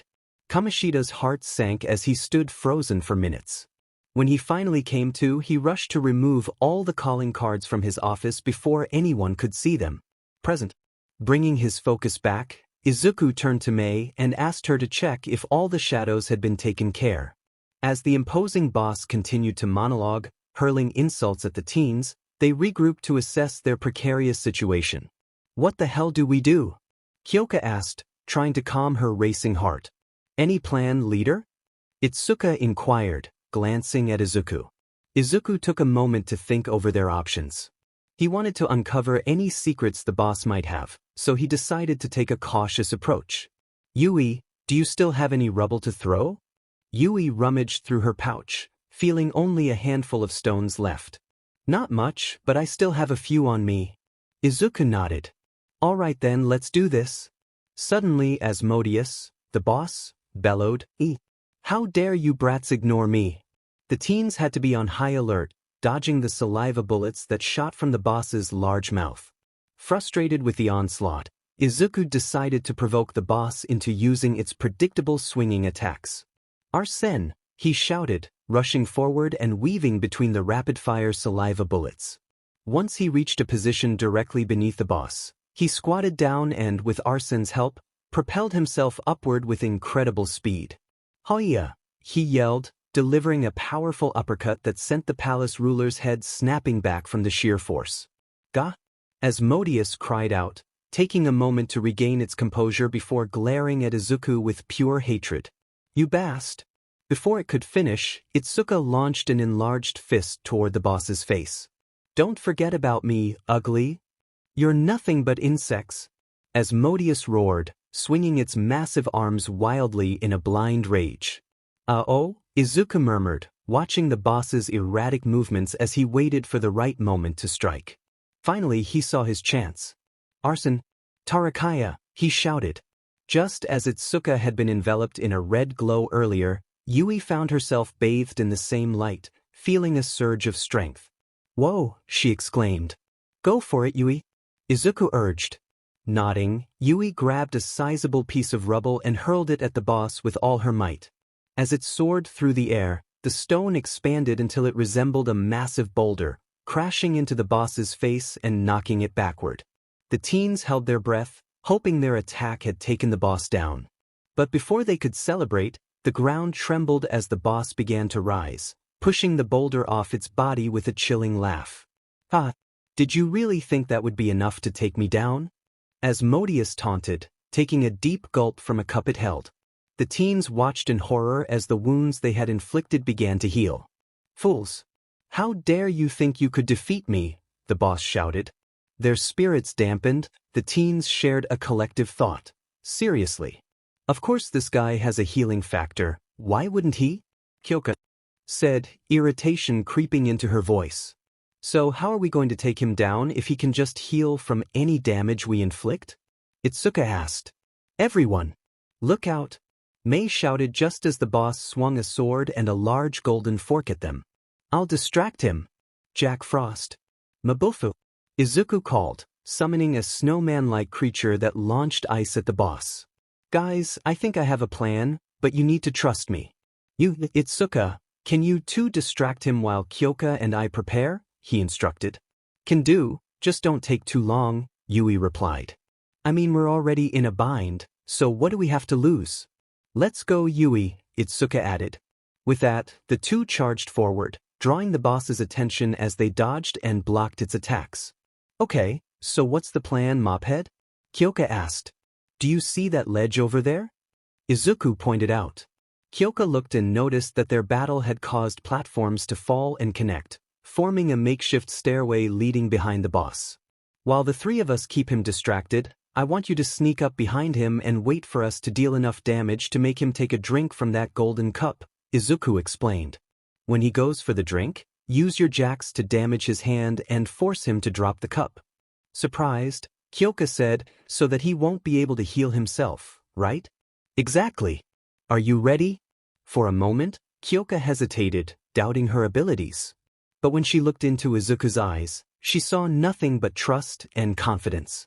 Steeling her nerves, she shook off her doubts. "Let's do this." Izuku smiled at her determination, then turned back to Kyoka with an idea. "Arson Sukukaja." As he summoned another persona, Kyoka found herself enveloped in a green glow, feeling lighter and faster. "What?" she asked, confused. "This will give you a boost of speed to help you move quickly," Izuku explained. After a moment to process, Kyoka nodded and dashed toward the platforms. As Izuku prepared to rejoin Itsuka and Yui, he heard the voice of one of his mentors. "Izuku, you got a second?" Rin asked. "Rin. What's up?" "You normally don't talk to me during fights, so I'm guessing this is important," Izuku replied, surprised. "Correct. Now that you have teammates, there's a special ability I want to tell you about that'll be extremely useful," Rin said. "Really? Okay, so what is it?" Izuku asked, intrigued. "It's called Baton Pass. When initiated, two allies perform a high five, boosting the attack and recovery power of the one receiving it until they pass it on to another teammate or defeat the enemy. If you down the enemy, you can perform something called an all-out attack," Rin explained. "An all-out attack?" Izuku echoed, confused. "Yep. It allows you and your entire team to attack simultaneously, leaving your enemies unable to defend. But you can't do this alone, you need at least one teammate to perform it," Rin clarified. "Got it. If we can knock this guy off balance, we'll be able to perform an almost finishing move," Izuku said, grinning. "Now get in there and show this guy why he shouldn't mess with you," Rin encouraged. "Let's go," Izuku declared, returning to the battle. He noticed that Yui and Itsuka were tiring from keeping the boss distracted. Rushing over, he grabbed both of them and pushed off, creating distance between them and the boss. "Alright guys, everything is set. Just hang in there for one more push and we'll be done," he said. "Easy for you to say," Itsuka huffed. "Yeah," Yui added, taking a deep breath. Seeing their exhaustion, Izuku decided to give them a quick breather while he distracted the boss. "Take a few seconds to catch your breath. I'm going to hit him hard. Be ready to follow it up. Trust me, this will end it." With a reassuring smile, he moved toward the boss, locking eyes with it. "Ah, so another insect appears in front of me. Are you ready to accept your insignificant fate and stop this futile fight?" Asmodeus taunted. Tough talk coming from someone who's going to lose in less than 5 minutes, Izuku shot back. "You dare have the gall to say I will fall to someone like you," the boss roared. Oh, I'm not saying you're going to lose to me, Izuku smirked. I'll show you exactly how you're going to lose. As both combatants readied themselves, Izuku made the first move. Arson. Sukunda. The large shadow was engulfed in a purple cloud. As it waited for pain, the cloud dispersed, and the boss, believing the attack had no effect, began to taunt Izuku. Ha, what was that, suppo? Before it could finish, the boss felt its body grow heavy and slow, as if an invisible weight had been placed upon it. What did you do? Asmodeus stammered. Nothing yet, Izuku replied, grinning. Arson. Rebellion. 3 different colored lights surrounded him as he sprinted toward the now slouching boss. Summoning his blade and infusing it with Arson's energy, he leaped and executed a wide slash at the boss's arms, severing them with a swift motion. Gah! Asmodeus screamed in agony, attempting to drink from the golden cup. Itsuka, stick out your hand. Izuku shouted. Confused, Itsuka slowly extended her hand. As Izuku reached her, he gave her a high five. What? She asked, bewildered. You're up? Give him hell, Izuku encouraged, a smile on his face. Surrounded by a white glow, Itsuka felt a surge of power. Oh, this feeling is weird. What do I do? She asked, looking at Izuku. Hit him hard, he instructed. With a smirk, Itsuka charged at the boss. Yui, can you make her some platforms to jump on? Izuku asked. Nodding, Yui threw rubble that formed large platforms, allowing Itsuka to leap up until she was at head level with the boss. Before it could retaliate, she enlarged her fist and delivered a powerful right hook to the side of the boss's face, making it stumble back. Kyo now? Izuku called. Kyoka leaped from behind the boss, landing atop the golden cup. Extending her earlobe jacks, she connected them to the boss's wrist and unleashed a massive vibration attack. Ah! Asmodeus howled, spasming from the assault. Unable to maintain its grip, the boss dropped the golden cup. Ah sure, Kyoka began, realizing she didn't have time to jump to safety. She braced for impact, but before she could hit the ground, she felt herself being lifted by Izuku as they soared away from the fall. Opening her eyes, she found herself in Izuku's arms as he glided through the air. As they descended, she watched in awe as he skillfully skidded down a wall, dodging falling debris. They landed safely and hurried back to their teammates, waiting to see if the palace ruler would rise again. Instead, they found it in a dizzy state. Izuku, it's time for an all-out attack, he called out. What? Itsuka blinked, confused. The hell just happened? Yui echoed. Gah? Kyoka screamed, overwhelmed. Before they could process what was happening, they heard Asmodeus shout, "This can't be happening." The shadow began to release a dark cloud of smoke, gradually shrinking in size. Moments later, all that remained was the original shadow lying on its back. Next to it lay a large trophy. Before they could approach, the defeated shadow spoke in a relieved tone. You know, I never believed I would feel this relieved about being defeated. The teens exchanged surprised glances. Just moments ago, this shadow had fought them with unwavering confidence, and now it was expressing relief. Intrigued, Izuku stepped forward. What do you mean? You sound almost grateful that we brought you down, he. With a dry chuckle, the former palace ruler sat up and met Izuku's gaze. To put it simply, I am. The revelation left the teens speechless. The shadow continued, I know my past doesn't excuse my actions, but I will tell you how I became this. Seeing they were captivated, the shadow pressed on. Before I became the principal of Aldria High, I was a former athlete. I trained relentlessly to compete with the best, and I was good. But until a few years ago, quirks weren't allowed in competitive sports. They treated them like performance-enhancing drags, insisting that everyone compete based solely on physical prowess. That's why schools still conduct tests without quirk usage. They want to maintain the illusion of equality. The teens recalled their own experiences, remembering how students with physical enhancement quirks had complained about the restrictions. Eventually, people argued that quirks were like limbs, and denying their use didn't showcase their full potential. The government allowed quirks in all sports, and those without advantageous quirks were either dropped or quit, The shadow explained. Is that what happened to you? Izuku asked. The shadow chuckled bitterly. I trained hard, believing I could make up for my lack of a quirk with sheer effort. But eventually, I was told I couldn't compete with those who had better quirks. Years of training, just to be told I was worthless. I gave up. I returned to school, got a teaching degree, and eventually became principal since no one else wanted the role. Wait, if you experienced quirk discrimination, why did you allow it in your school and actively encourage it? Itsuka asked. Honestly, I began to believe what everyone else said. Those with strong, flashy quirks will go farther than those with weak or no quirks. My past doesn't excuse my actions, but I allowed it to happen, the shadow admitted. So what now? Yui asked. I'm going to confess everything. I know it won't erase the hurt I caused, but it's the least I can do to prevent it from continuing, the shadow replied. And what about your staff and students? Kyoka questioned. Don't worry, the staff will be held responsible. As for the students, we kept their records clean, but I'm certain this revelation will prompt any hero school receiving applications from here to conduct thorough investigations, the shadow assured them. As it spoke, the shadow began to fade.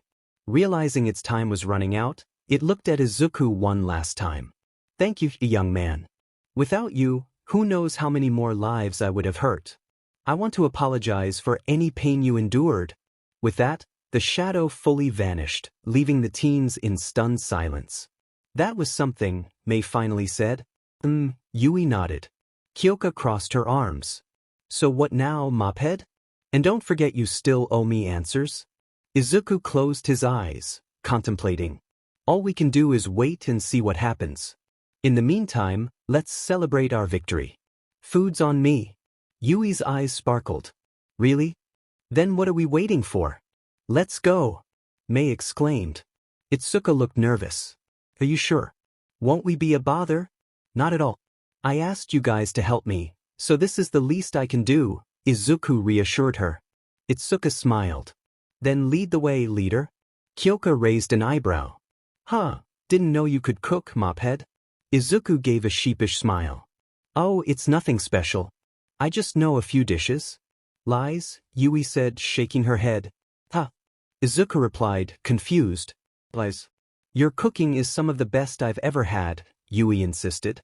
It's true, Itsuka added. Although I haven't visited the cafe much, I've always enjoyed the food you make. Mei drooled. It's so good. Hearing his friend's praise his cooking filled Izuku with warmth. He had never received such positive feedback at his old school. Well then, let's get going, shall we? He said, leading the way. Later, as they entered LeBlanc, they found a group of teens talking and eating inside the closed cafe, each displaying a mix of emotions. Mei was scarfing down food, Yui wore a smile that lit up her usually stoic face, and Itsuka calmly enjoyed her meal while stealing glances at Izuku, who was catching Kyoka up on everything she needed to know. Suddenly, Izuku's phone rang. He looked down to see an unknown number flashing on the screen. Who's that, mophead? Kyoka asked. Izuku shrugged. Don't know. Looks like a random call. You should probably answer it, just in case it's important, Kyoka suggested. Nodding, Izuku excused himself and headed upstairs to answer the call. Hello, he said. Is this Izuku Midoriya? A voice on the other end asked. Yes, that would be me. Who am I talking to? He replied. Hello? Are you still there? It's me, Izuku. Izuku's heart raced as he recognized the voice. Mom? I know I should have called you sooner. But I wanted to ask if we could meet and talk, she said, her voice trembling. Closing his eyes, Izuku contemplated the idea. He was still upset about that night, but he realized he hadn't been entirely innocent either. He hadn't told her about his and Bakugou's past, nor the things he endured to protect her from pain. The least he could do was offer her an explanation. I think that would be good. So when do you want to meet, Mom? He asked. Surprised. How's this Saturday sound? She suggested. Yeah, I can do that. Then I'll see you then, Izu.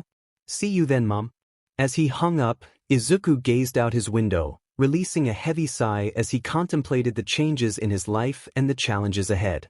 He was pulled from his thoughts by Mei's shout from downstairs. Hey, Mr. Thief. I want more food.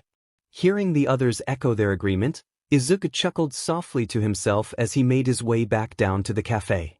As Izuku watched the news reporter deliver the daily updates, he glanced down at his phone, where messages from his friends and teammates flashed across the screen.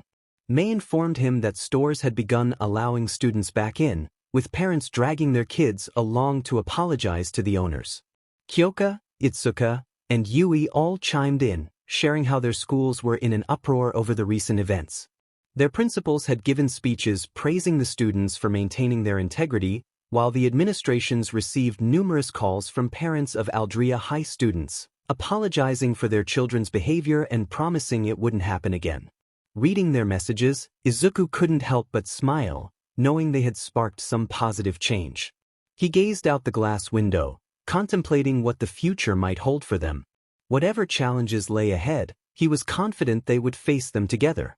Meanwhile, the principal of UA, Nizu, turned off the news broadcast and surveyed his staff, who wore a mix of emotions. Snipes, Cementos, Vlad Kings, and Ectoplasm looked shocked, while Midnight, Mike, 13, Hound Dog, and Recovery Girl appeared nervous and uneasy. Eraserhead and the newest teacher wore serious expressions. "I'm not here to lecture those of you who dismissed this individual as a non-threat," Nizu began, drawing the staff's attention. "We have more pressing matters to discuss." His statement snapped the staff out of their stupor. Those who had downplayed the Vigilante's significance lowered their gazes in shame, while those who had taken him seriously straightened in their seats. "Don't get me wrong, I will address that later. For now, we need to devise a plan to make contact with this Vigilante. Aizawa had a run-in with him. Care to explain what you discovered?" Eraserhead grunted as he stood, surveying his colleagues. "I didn't gather much since it was a brief encounter, but I can say he's definitely well-trained in hand-to-hand combat. He summoned this snowman-like creature that helped him create ice bullets, which froze me on the roof where I encountered him. I tried to catch him off guard with my quirk, but it didn't work." Mike frowned. "What do you mean your quirk didn't work?" "As I said, the snowman creature didn't disappear. I have no idea what he was doing or if his quirk is something entirely different. All I know is that my quirk had no effect on him." Snipe chimed in. "Any idea what type of gun he used?" Eraserhead shook his head.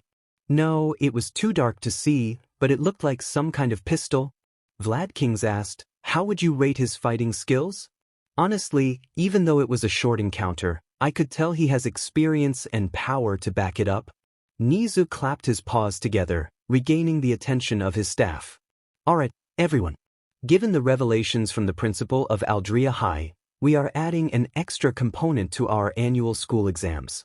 Applicants will not only complete the written and physical parts, but also undergo psychological evaluations." A new teacher interjected, "But sir," Nizu shot him a glare. "This is final. We must also conduct thorough background checks to ensure potential students haven't engaged in any unsavory actions." "What about the Vigilante?" Cementos asked. Nizu paused, considering. "For now, focus on your tasks. I will handle finding this Vigilante by calling in some favors. Anything else?" Seeing his staff shake their heads, he dismissed them. Once they left, he approached a hidden phone to make a call. "Hello, Detective. I need your help." At the Muzutafu police station, Detective Naomesa answered. "Nizu, sir, what can I do for you?" "Good evening, Detective. I hope I'm not interrupting anything important." "Not at all, sir. What do you need?" "Straight to the point as usual. You've seen the recent news regarding the principal of Aldria High, correct?" "That would be an understatement, Nizu. Since that broadcast, our station has been flooded with calls from people wanting to press charges against multiple students from that school. The complaints range from minor vandalism to harassment and physical assault. It's astonishing how much trouble some of those students are in, and that's not even considering what their teachers will have to deal with." Nizu chuckled at the venom in the detective's voice regarding Aldria High's staff. "I see you're enjoying this, Detective. But back to my request." Naomesa's attention sharpened. "What do you need?" "As you may have heard, the recent changes many people have experienced were initially thought to be the result of someone's quirk. The confirmation of the Vigilante wildcard from the former principal of Aldria gives us reason to believe he's responsible for these changes. One of my staff members also encountered him, and we need to locate him as soon as possible. How serious are we talking? Naomasa asked, puzzled. I'm convinced Wildcard can alter people's personalities, and he seems to possess a different power or ability. Are you saying he has multiple quirks? Naomasa asked, shocked. That's what I initially thought as well. However, when Izawa confronted him, he discovered that his eraser quirk had no effect on the Vigilante's other power. Eraser couldn't erase his quirk? Exactly. That's why I'm reaching out to you. I know you're currently investigating those new hero deaths, but I need you to dedicate some time to uncover anything you can about Wildcard. After a moment of contemplation, Naomasa sighed. Sure, I can do that. But if you don't mind me asking, why do you want to personally find this Vigilante? Silence hung on the line until Nizu finally spoke. It's quite simple, detective. Not only is there someone who can change people by unknown means, but possessing different powers that can't be erased is a frightening thought. Imagine if he chose to oppose heroes. The consequences would be dire. I'd prefer to reach out and try to turn him into a hero rather than confront him as an enemy.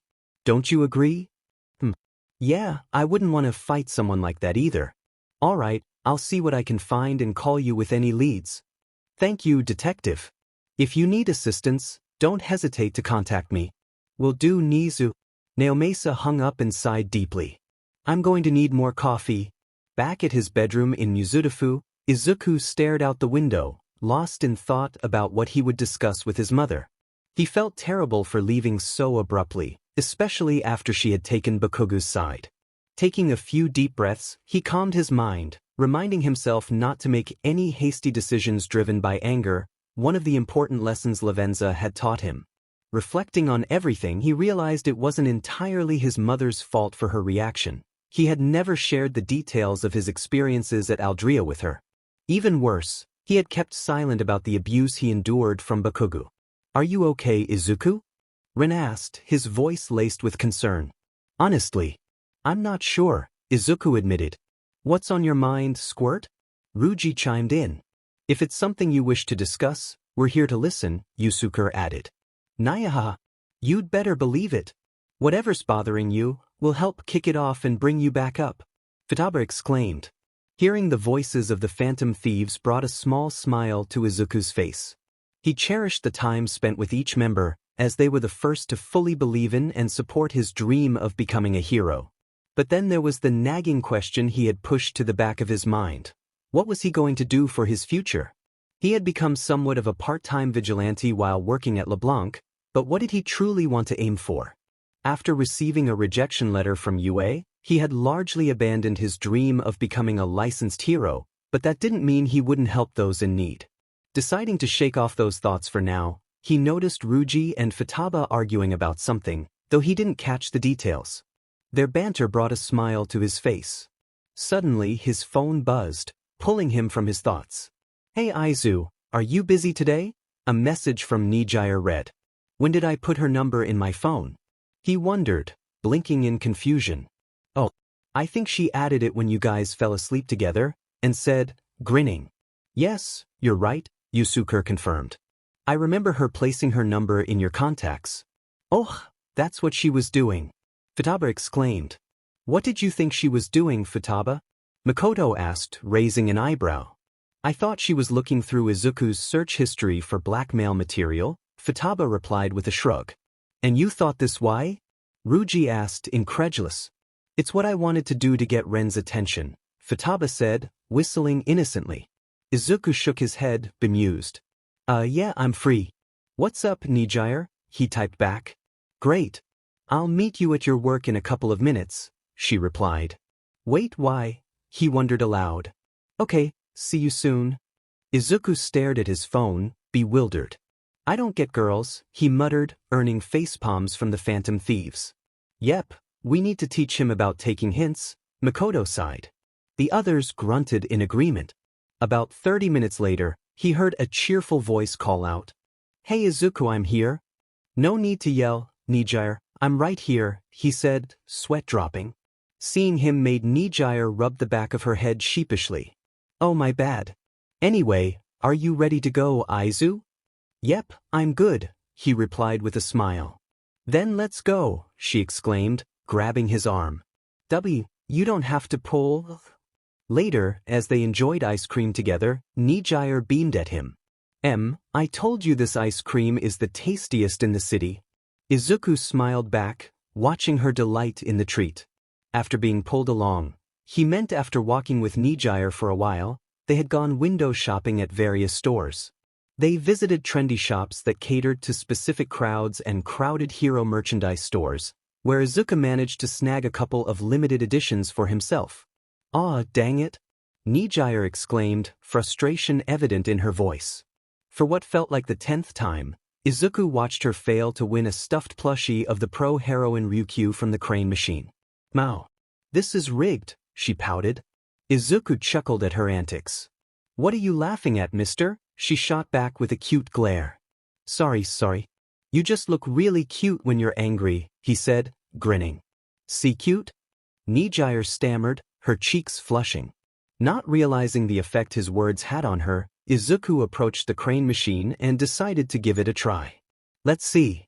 Move it here, a bit to the left, shoot it a little more back, and ding. Let's go, he cheered, pumping his fist in triumph. Nijire, still in shock from his effortless win, didn't notice him approach until he placed the plushie in her hands. Her eyes widened as she looked between the plushie and him. Why you're giving me it? Well, I saw just how much you wanted it, so I decided to get it for you, he replied with a warm smile. Thank you, Izu, she said, her face turning a deep shade of red. No problem, he said, beaming back at her. As they continued their outing, Nijire began her legendary questioning spree, asking anything that popped into her mind. To her surprise, and his enjoyment, Izuku answered every question, from his favorite color to more personal inquiries he reluctantly addressed. After leaving a furniture store, they walked shoulder to shoulder, small smiles on their faces. Hey, Izu, Nijire said, her voice nervous. What's up, Nijire? He asked. Mao. I told you to call me Nijire-chan, she pouted. Alright. So what's up? Nijire-chan, he replied, chuckling. Hearing him call her that made her smile, but then she fidgeted with her hands, her expression shifting to one of uncertainty. I know I've asked you a lot of questions. And I'm really happy that you aren't bothered by them. I wanted to see if I could ask you a personal question. Izuku paused, considering her request. He could see the hope in her eyes, and being the caring person he was, he didn't want to hurt her by rejecting her. Sure, go ahead. I'll answer if I can, Nijire-chan, he said. Yay, she cheered, celebrating with a little victory dance before leaning in closer, their faces just inches apart. Are you dating anyone? Izuku blinked, caught off guard. Meanwhile, the Phantom Thieves were watching from a distance, Yusuke smirking.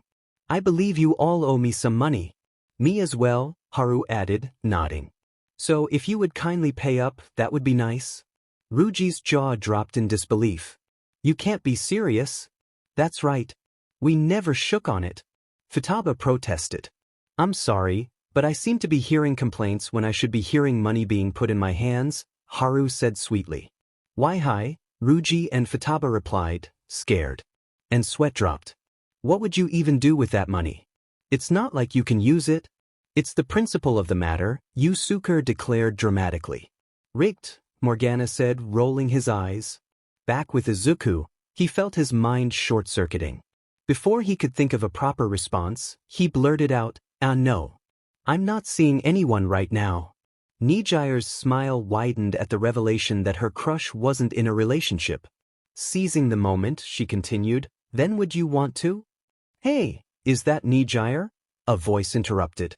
Izuku turned to see two boys in UA uniforms approaching, Mirio and Tamaki. Nijire's demeanor shifted instantly. Mirio. What brings you two here? She asked, her tone suddenly hostile. The boys recoiled, sensing the dark aura surrounding her. Sorry to bother you, Nijire, but we were looking for you, Mirio said nervously. For what? Nijire asked, confused. We said we'd help the UA staff prepare the freshman classrooms for the new year, Tamaki explained, stuttering. Oh, I forgot about that. Nijire exclaimed, her eyes wide. Yep, now we gotta get going if we want to make it on time, so let's go, Mirio said, a smile on his face. But Nijire protested as Mirio scooped her up as if she were a sack of potatoes, dashing away with her in his arms. Wait.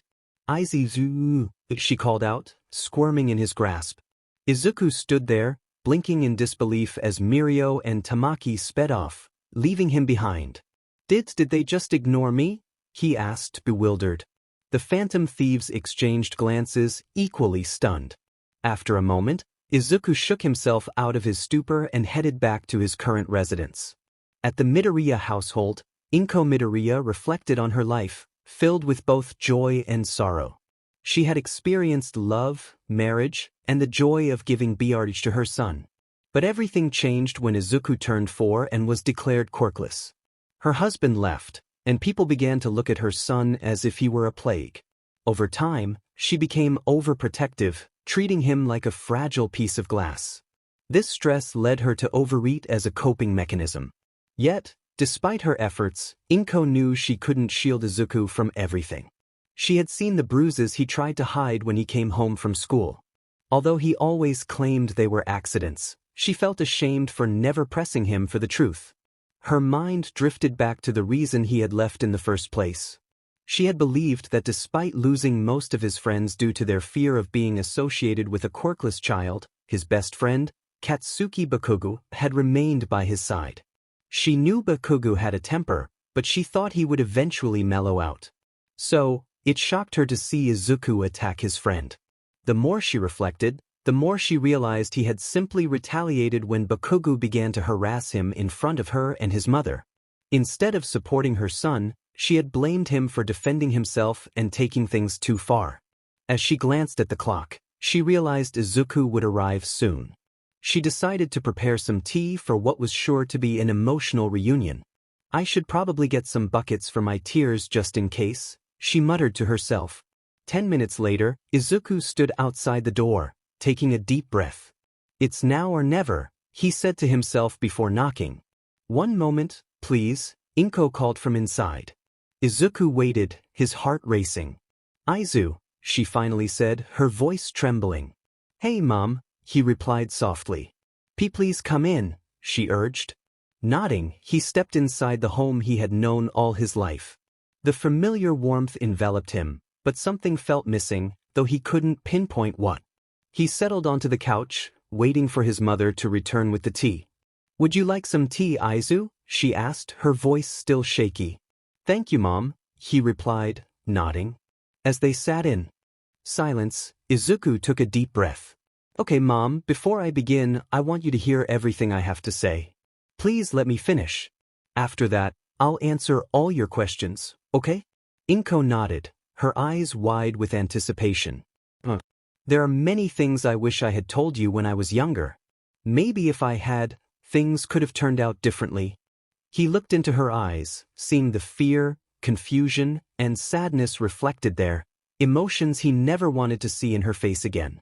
But he couldn't stop now. Steeling his nerves, he continued. Izuku looked at his mother, his heart heavy with the weight of unspoken truths. Mom, he began, what you saw that night wasn't something I ever wished for you to see, but it was unavoidable. Eventually, Bakugou and I would have confronted each other, whether that would be in a week, a month, or years in the future. I can't say for certain, but it would have happened. He sighed, the sound filled with regret. I know you believed that Bakugou and I have been best friends forever, but the truth is we stopped being friends when we were 4. It just took me until recently to realize that. Izuku met his mother's gaze, noting the questions swirling in her eyes. Taking a deep breath, he decided to share everything. When I was diagnosed as quirkless, that's when it all began. Bakugou was the one who started bullying me first. At first, it was just verbal. He threw names at me. That's why he calls me Deku. It's not just a nickname, Mum. It means worthless, and that's how he sees me, as a worthless nobody. Later, some students decided to escalate things. They began by destroying my notebooks, and eventually, some used me as a practice dummy for their quirks. Inko's eyes filled with tears. Who started it? Izuku hesitated before answering. Bakugou was the one who started it and was the one who mainly used his quirk on me. His constant illegal quirk usage is why I'm so good with medkits and bandaging wounds. But you don't have any scars, Izu? Inko said, her voice trembling. With a sad smile, Izuku decided to reveal a part of his life he had long hidden from her. He removed his jacket and shirt, exposing his bare upper body. Confusion flickered across Inko's face, but it quickly turned to horror as dark lines began to appear on his skin. Her eyes widened, tears streaming down her cheeks as she saw the deep scars stretching across his chest and back.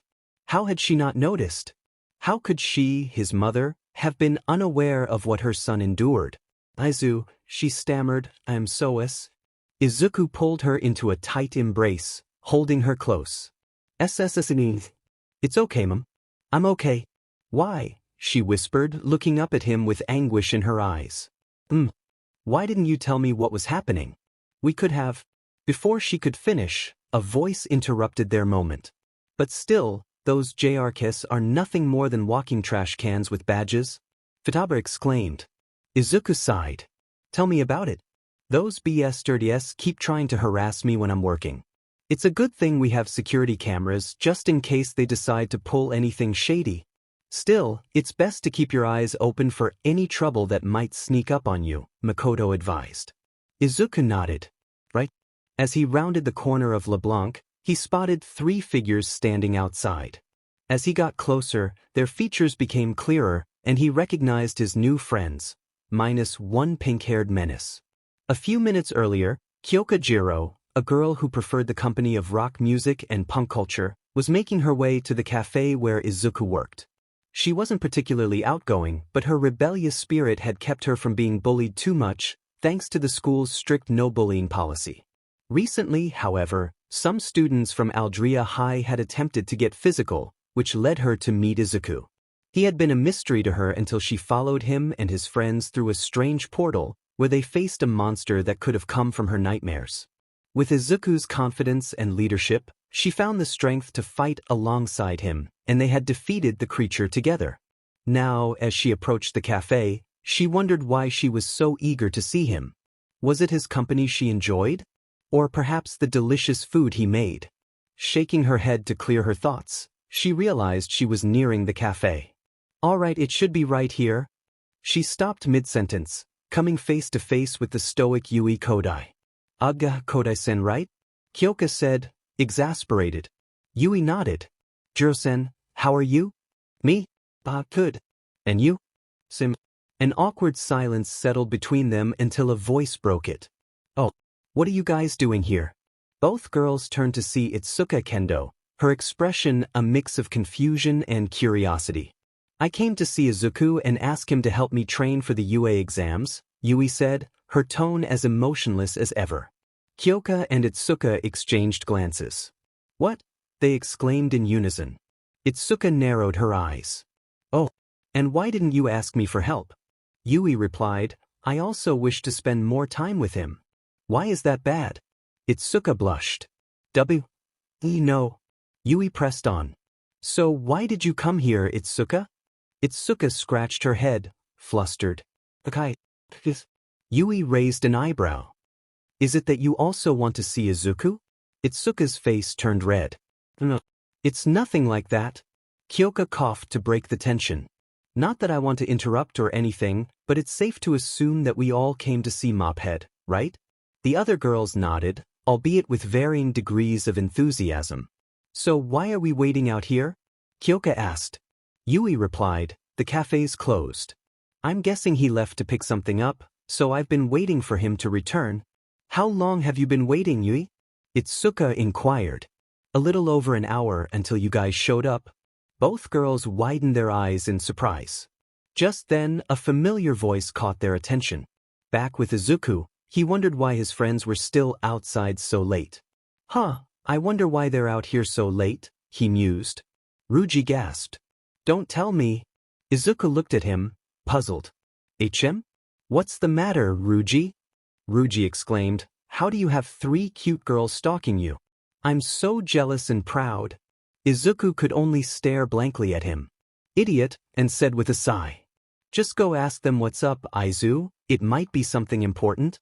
On it, Izuku replied, shaking off the conversation as he approached his friends. Hey guys, what's up? He greeted, waving. The girls turned to him, each reacting differently. Yui maintained her stoic demeanor, but inside, she felt warmth blossoming in her stomach. Itsuka's cheeks flushed pink, and Kyoka smiled as she watched her green-haired friend approach. Oh, you know us. We just love the cold weather and waiting outside closed stores, Kyoka said with a smirk. Izuku chuckled. It's nice to see you too, Kyo-chan. How are you two doing, Yui, Itsuka? I am doing all right, Yui said, a small smile breaking her usual stoicism. Not too shabby if I say so, Itsuka added. That's good to hear, Izuku said, nodding. So I can assume you guys were looking for me? I don't know about Itsuka or Jiro-san, but I was, Yui admitted. Kyoka rubbed her neck. Actually, I was as well. I'm here too, Itsuka said, hanging her head. Izuku chuckled. Well, let's take this conversation inside. I'll make some drinks and food to warm us up. Sound good? The girls nodded eagerly, knowing just how delicious Izuku's food was. So what can I do for you three? He asked as they settled in. Yui spoke first.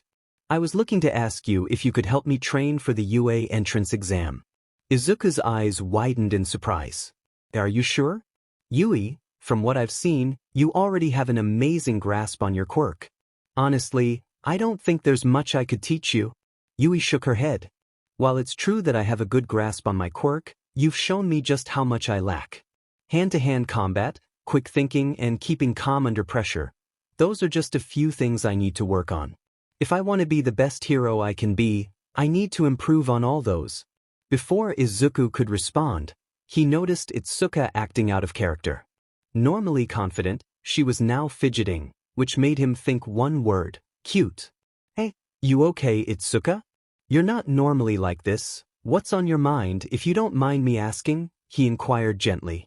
Honestly, that's why I came here too, Itsuka admitted. Even though we haven't known each other long, you've shown me that no matter how good I think I am, there's always room to improve. She blushed slightly. So if you don't mind, I'd also like your help in training me. Hearing how much his friends wanted his help, Izuku felt a surge of determination. Of course, I'll help you as much as I can. But what about you, Kyoka-chan? Kyoka sighed. Well, our little fight with that shadow thing showed me I'm lacking in my physical capabilities. So if you have anything that could help me out, I'd be grateful, mophead. Izuku took a deep breath. If all of you are in agreement, then I don't mind helping prepare you for the exam the best I can. Just give me a day to come up with a routine, and we'll work from there. Sound good? The girls nodded in agreement, and they continued to eat and drink while chatting until late into the night. Later, outside one of the Japan Automobile Federation buildings, Izuku stood, looking down at his new driving license. He was surprised at how easy it had been to pass the test. Most people nowadays preferred public transportation or used their quirks for travel, which made the process simpler for those who actually wanted to drive. Why had he received a driver's license? Flashback. The phone rang, pulling him from sleep. Yaoyun. Hello? He answered, his voice thick with sleep. Sojiro's voice came through, gruff and impatient. Took you long enough to pick up, brat? Sorry, boss, but it's 2 a.m., right? Yeah, spare me your excuses. My trip has been extended. Are you still okay to run the shop while I'm gone? Why, yes, I'm still able to run the shop. Good. I need you to do one thing. What's that, boss? I haven't mentioned it before, but some of the coffee beans we use are only available at certain locations that specialize in foreign beans. They provide them to me for cheaper than ordering elsewhere, so I need you to get your driver's license as soon as you can. I can take the test, but even if I pass, I don't have a car, so how am I going to get the beans? Don't worry, I'll cover that. Just make sure to pass your test. I have some books in storage that could help you, so feel free to use them. Got it? Yes. Don't worry, boss. I'll make sure to pass. Good. Call me when you've passed, okay? You got it. All right, get to learning, brat. Present. Izuku had put every spare moment he had into studying for the driver's test, which he found surprisingly easy to schedule. With Makoto's help, he felt prepared. When he decided to take an early test, he thought of it as practice. To his surprise, he not only aced it but received his license immediately. He learned that most people didn't even bother applying, which made the process easier for those who did. Well, I guess I should call the boss now, he said to himself, dialing the number. Well, I'll be d'med. You got your license already, brat? Sojiro's voice crackled through the line. Honestly, boss, I'm as surprised as you. The test was really easy, and they told me I was one of only a handful of people who applied in the last month. That's because people nowadays are too reliant on their quirks for everyday things. Most would rather walk to see a hero fighting a villain than miss it by driving. Anyway, I'm sending you an address and code to a locked garage. You'll find an old car of mine there. Consider it a congratulations gift from me and take good care of it, got it, brat? Izuku paused, stunned. Sorry I spaced out. Thank you, boss. Hey, don't start getting all soft on me now. I still need you to kick those assholes out of my shop when they start problems. Izuku chuckled. Right? Make sure to be safe on the road, kid, and don't cause any trouble. After taking a moment to compose himself, Izuku followed the directions Sojiro had sent him. He arrived at a well-kept garage hidden from public view. Entering the code, the automatic door lifted to reveal a tarp covering a car-shaped object. With a quick motion, he pulled off the tarp, revealing a stunning vehicle. His mouth dropped open as he ran a shaky hand over the hood, ensuring it wasn't a dream. With the Phantom Thieves. Holy shit! Ryuji exclaimed. Truly, what a appealing piece of work, Yusuke added. WWO, and breathed. Makoto grumbled, wish I could drive that. Oh, how amazing! Haru exclaimed. Morgana mumbled, I was still better. Gosh. New badass vehicle unlocked. Futaba cheered. Larvenza smiled, watching as Izuku started the car and drove back to LeBlanc. He still had to meet his friends for training, and they would be surprised by his new ride. Back with Izuku. Snapping out of his shock, Izuku realized it was almost time to meet his friends for training. Normally, they would take a bus to Dagoba Beach, but he decided this was the perfect opportunity to show off his new car. At LeBlanc, Kyoka sighed. Where's that mophead? I want to get this hell he calls training done with soon. He probably had to run some errands, Itsuka replied, stretching. But I agree, I didn't think he would have us cleaning up that beach for physical training. Yui tightened the jacket she had borrowed from Izuku. I hope he won't have us train too long today. It's supposed to get really cold later. Just then, the sound of a car engine approached. The three girls looked up as an appealing black vehicle pulled up in front of them. While Jiro and Yui stared at the car, Itsuka's eyes sparkled with excitement. As the driver's side door opened, Izuku's familiar green hair came into view. The moment he stepped out, the girls' expressions shifted. Jiro and Itsuka gaped in disbelief, while Yui's eyes widened in surprise. Hope I didn't keep y'all waiting too long? Izuku said sheepishly. Where did you get that? Itsuka and Kyoka shouted in unison, while Yui simply nodded. Izuku scratched his head, nervous. Well, remember how I said I was studying for an important exam? It was to get my driver's license, and this is the gift my boss left me. The girls blinked, processing his words. Kyoka sighed. Nothing you ever do is simple, huh, mophead? Izuku smiled sheepishly. Itsuka asked, so your boss just had this beauty lying around? I'm not sure, Izuku replied. When I got it, it was covered by an old tarp, so more than likely yes. Anyway, I came to see if you wanted me to take you to training instead of going by bus. We'll cut it short today since it's supposed to get cold later. Before he could finish, Yui piped up, shotgun. Izuku chuckled as Itsuka and Kyoka deflated, realizing they had lost the chance to sit up front. HM, I think this is the perfect time to stop today. Let's get back to LeBlanc, and I'll treat you three to dinner, he suggested. Itsuka groaned. A little help? Yui chimed in. Kyoka added, well, what are you waiting for, mophead? Carry us back to the car. Izuku sighed but complied, lifting each of them back to his car one at a time. After a quick game of rock paper scissors for the passenger seat, which Itsuka won, they made their way back to LeBlanc. Once inside, Itsuka sighed contentedly. "I'll never get tired of your cooking and coffee," Kyoka remarked. "Definitely helps make up for the torture you're putting us through." Izuku defended himself. "You asked for my help. It's not my fault my training is a little hard." "A little hard? Mophead, you're having us lift fridges for muscle training," Kyoka retorted. "But can you argue with the results?" Izuku countered. Kyoka turned to Yui, who was flexing her biceps. "I hate you." Izuku smiled. "Love you too." Kyoka blushed, flustered. "I idiot." The four of them settled in, enjoying their drinks and food while engaging in light conversation. "Man, it's so unfair that you can't take the test with us, Izuku. I'd bet you'd make most students seem like children," Itsuka said. Izuku shook his head. "You're giving me too much credit, Itsuka." "Sure, I do my best, but I'm sure there'll be plenty of amazing people participating. I'd probably just be a random participant at best." Yui sighed. "I wish you could join us at UA, Izu. If anyone deserves the chance to be a hero, it's you." Izuku offered a sad smile. "It's okay.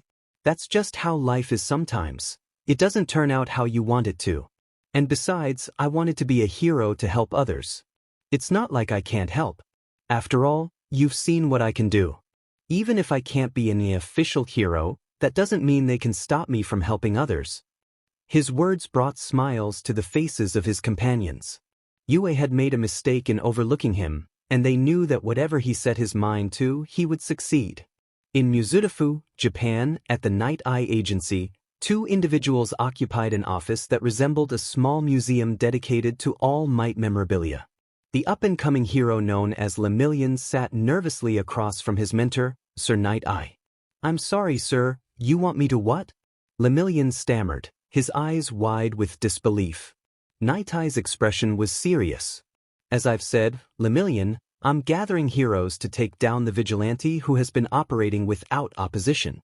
I need you to be part of this effort." "But why me?"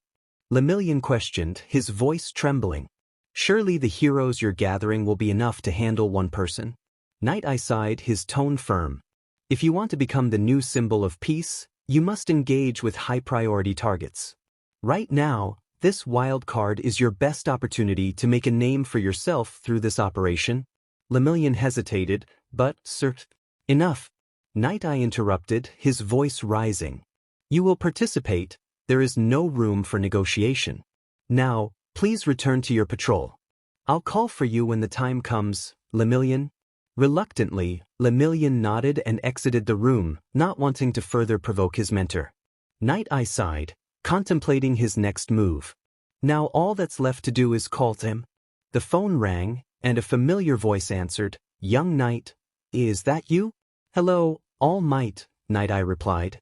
"What can I do for you?" All Might asked, his tone curious. "I need your assistance," Night Eye stated, the weight of his request hanging in the air. Meanwhile, in a car somewhere in Mizudafu, a local radio show was in full swing. Welcome back, ladies and gentlemen, to Mizudafu FM on 76.9, your local radio show. Please help me welcome today's guest, the rising hero ranked number 51, Death Arms. The applause soundtrack filled the air as the announcer continued, "Thank you for joining us, Mr. Arms. We appreciate you taking time out of your busy schedule." "Of course," Death Arms replied. "Now, let's address the elephant in the room. A couple of months ago, you, along with MT Lady and Kamui Woods, had the first public interaction with the now infamous Vigilante, WildCard. What do you have to say about him?" Death Arms scoffed. "He's nothing but a wannabe vigilante who disregards the law and deserves to be arrested." The announcer pressed on, "However, it seems WildCard has gained quite a following among the locals in the area he patrols. That neighborhood was one that most heroes, and even some officers, avoided. What are your thoughts on that?" "Look," Death Arms said, his frustration evident. "Being a hero isn't easy. We can't be everywhere at once. It's unfortunate that no heroes were available to assist there, but we have higher priority areas that need our attention." The announcer nodded. "That's a fair point. However, many outside of Mizutofu seem to have a negative view of WildCard. Some heroes have even attempted to apprehend him, only to be outmaneuvered or knocked out. Since you've had a run-in with WildCard, can you share anything about his fighting style or quirk? The announcer asked. Death Arms hesitated, then admitted, as much as I hate to say it, he's incredibly fast and strong enough to knock out a milady in her giant form. He also seems to possess some sort of ice quirk, as he encased both Kamui and me before taking us out. So, it's safe to say he's not someone to take lightly. Any heroes hoping to catch him will need to outsmart him or overpower him with numbers, the announcer concluded. Or just be strong enough to take him down in a direct confrontation, Death Arms added, his tone still bitter. But isn't it true that WildCard often avoids direct confrontations with heroes? The announcer pressed. Because he's nothing but a coward. Death Arms slammed his hand on the table, his anger palpable. The announcer, sensing the tension, nervously suggested, let's take a quick break, folks. Enjoy these messages from our sponsors, and we'll be right back. As the broadcast cut to commercials, Izuku, listening in the car, muttered to himself, wow, that escalated quickly. Could say that again, Ruji chimed in. That walking steroids billboard really called you a coward when he could barely put up a fight against you. Though, to be fair, you did catch them by surprise, Yusuke added. Hey, it's not Izuku's fault they weren't taking their jobs seriously. Morgana interjected. Agreed, Haru said. Even if Izuku got the drop on them, as pro-heroes, they should have been more aware of their surroundings. Oh please, Futaba scoffed. The guy's just jealous that WildCard is more popular than him. You could hear it in his voice. Regardless of what he thinks, at least we now know how your actions are being reported outside of Mizutofu, Makoto remarked. Honestly, I'm surprised, Izuku admitted. Most pro-hero outlets usually engage in smear campaigns against publicly known vigilantes. Well, knowing that you can somehow make people confess things they wouldn't want others to know probably makes them hesitant to attack you as heavily as they normally would, and suggested. It might be worth looking into some of the news stations and their reporters when you return to the cafe, Ren added. Oh yeah? Where are you going again? Ruji asked. And sighed. He literally told us, idiot. It's not my fault I have bad short-term memory. Ruji shot back. Izuku chuckled. I'm just heading to pick up some coffee beans. The boss ordered for another ladies' night, he announced. Oh, will you be running this event by yourself? Yusuke inquired. Unfortunately, the boss set this up before he left to handle something else. So, unlucky for me, I'll be the only one working, Izuku replied. Unlucky my butt. Any man would enjoy being surrounded by appealing women, Ruji said with a grin. And it's because of that attitude that you're still single, and retorted. Uncalled for, Ruji mumbled, his shoulders slumping. I should be arriving in a couple of minutes, so let's enjoy some music until we get there, Izuku suggested. 10 minutes later, they arrived at Shiozaki Plants. The boss sent you to a place that sells plants? Ruji asked, bewildered. I thought the same thing, but apparently, they breed coffee beans that would normally have to be imported. The boss has known the owner since they were young, so he gets a good deal, Izuku explained. As they approached the entrance, Izuku overheard a heated conversation inside. Come on, Mr. Shiozaki, you're making a mistake by not accepting my offer, a man insisted. I've said it before, and I'll say it again. I will never sell my property to any of you. Now please, if you have nothing else to do, leave, Mr. Shiozaki replied firmly. You'll regret not selling, just you wait, the businessman threatened before storming out, slamming the door behind him. Sorry you had to see that, sir. How may I help you? Mr. Shiozaki said, turning to Izuku. Izuku took a moment to assess the man. Mr. Shiozaki stood slightly taller than him, with a well-defined physique, short light brown hair, and glasses that seemed a bit oversized for his face. It's okay. I deal with rude people often, so I understand, Izuku replied. Mr. Shiozaki nodded in understanding. I'm here to pick up an order of coffee beans for my boss, Sojiro, Izuku continued. Well, I'll be. How's the old beastie doing? Mr. Shiozaki laughed. Smack. A woman, presumably Mrs. Shiozaki, hit him on the head. Oh, what was that for, honey? he asked, rubbing his head. What have I told you about cursing, dear? She replied, her tone scolding. But I was just asking about how Sojiro was doing, he protested. Was it necessary to curse? You should feel lucky it was me who heard you and not Ibin, she warned. At the mention of Iba-chan, Mr. Shiozaki's face paled. Realizing they had been talking over him, Mrs. Shiozaki turned her attention to Izuku. Oh, where are my manners? I'm Mrs. Shiozaki. It's a pleasure to meet you, mister. Pleased to meet you, Mrs. Shiozaki. My name's Izuku Midoriya, and I'm here to pick up an order of coffee beans my boss placed. He introduced himself. Mrs. Shiozaki was a striking woman, standing about 5 feet 8 inches with long green hair that resembled vines, wearing a blue apron over a simple white shirt and blue jeans. Oh yes. My daughter is just finishing packing your order. Please walk down that hallway and you'll find it, she instructed. Thank you, Izuku replied, nodding. As he walked down the hallway, he overheard Mrs. Shiozaki asking her husband if they had been visited again by businessmen trying to buy their store. Before he could hear more, he entered a spacious greenhouse filled with a variety of plants. Oh my! Such a wonderful arrangement of plants they have, Haru exclaimed. And I thought you had a skill for plants, Haru, and teased. These folks don't just have green thumbs, they've got green hands. Ruji added. Such lovely scenery. If only I had my tools to capture this beauty. Yusuke mused. Suddenly, Izuku's instincts flared, and he jumped aside just in time to avoid being ensnared by vines. Who are you, vile sinner, and what are you doing back here? A voice demanded. Izuku turned to see a girl who looked just like Mrs. Shiozaki, clearly the daughter.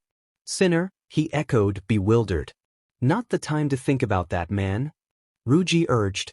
All right, Izuku stammered, raising his hands defensively. I'm just here to pick up an order. The girl blinked, then began to pray. Oh Lord, forgive me for attacking an innocent person out of my own ignorance. As she prayed, a bright light seemed to shine down on her, making Izuku blink in surprise. Do you guys see that too, right? He asked his friends. Yep, they all replied in unison. Suddenly, Mrs. Shiozaki rushed in, looking panicked at first but then relieved to see that neither teen was injured. Oh, I'm so sorry, Izuku. I should have told my daughter you'd be coming, she said, bowing slightly. Please forgive her for attacking you. No, it's okay, Izuku reassured her, waving his hands. She was just defending herself. I can't fault her for that. I am truly sorry, mister, the girl said, her voice sincere. Oh, I'm sorry, I'm Izuku Midoriya, he introduced himself. Ibra Shizuki, pleasure to meet you, she replied, her expression softening. Well then, Shizuki-san, as I said, I can't blame you for protecting yourself. I'm just glad we could clear up this misunderstanding, Izuku said with a smile. Please follow me, I've already finished packaging your order, Ibra said, leading him to a closet. As she opened the door and turned on the lights, Izuku's eyes widened at the sight of numerous coffee beans stacked neatly inside. Well, here you go, Midoriya-san. Your order of our special homegrown coffee beans, Ibra announced proudly. Thanks, Shizuki-san, Izuku said, feeling overwhelmed.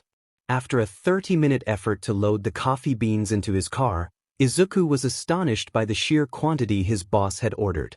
Despite the multiple trips back and forth, he managed to get everything loaded.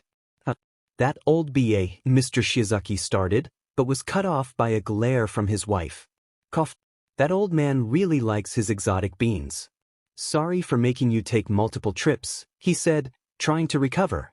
It's all right, Izuku replied, shaking his head. I was a bit surprised by the amount, but it wasn't a problem. Well then, I hope to see you again, young man.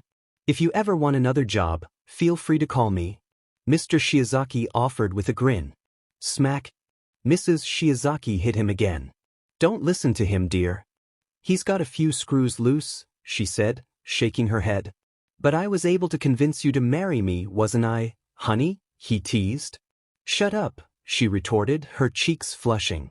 As the elder Shiozakis shared their playful banter, Ibra approached Izuku, looking somewhat shy. Once again, I wish to apologize for my behavior earlier, Midoriya-san. It is unacceptable for a child of the Lord to attack indiscriminately like that, she said, bowing slightly. Please, Shizuki-san, there's no need to apologize. You actually helped me out, Izuku insisted. How so? She asked, her curiosity piqued. Well, I'm a bit of a quirk analyst, and I've never seen a quirk as unique as yours. Your vines are appealing, and the way you use them defensively and offensively is amazing. You could even use them to stabilize damaged structures or carry multiple people to safety, he explained, his enthusiasm evident. As Izuku praised her quirk, Ibra stood in shock, her face turning red. No one had ever complimented her like this before, and the attention made her feel a fluttering sensation in her stomach, something she had never experienced. Unbeknownst to them, both elder Shiozakis had noticed their interaction, exchanging glances. Mrs. Shiozaki smiled, while Mr. Shiozaki's expression darkened, a cloud of protectiveness surrounding him. Izu bro, you're rambling again, Ruji shouted, breaking the moment. Oh, Izuku blinked, suddenly aware of his surroundings. Sorry about that, I just get really excited when it comes to quirks, he admitted sheepishly. It's okay, Ibra said, still blushing.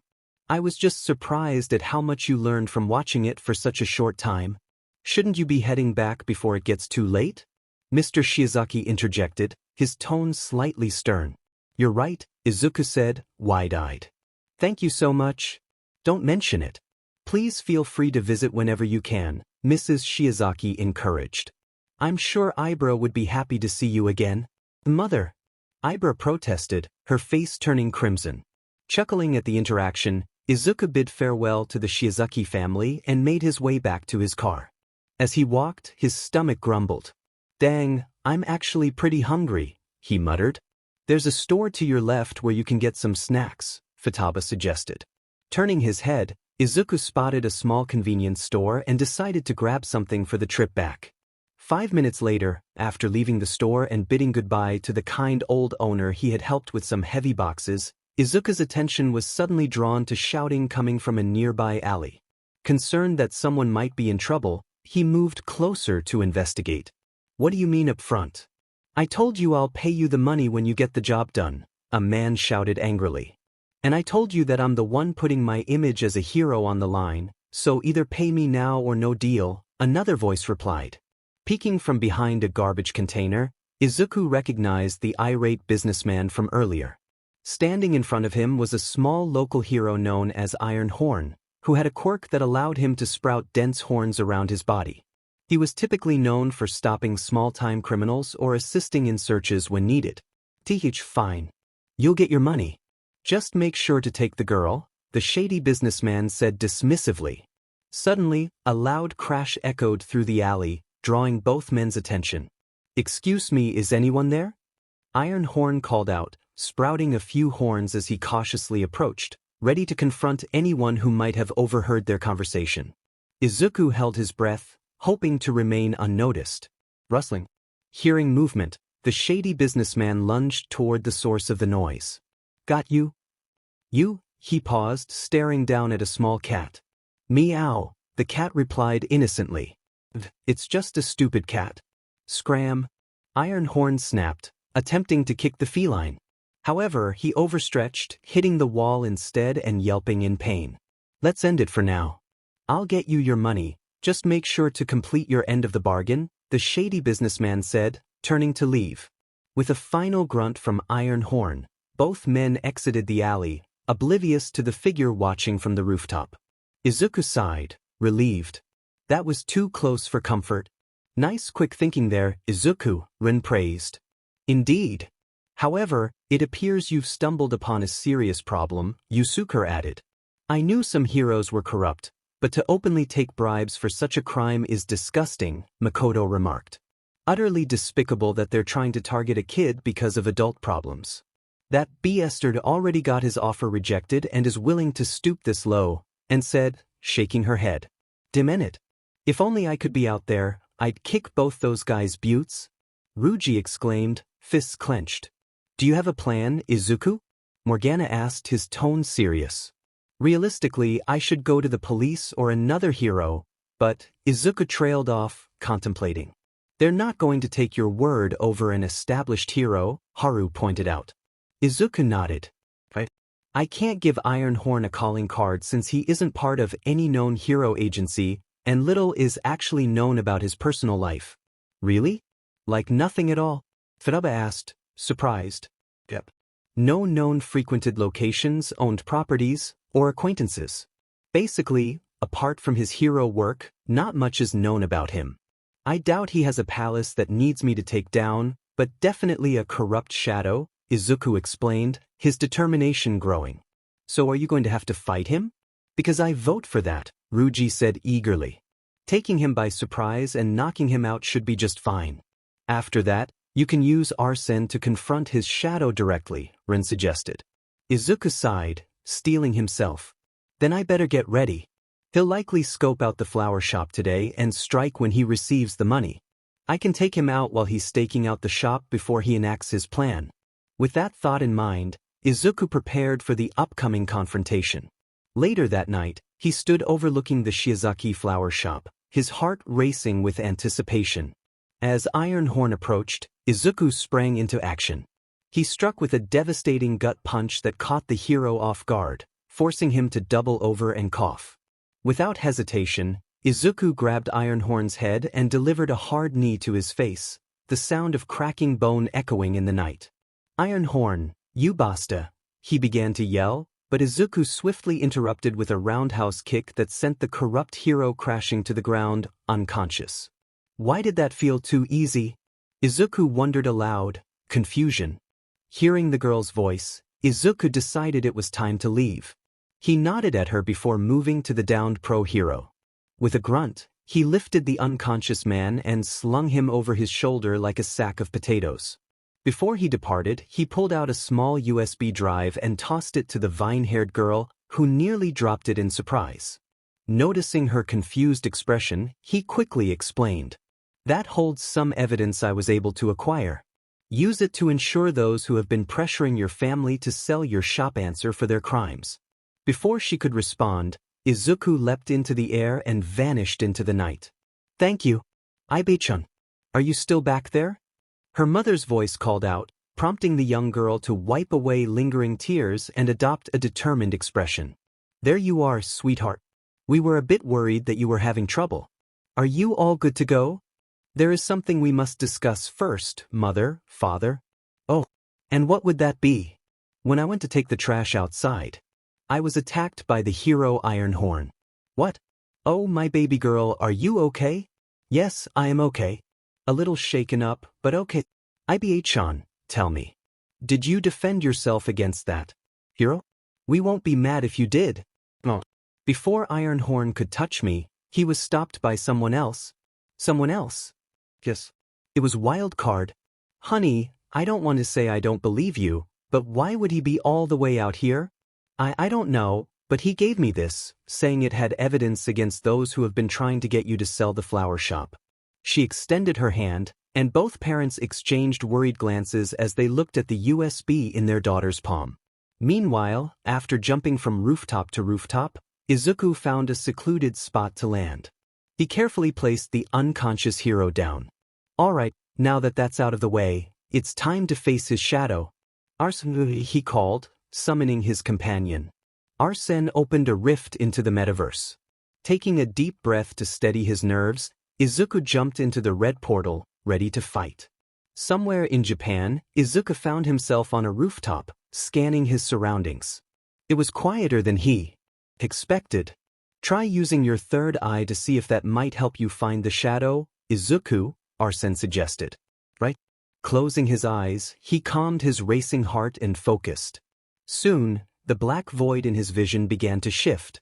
When he opened his eyes again, he saw colors of blue, green, and yellow illuminating the area. Glancing toward an alley, he noticed faint footprints highlighted in yellow. Over there. I can see some footprints going in that direction. Take a look at those footprints. They might give you an idea of what type of shadow you're dealing with. Got it? With a lead to follow, Izuku landed gracefully in front of the footprints. Kneeling, he examined the clearer ones and made an interesting observation. 3 toes? And it looks like whatever made these prints was walking on all fours. Anything else you notice, Izu? Looking around, Izuku tensed as he spotted 3 deep slash marks on a nearby wall.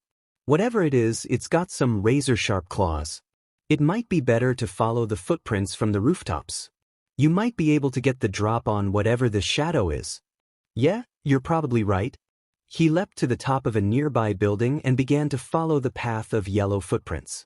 As the footprints led into an open field, Izuku paused on the last rooftop to survey the landscape. He noted the barren field, nothing but dirt stretching around him. See anything, bro? Not yet. But I can't shake the feeling that even if I can't see any visible shadow, something is here. Suddenly, a deafening roar echoed through the air, causing Izuku to stumble. The nearby buildings trembled from the force of the sound. Regaining his balance, he turned toward the source and finally spotted the shadow he had been searching for. What the hell is that? Using his third eye, he saw a yellow aura surrounding the massive beast. I'd say that's the mini-boss you're going to have to fight. Why can't I ever get an easy fight? Tough luck, Squirt. Do you have a plan, Izu? Well, it doesn't appear to have any visible eyes, so it likely uses sound to navigate. Long-distance attacks would probably be best. Sounds like a good plan. Just be careful. I have a feeling those spikes on its back are more than just for show. All right, it's showtime. Judging the distance between himself and the shadow, Izuku nodded, readied his firearm, and took aim. Unfortunately, his attack ricocheted off the spike-covered shadow. Sheet! His instincts screamed at him to move, and he dove to the side, narrowly avoiding a barrage of large needles launched in his direction. Rising to his feet, he saw the spikes on the shadow's back standing upright. I guess Rin was right. Those spikes are definitely not just for show. As he observed the shadow, he noticed it moving its head wildly, growling as it searched for its attacker. If my regular attacks can't do much, then let's kick it up a notch. Arson, Tarakaja. Surrounded by a familiar red glow, Izuku aimed his firearm once more. This time, the shot pierced through the shadow creature's shoulder. Before he could celebrate, the ground shook again as large black spikes erupted from the floor, heading straight for him. He leapt off the rooftop, landing a few meters away from the shadow creature. So much for a long-range fight. Guess I'll have to do this the old-fashioned way. The shadow creature snapped its head toward him, baring its teeth and lowering its body, ready to pounce. All right, you want to dance? Then let's dance. Arson, Tsukukaja. Engulfed in a dim green light, Izuku summoned his blade and braced himself. After sniffing the air, the shadow creature let out another roar and charged at him. Holding his ground, Izuku infused his blade with Arsen's energy, giving it a black tint. Just as the beast swung its right claw, Izuku dodged to the side and swung his blade down, cleanly severing the shadow's right arm. Roar! As the shadow cried out, Izuku seized the opportunity and charged. He dove under the massive creature, using his blade to cut off its left leg, forcing it to crash onto its stomach. Time to end this. Jack Frost. Summoning the ever-smiling snowman, Izuku prepared to finish the fight. Mabufula. Multiple ice pillars surrounded the downed shadow. With a wave of his small white hands, Jack Frost launched the pillars, colliding them with the shadow creature and creating a large cloud of smoke. Once the smoke cleared, Izuku saw that his attack had succeeded. The shadow creature lay motionless on the ground. All right, now to find what this thing's treasure is and get out. As he approached the defeated shadow, Izuku noticed it shrinking until it completely vanished, leaving behind a small envelope. Picking it up, he could barely make out the words. To Ironhorn, please enjoy your first paycheck and thank you for all the help you do around the community. May your future as a pro hero continue to grow. Wow. It seems that Ironhorn's hero career started off with good intentions, Makoto remarked. Yes. Although I do wonder when his path of heroism turned to more nefarious behavior, Yusuke added. I think I have an idea, Izuku replied. Really? Well then speak up, the floor's all yours, Ruji urged. Well, remember how I said there wasn't a lot of information on Ironhorn? Yep. That's why you couldn't leave him a calling card, Morgana chimed in. Right. The information I gathered mainly came from when his career as a pro hero began. I found out he was quite popular when he debuted. Wait, if he was popular, then what happened? Ruji asked.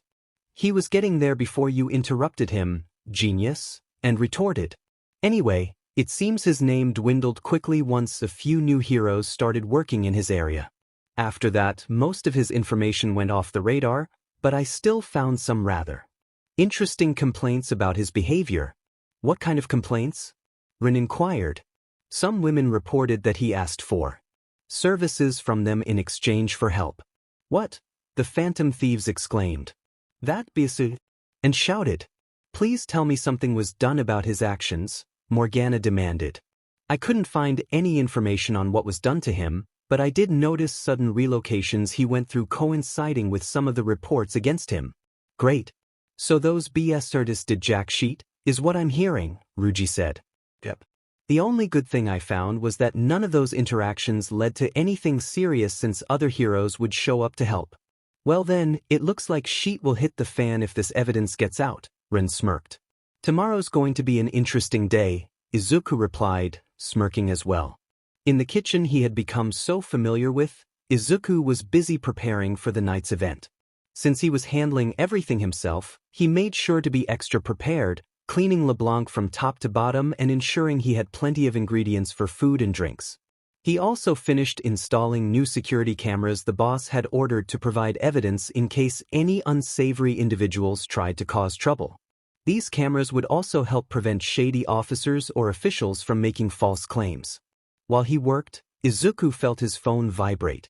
Glancing down, he saw Yui was calling. After washing and drying his hands, he made his way to a booth and answered while sipping on his morning coffee. Morning, Yui. Morning, Izu. What's going on? I was going to call to ask about tonight's special event at LeBlanc, but I was surprised when I turned on my TV and saw the breaking news. But although Yui couldn't see his face, she could tell Izuku was sweating at that piece of information. I was just curious if you had anything to do with it.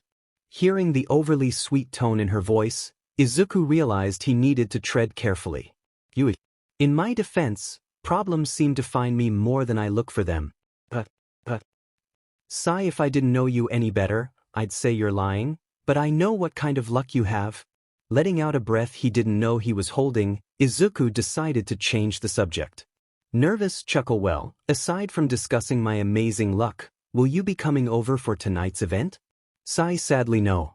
My folks invited some family over, and they want me to spend the whole day with them. Are none of the others able to come tonight either? Nah, they're all busy. Kyo-chan is working at her family's music store today, so she can't come.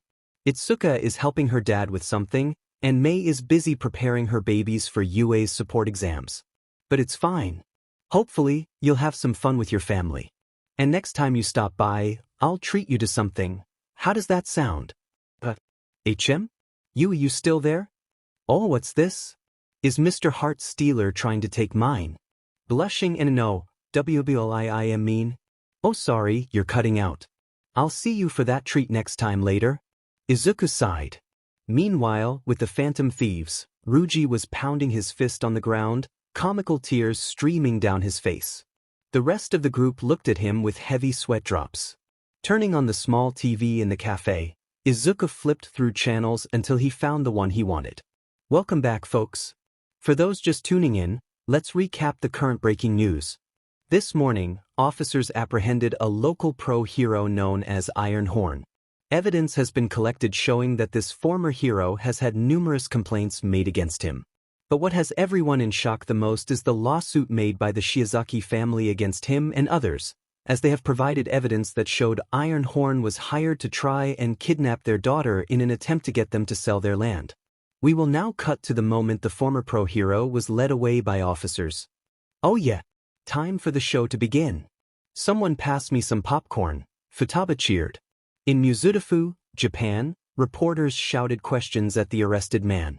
Iron Horn, do you have anything to say about the allegations against you? Did you really plan on kidnapping a young girl? What about all the evidence of unprofessional behavior? Is it true that you've been working alongside other heroes to cover up evidence and crimes? Can you tell us anything about the person or people that hired you? Do you have anything to say to the family you were hired to target? As more reporters crowded around him, shouting for a statement, a police officer shouted, "Please move out of the way." Even as he was overwhelmed by questions, the former pro-hero kept his gaze fixed on the ground. As of now, officials have reported that Iron Horn is indeed cooperating with them and has already provided information leading to the arrest of other individuals. So far, the only public statement he has made is a simple apology to the Shiozaki family, expressing regret for his actions. Even though this happened away from our good city, many are beginning to wonder if the Vigilante, WildCard, had any involvement. It comes as no surprise to those who have reported on the Vigilante that he has a way of getting people to confess their crimes. For that reason, some believe he played a role in this matter. Oh yeah, another hero added to the butt-kicked list. Ruji exclaimed. Yeah. Take that, Mr. Pro-Hero, you were no match for the Phantom Thief wildcard. Morgana added. Thank goodness he's facing consequences for his crimes. I was worried he'd just get a slap on the wrist for being a hero, and said. It's also good to hear he's working with the authorities to catch his accomplices, Makoto noted. Indeed. Most of the time, those at the top of organized crime tend to evade responsibility for their actions, Yusuke commented. It's also nice that Izuku gave the Shiozakis that evidence, Futaba said. I just wanted to ensure they wouldn't be targeted again. Hopefully with that, they won't be harassed to sell their property again, Izuku replied. Overall, another successful mission, Rin said. Smiling to himself, Izuku continued his preparations. Later, at UA school, in a messy office, the pro-heroine Midnight smiled to herself as she finished organizing her paperwork for the day. Although she had been approved for the day off, she decided to come in to get ahead. Glancing at the clock, she grinned, realizing it was time to leave. Gathering her items, she was about to head out when a gruff voice called out to her. And where are you going? Turning toward the voice, Midnight frowned slightly at her friend and fellow co-worker Shota Aizawa, who was wrapped in his usual yellow sleeping bag, his tired eyes fixed on her. Well, if you must know, I was given the day off by Nizu. The only reason I came in was to get ahead on some work. Receiving a grunt in response, the pro-heroine huffed and made her way to meet up with her fellow heroines. In another location, Ryuko was impatiently waiting. Damn it. What's taking Nemuri so long? I'm starving. Calm down, Ryuko. She said she was just finishing some work and would be here any minute. What about Rumi and Ryukyu? Any news on them? Before she could answer, two loud thuds echoed from behind the trio, followed by the shouting voices of their fellow heroines. Hey, it's not my fault that the biggie was trying to undress me with his eyes. Rumi shouted. And I keep saying that isn't the problem. The problem is that you threw him down an open sewer drain, Ryukyu replied with a sigh. He's lucky he got off with only that, Rumi whispered. Shaking her head at her friend's reaction, Ryukyu let out a frustrated sigh. In all honesty, she didn't blame Rumi, she might have done the same thing. But as heroes, they needed to set better examples. Ever since WildCard had appeared, revealing dark secrets about even the nicest people, public opinion on heroes had shifted, especially after the recent news of a hero attempting to kidnap an innocent girl. Glancing to her right, Ryukyu noticed her fellow heroines waving at them. With a small smile, she let go of her negative thoughts and approached her friends. Hey guys, hopefully, we didn't keep you waiting too long, Ryukyu greeted. No, not at all. We're just waiting on Nemuri, Shino replied. Huh? Wasn't you also coming tonight? Rumi asked. She was, but Death Arms and Kamui Woods told her they needed her help tonight, so she had to cancel, Tomoko explained. Yeah, right. Ever since that Musclehead's radio show meltdown, they've had to deal with bad press, so they need to do damage control. And since she's the more popular of the three, they need her to regain the public's favor. Before any of her fellow heroines could comment, they heard someone running toward them. Hey girls! Nemuri called out. About time you showed up. What took you so long? Ryuko asked. Sorry, I guess I took a little longer than I expected, Nemuri replied. It's fine, Nemuri, but now that everyone's here, should we get going? Shino suggested. Yeah. I've been waiting all week for this. Tomoko exclaimed. Me too. So Rumi, Ryukyu, go ahead and lead the way. After all, the two haven't stopped talking about how amazing this place is, Shino encouraged. Trust me, this place is definitely worth it, Rumi said. Oh, what's this? Is the ever so mean and tough rabbit hero actually complimenting something that doesn't involve fighting? Ryukyu teased. How about ga? Before she could finish, Ryuko bonked her on the head. Enough. As the group of off-duty heroines made their way toward their destination, they asked Ryuko and Rumi questions about the spot they were heading to. 15 minutes later, they arrived at a bustling restaurant filled with customers enjoying their meals. Oh wow, this place definitely looks popular. Hopefully, they aren't completely full, Shino said. That won't be a problem. We actually reserved a booth for all of us ahead of time, Ryukyu assured. Oh wow, with the number of people here, I'm surprised you were able to get a reservation, Tomoko remarked. Well, of course, I'd save a spot for two of our best customers and their friends, Izuku said as he appeared.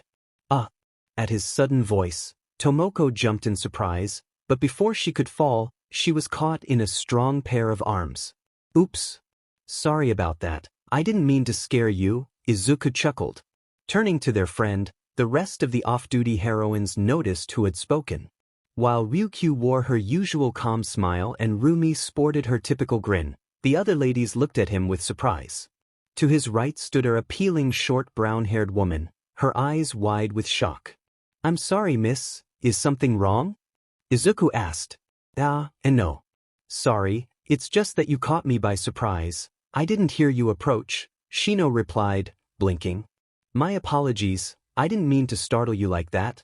Receiving a reassuring smile from Shino, Izuku glanced to his left and noticed both a blonde and dark-haired woman looking at him with surprise, but as they continued to gaze, he sensed a strange glint in their eyes that sent a shiver down his spine.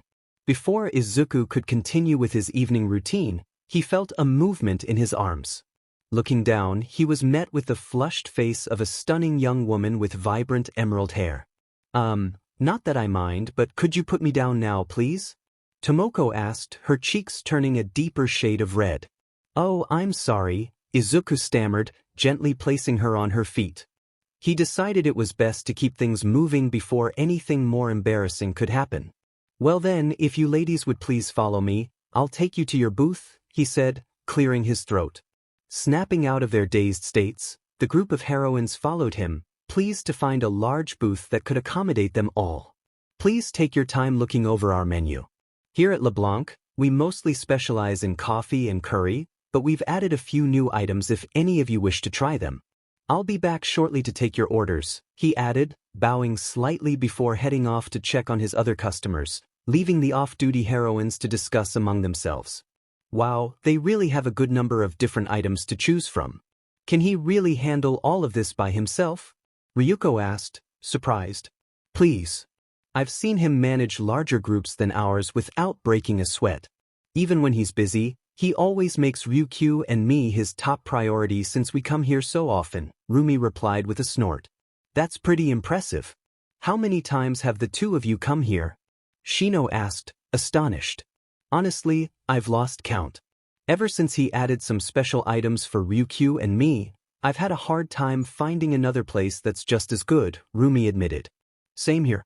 Most places struggle to accommodate my high spice preferences, but somehow he manages to make the perfect flavored curry for me every time, Ryukyu added. At that moment, the two off-duty heroines turned toward the waiter, who felt a shiver run down his spine.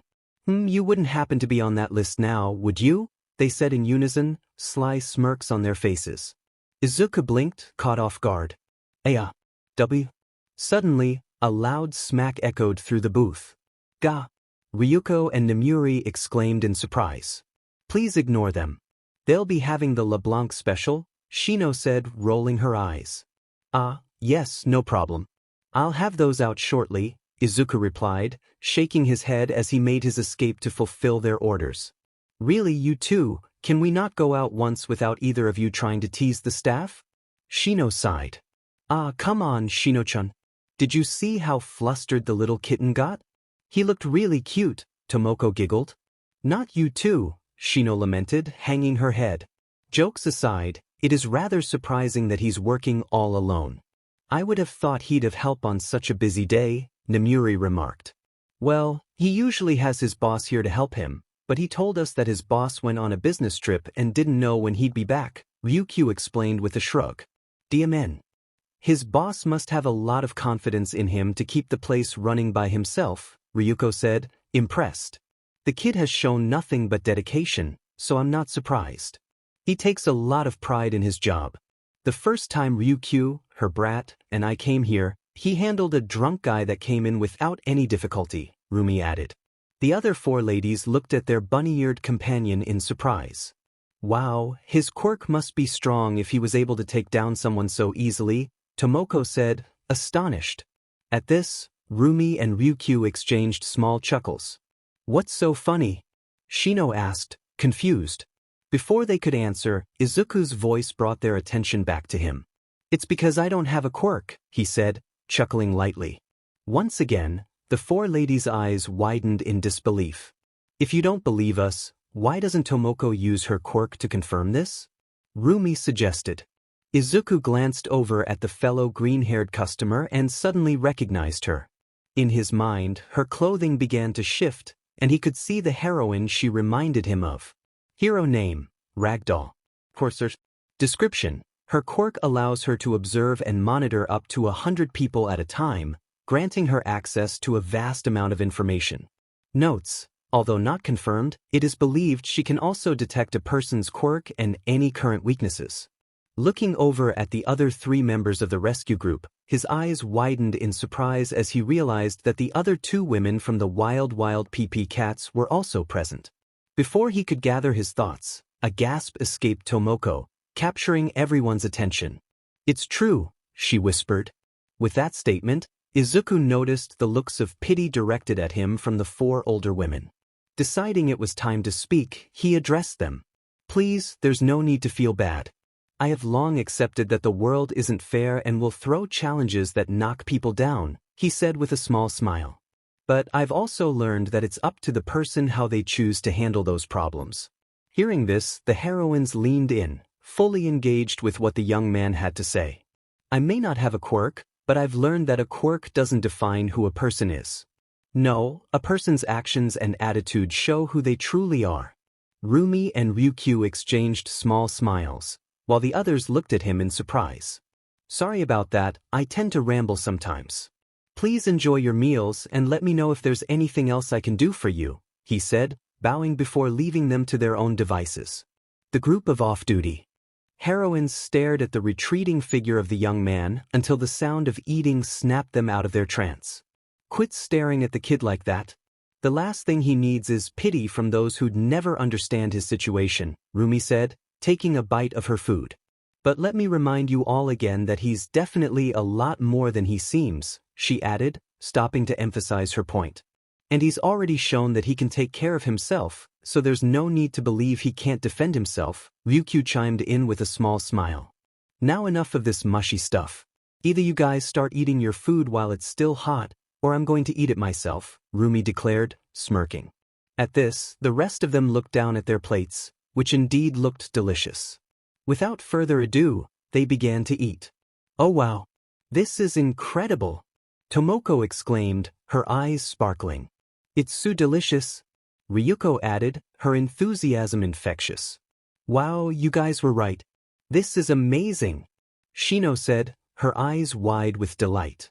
Not hearing a reply from their purple-haired friend, all heads turned toward Namuri, who was too busy stuffing her face to respond. Laughter erupted among them, and they continued to enjoy their meals, ordering more items as the night progressed. As the night drew to a close at LeBlanc, Izuku was finishing up his cleaning when he noticed that the only ones remaining were the group of off-duty heroines. Smiling at the satisfied looks on their faces, he approached their table. I hope you had a wonderful time, he said, beaming. I've got to say, this place definitely lived up to all the praise from Rumi and Ryukyu, Shino replied, smiling back. Of course. Nothing less for my favorite customers, Izuku chuckled. As he looked over the other ladies, still engaged in conversation, he decided to confirm if he knew who they were. Sorry if this is a weird question, But you wouldn't happen to be members of the rescue team, the wild PP cats, would you? He asked, scratching the back of his head. Yes, how did you know? Shino replied, surprised. Well, you could say I'm a bit of a hero nerd, Izuku admitted sheepishly. Understatement, Ryuji muttered under his breath. If it's not too much to ask, could I please get your autograph? Izuku asked, his eyes lighting up with excitement. The brown-haired woman looked taken aback as a notebook appeared in the young teen's hands. Staring at it for a moment, she soon snapped out of her shock. Wow, you're certainly a talented artist. This is the most well-drawn picture I've ever seen, Shino said, flipping through the pages. Thank you. I've had a lot of practice, Izuku replied, smiling proudly. Do you mind if I take a look? She asked, curiosity sparkling in her eyes. Not at all. Just please be careful, some of those pages are a bit damaged and can rip easily, he warned as he handed the notebook over. As Shino began to read through the entries, her expression shifted to one of surprise and curiosity. She became engrossed in the notebook, while Izuku continued to clean up, unaware of the attention he had drawn. Hey, what do you have there, Shino? Ryuko asked, noticing her distraction. Shino-chan? You okay? Tomoko added, concerned. Oh, sorry, I guess I was distracted, Shino replied, blinking. What's in that book that got your attention? Nemuri asked, a sly smile creeping onto her face. Don't tell me it's... Before she could finish, a piece of bread hit her squarely in the face. I swear, Shino sighed. No, it's nothing like what you're thinking. Apparently, our waiter likes to study heroes and even has some amazing notes. Really? Let me see. Ryuko exclaimed, excitement bubbling over. Hey, I want to see too. Tomoko chimed in. As the notebook was passed around, each of them was surprised by the detailed drawings and notes. Their astonishment grew as they read about strengths, weaknesses, and theories on how heroes could improve their quirks. Amazing! Not even most third years at UA would be able to make notes this detailed, Nemuri said, wide-eyed. If only half our students could analyze like this. His theories on possible quirk usage are worth looking into. Deciding to explore these possibilities later, Nemuri took a picture of the page dedicated to the pro-heroine Midnight. Alright, you guys have had your fun. He said it can be easily damaged, so let's give it back, Shino said, reclaiming the notebook. But it's not fair. How come he asked for your autograph but not ours? Ryuko pouted. Right? It's not fair, we're all part of the same group. Tomoko agreed. Will you two be quiet? At least wait to complain until after we leave. Chances are he's also going to ask you too and is just waiting for the right moment, Rumi interjected. Unlike a lot of heroes, you guys mostly focus on rescuing, so it's safe to assume it might take him a bit to realize who you are since you aren't seen in public often, Ryukyu added. Oh, here he comes. Let's see if he does ask, Nemuri said, her eyes sparkling with anticipation. Sorry for the delay. Are all of you ready to go? Izuku asked as he approached. Yes. Could we please get the check? Shino requested. Please, it's on the house, Izuku replied with a chuckle. At this, confusion spread among them, even Rumi and Ryukyu. It's always an honor to serve such a large group of heroes. So please accept this as a small thank you for all the hard work you put in, he explained. Wait, you knew we were heroes? Ryuko asked, surprised.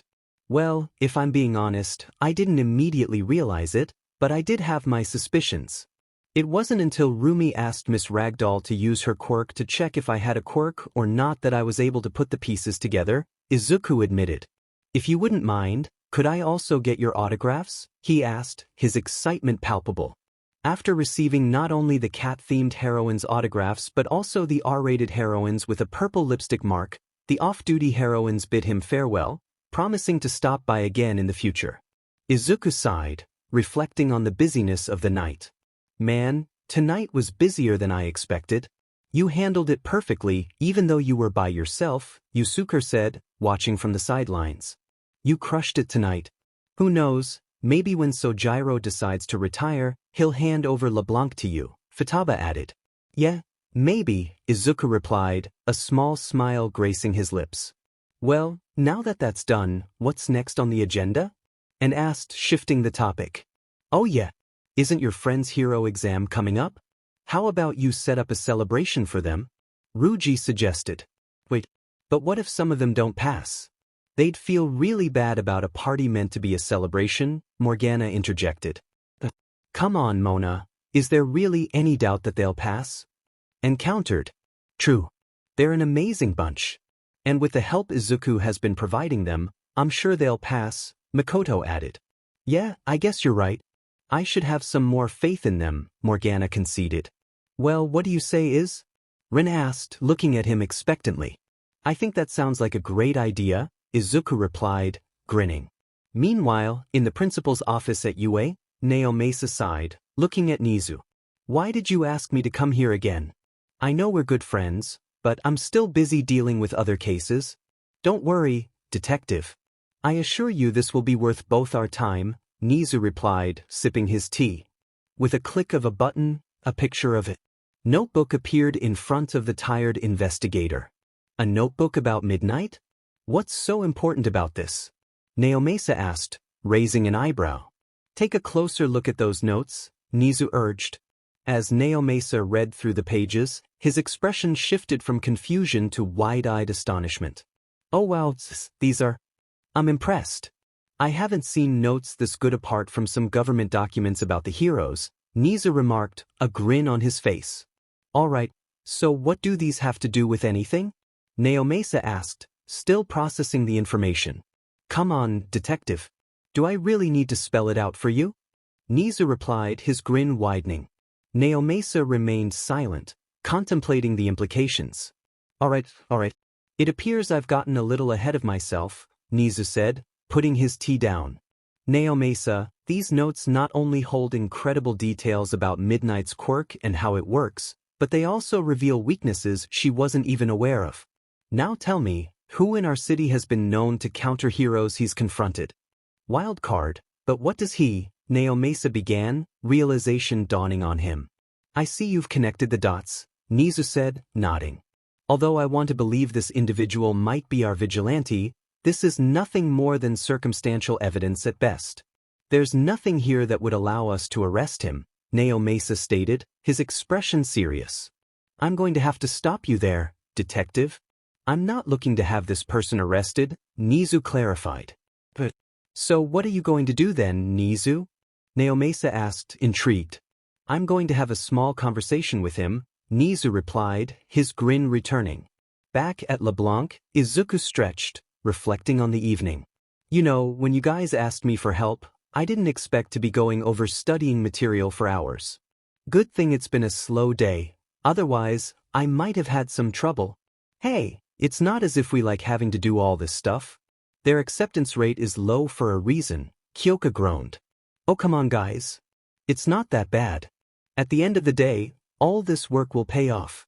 Besides, there's no better studying spot than LeBlanc, Itsuka said, smiling. You only say that because Izuku doesn't charge us for food and your coffee, Yui replied deadpan, eyeing the numerous empty coffee cups surrounding Itsuka. Hey, maybe I should put you on decaf for a while, Izuku suggested, chuckling. I'm sorry, did you say something? Itsuka asked sweetly, her smile innocent. I've seen that type of smile before. Quick, change the subject if you want to live, Ruji exclaimed. It would be wise to tread carefully, Izuku. One can never be too careful around the power an angry lady can possess, Yusuke added, nodding seriously.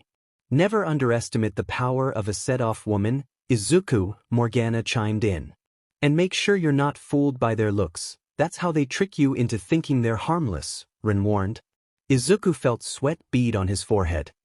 Come on, mophead. You need to put up a little more of a fight than that, Kyoka teased, smirking. You wouldn't understand, Kyo-chan, Izuku replied, shaking his head. Yeah, whatever you say, she shot back playfully. Anyways, how are you guys feeling about the upcoming exam? I have no doubt you're going to crush it, Izuku said, changing the topic. Other than being a little nervous, I feel like I can handle it, Yui shrugged. Yeah, me too.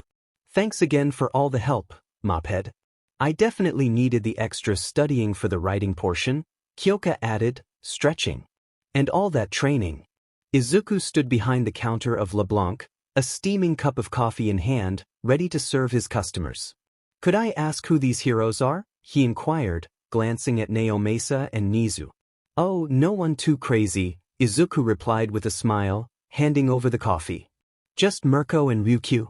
Naomasa let out a loud, incredulous puff of air, followed by a cough. Nizu clapped his hands together, his eyes sparkling with enthusiasm. Oh my, truly impressive.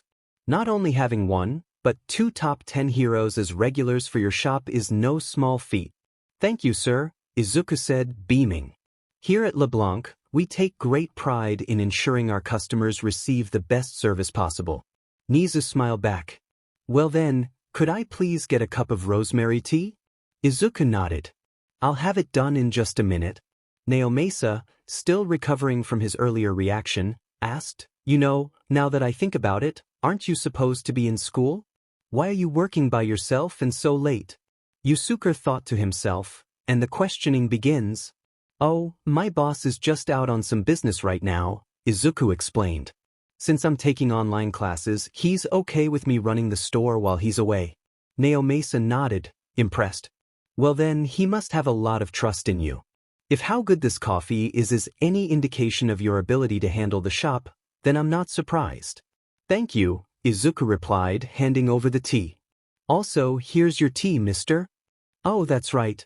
I never introduced myself, Nizu interjected, clearing his throat dramatically. Am I a dog, am I a mouse, or am I a bear? I'm Nizu, the principal of U.A. Izuku's eyes widened in shock. Oh sure. Holy shit. That's the principal. Ryuji exclaimed, his surprise evident. Morgana smiled sheepishly. Dang, you sure know how to attract the most interesting people, Izuku? Naomasa, sensing the need for introductions, spoke up. Since we're doing introductions, I'll go next. Nice to meet you, young man. I am Detective Naomasa Tsukachi. Izuku hesitated for a moment. Oh, sorry. I'm Izuku Midoriya. Sorry if our identities have made you feel uncomfortable, young Midoriya, Nizu said, his tone warm. No, it's not that, Izuku quickly reassured him. I was just a little surprised. I mean, it's not like I ever expected both the principal of U.A. and a detective to visit LeBlanc this late. Naomasa looked puzzled. I know the odds of us coming here are slim, but wouldn't that be the same as having both Mirko and Ryukyu as regulars? Izuku shrugged. Well, it wasn't until just a few months ago that Mirko and Ryukyu came here by chance. Since then, they usually stop by at least once a week, sometimes even more if they're doing late-night patrols. He stretched, continuing, It's actually because of them that I made the heroes' coffee special to help them get through their patrols. Some other heroes started asking about it, so with my boss's permission, I added it to the menu for anyone, especially heroes, who need an energy boost. Izuku chuckled. And like I said before, Naomasa-san, LeBlanc usually stays open pretty late, so getting other heroes who are doing late-night patrols wouldn't be too surprising. But having both the principal of Japan's highest-rated hero school and a detective come in at this time must mean you're on some important business.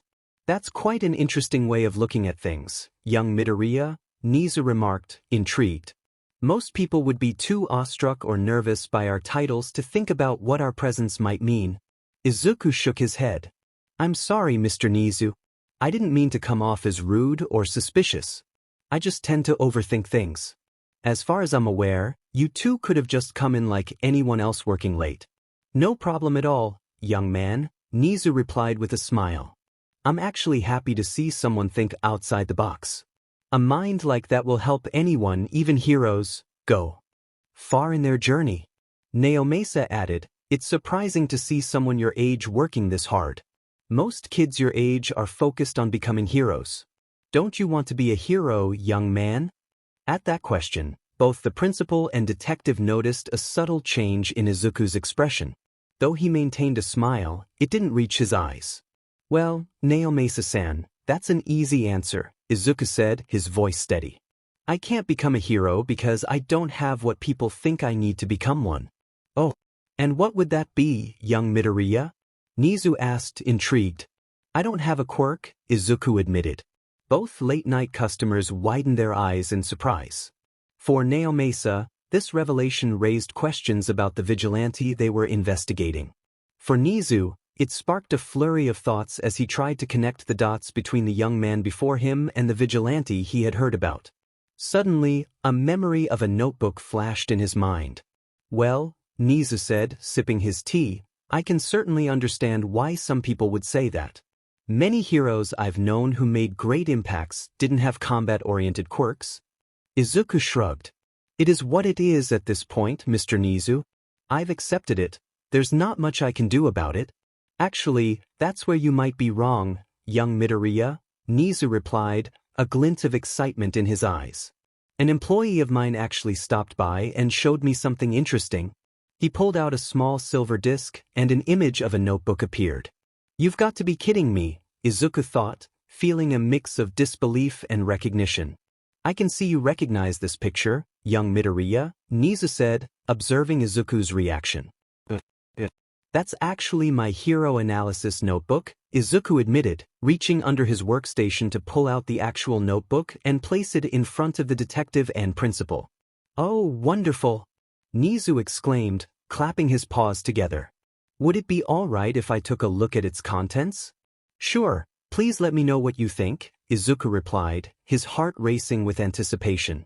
As both Naomasa and Nizu began flipping through the pages, they were astounded by the level of detail in each hero section. I've got to say, these are some incredible notes you've written down, Naomasa remarked. I'd be hard-pressed to find someone in my department who could produce anything half as good. How did you get so good at taking such notes? Thank you, Naomasa-san, Izuku said, a hint of pride in his voice. To answer your question, I've always admired heroes since I was little. So much so that I got into the habit of writing down everything I could about all the heroes I found interesting. At first, it was just generic stuff like their favorite colors or food, but eventually, I kept at it for so long that I got really good at writing down notes quickly and precisely. Midoriya-kun, Nizu said, his tone shifting slightly, if it's not too much to ask, what are your plans for your future education? Not that I'm belittling online classes, but sometimes in-person schools can offer you more options for your future. Izuku paused, contemplating. Well, as of now, nothing in particular. Nizu smiled, a glint of determination in his eyes. Let me make you an offer. He reached into his small suit and produced a fancy envelope. As UA's principal, I would like to extend an invitation for you to join my school. Izuku's strained smile faltered. Unfortunately, I need to decline your invitation, Mr. Nizu. Naomasa let out a surprised puff of air. Nizu's expression shifted to one of shock. I'm sorry? Ryuji, unable to contain himself, laughed. Oh my god! Look at their faces. Makoto giggled beside him. Who knew someone's eyes could grow so big? Izuku rifled through his small backpack, searching for the rejection letter he had received. Originally, I wanted to go to UA. However, receiving this letter made me realize that even a school as prestigious as yours still sees me as nothing more than a liability. As Naomasa and Nizu glanced at the letter, a dark shadow passed over Nizu's frame. The confusion and disbelief that had once surrounded him shifted into something more serious. But before either detective or barista could react, the shadow over Nizu disappeared. Young Midoriya, Nizu said, his voice calm yet firm, I would like to apologize for whoever sent you this letter. Confused, Izuku asked, what do you mean, whoever? Didn't you send it to me? You know, since you're the principal? Nizu shook his head. Although I approved the rejection of your application for the hero exam after the staff vote, all you should have received was a letter with your rejected application alongside a notice of how to either reapply if you wanted, or how to apply to the general or support courses if you were still interested in coming to UA. I never authorized this letter to be sent, but rest assured, young Midoriya, I'll find out who did. Suddenly, Nizu's phone buzzed, interrupting the moment. My apologies, young Midoriya, but it appears I am needed back at you. He put his phone away and reached into his other pocket, producing a rather fancy-looking envelope. I cannot apologize enough for what happened to your application, Midoriya-kun, but if you have a change of mind and still wish to apply to any of the courses at UA, Then please use this. He slid the envelope across the table as he stood to leave. Inside that envelope is a one-time pass to any of UA's tests for any of our courses, including our hero course exams. However, let me specify that using the pass won't guarantee you a spot, as you'll still be required to go through our exams like any other student. As Nizu and Naomasa walked out of the cafe, the small principal added, "Have a good night, young Midoriya. I hope that if you choose to accept my offer, you'll allow me the opportunity to show you that UA isn't what that letter you received portrayed my staff and me as." With that, the only sound that could be heard was the soft jingle of the door's bell before silence fell upon the now empty cafe. Naomasa raised an eyebrow at Nizu. "Is that it? HM? What do you mean, detective?" Nizu replied, his curiosity piqued. "No confronting him on if he's the vigilante? No over-the-top gesture to try to get him into your school? No attempts to find any blackmail to sway him to your side?" Naomasa asked, incredulous. "I mean, I've seen you blackmail people for less, so it's a little weird seeing you just give him an envelope, hoping he'll give your school another try after his first application was rejected." Nizu chuckled. "While it may seem that I'm not trying to get him to accept, I will let you know, detective, that I have high hopes he will." "And what makes you say that?" Naomasa asked, intrigued. "If I may, have you ever heard the saying that a person's eyes are a window to their soul?" Nizu replied, a knowing smile on his face. "Sure, I have, but I highly doubt it holds much truth," Naomasa shrugged. "I mean, my quirk basically allows me to discover almost anything someone tries to hide." Nizu grinned. "You humans and your narrow way of looking at things will never cease to amuse me. If you'd look a bit more closely, you'd have been able to see the fire in his eyes. Even after being rejected from his dream, and despite the countless struggles I don't doubt he's faced, his eyes were still burning with an intensity I've only ever seen in heroes." Naomasa sighed. "Well, let's just hope he accepts your offer. For both our 6. Back at LeBlanc, Izuku sat with his closest friends, all staring at the fancy envelope given to him by UA's principal, Nizu. Wait. Let me get this straight," Kyoka said, pinching her nose in disbelief. "Only a few minutes after we left last night, the principal of UA just happened to come in for some tea with a detective. He somehow found out about your hero notebook from one of his staff members visiting LeBlanc before and asked to look over it." Izuku nodded, his expression a mix of excitement and disbelief.